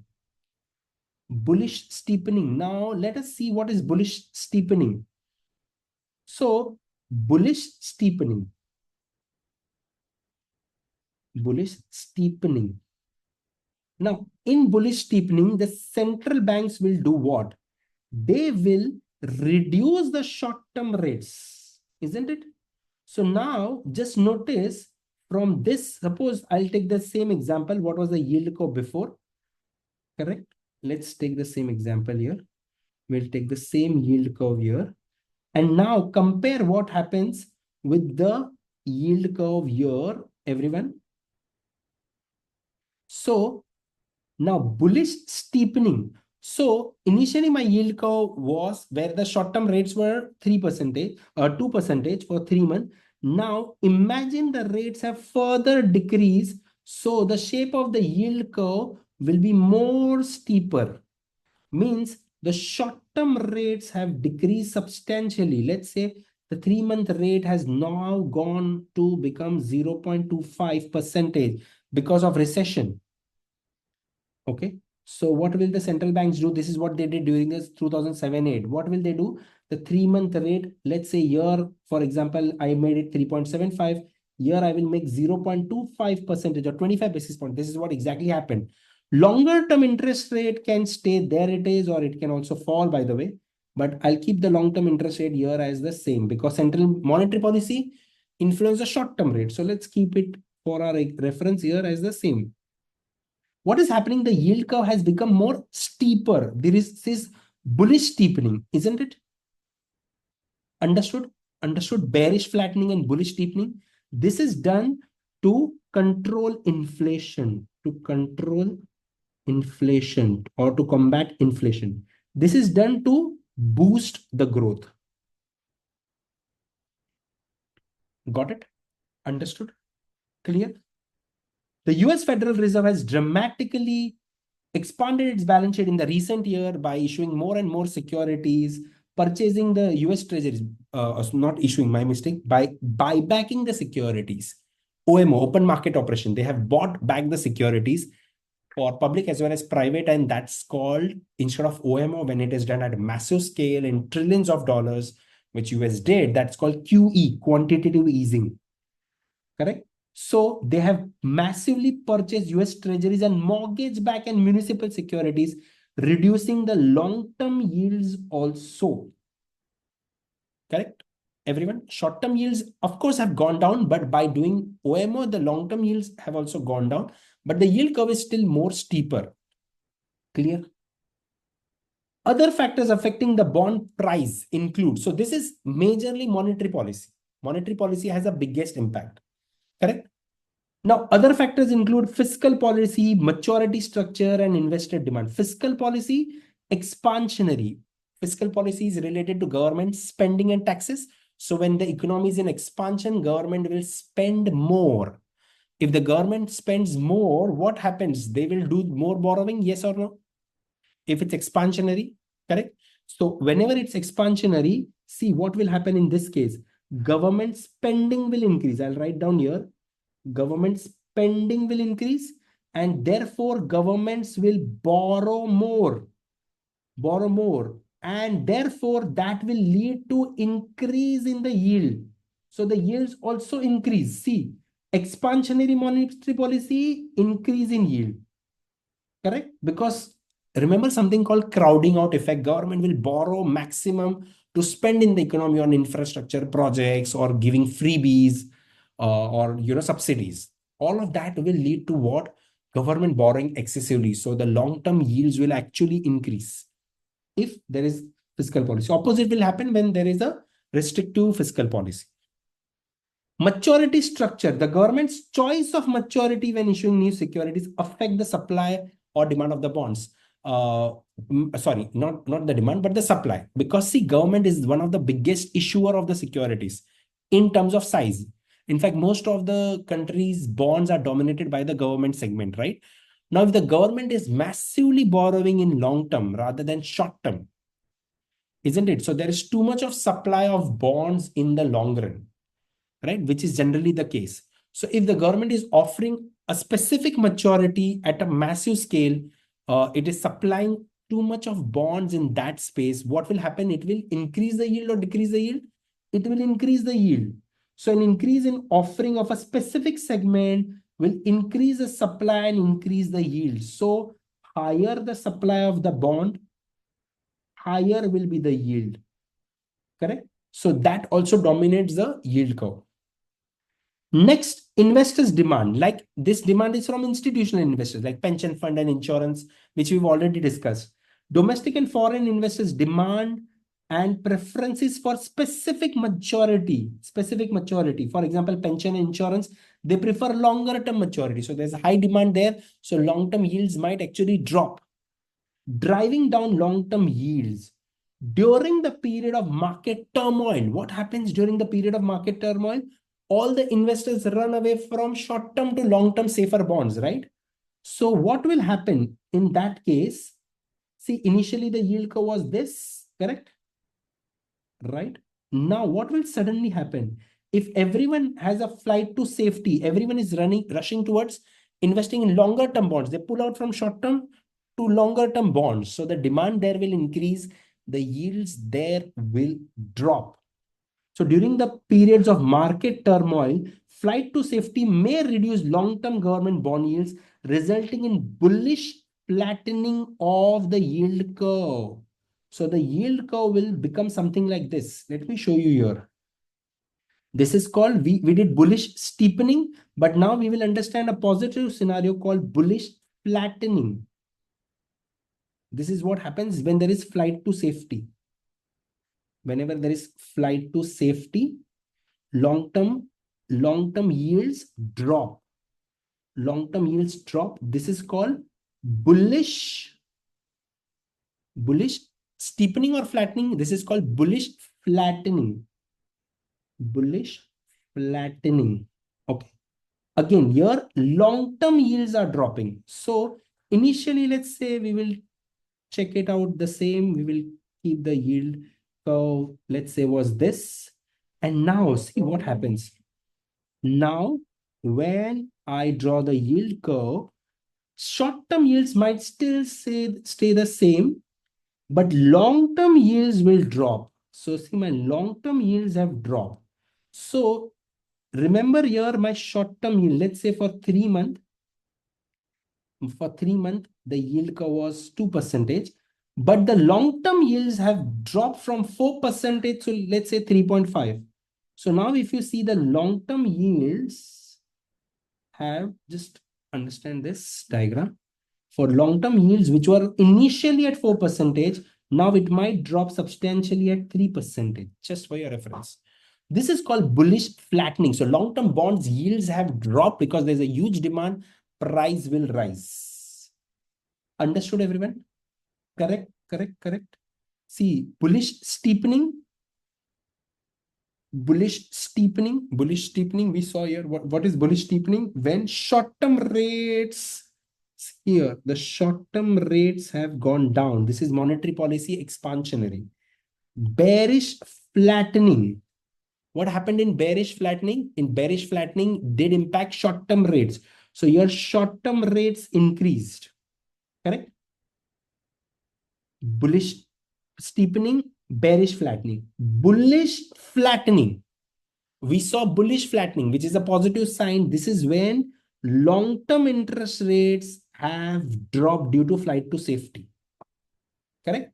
And here, opposite bearish steepening, this will become when long-term interest rates have increased. Maybe the government is borrowing substantially in long-term because of oversupply there. The long-term yields might rise. Got it? Correct? Understood? So as an investor, what will be our strategy? We will have to take some action because we are active investors. So let's see all of the conclusion. In the expectation of a rise in interest rate, we'll focus on the excluding the bracket, rise in interest rate, investors will lower the duration of their bond, right? Because when interest rates are increasing, you don't want more risk. You want less sensitivity, correct? Opposite will happen when interest rates are expected to fall. You want to increase the duration. So under the expectation of steepening of the yield curve, steepening means short-term yields will fall, long-term yields will rise, correct? Investors may lead investors going long on short-term bonds. Why? Because when I say steepening of the yield curve, what will happen? Short-term rates will go down, long-term rates will go up. I can say so, right? So we will go long in short-term bonds and short long-term bonds. Everyone understands this strategy?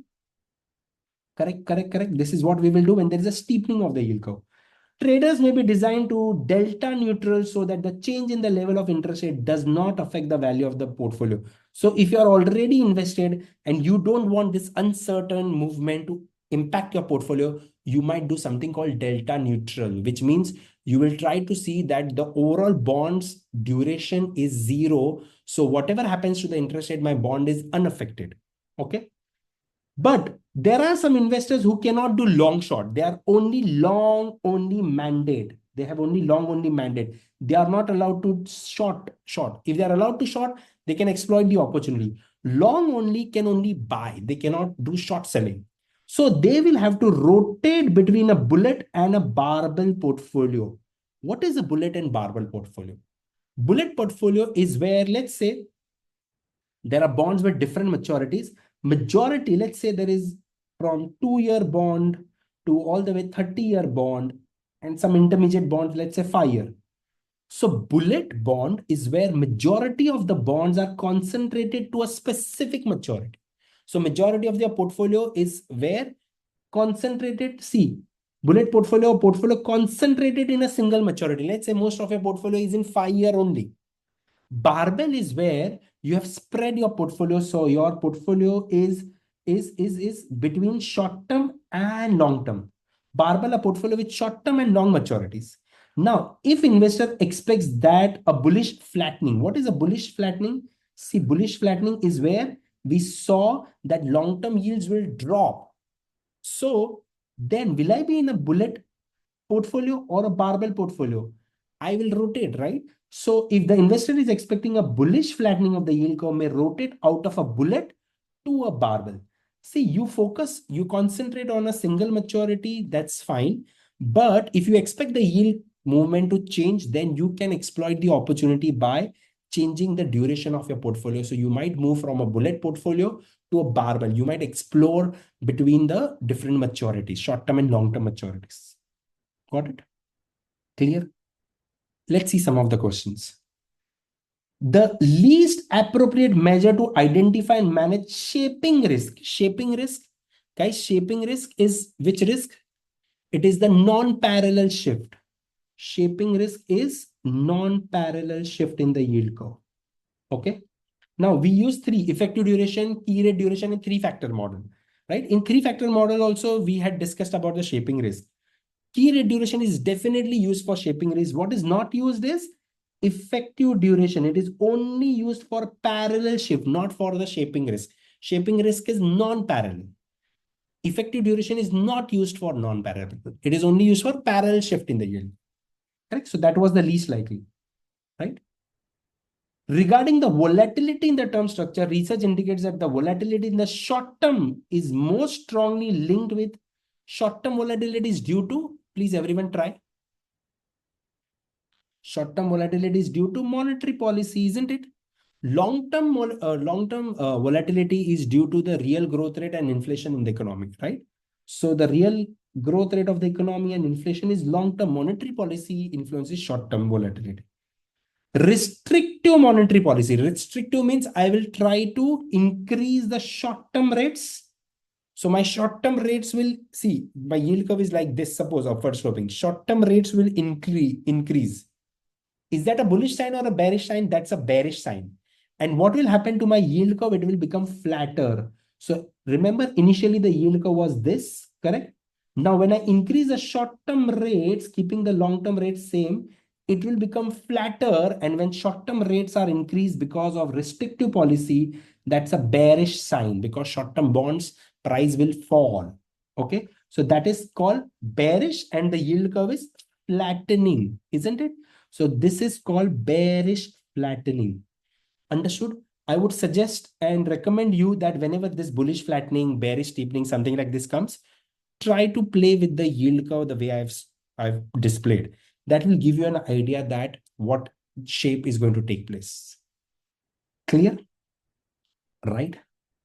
This way, we've covered every aspect of this reading, a massive reading, a lot of things we've covered, right? Step by step. It might be a long video, but initially you might not be able to connect all the dots. There are a lot of concepts, small concepts, everything we have covered. We've covered all the questions. So even if the video is long, if there is a lot of theory, we've covered everything, covered a lot of questions, almost all the questions, right? We do all the questions. So please practice this well. This will make your foundation very strong so that the other topics will be relatively easier. If you struggle with this topic, then the other topics will be more complicated. Got it? If you have any doubt, let me know now, or if you practice and then if you have doubt, drop me a text. Clear? Anyone with any questions as of now? Anything? Yes. Okay. Anyone, any questions? Yep. Okay. Yeah. Thank you. Yep.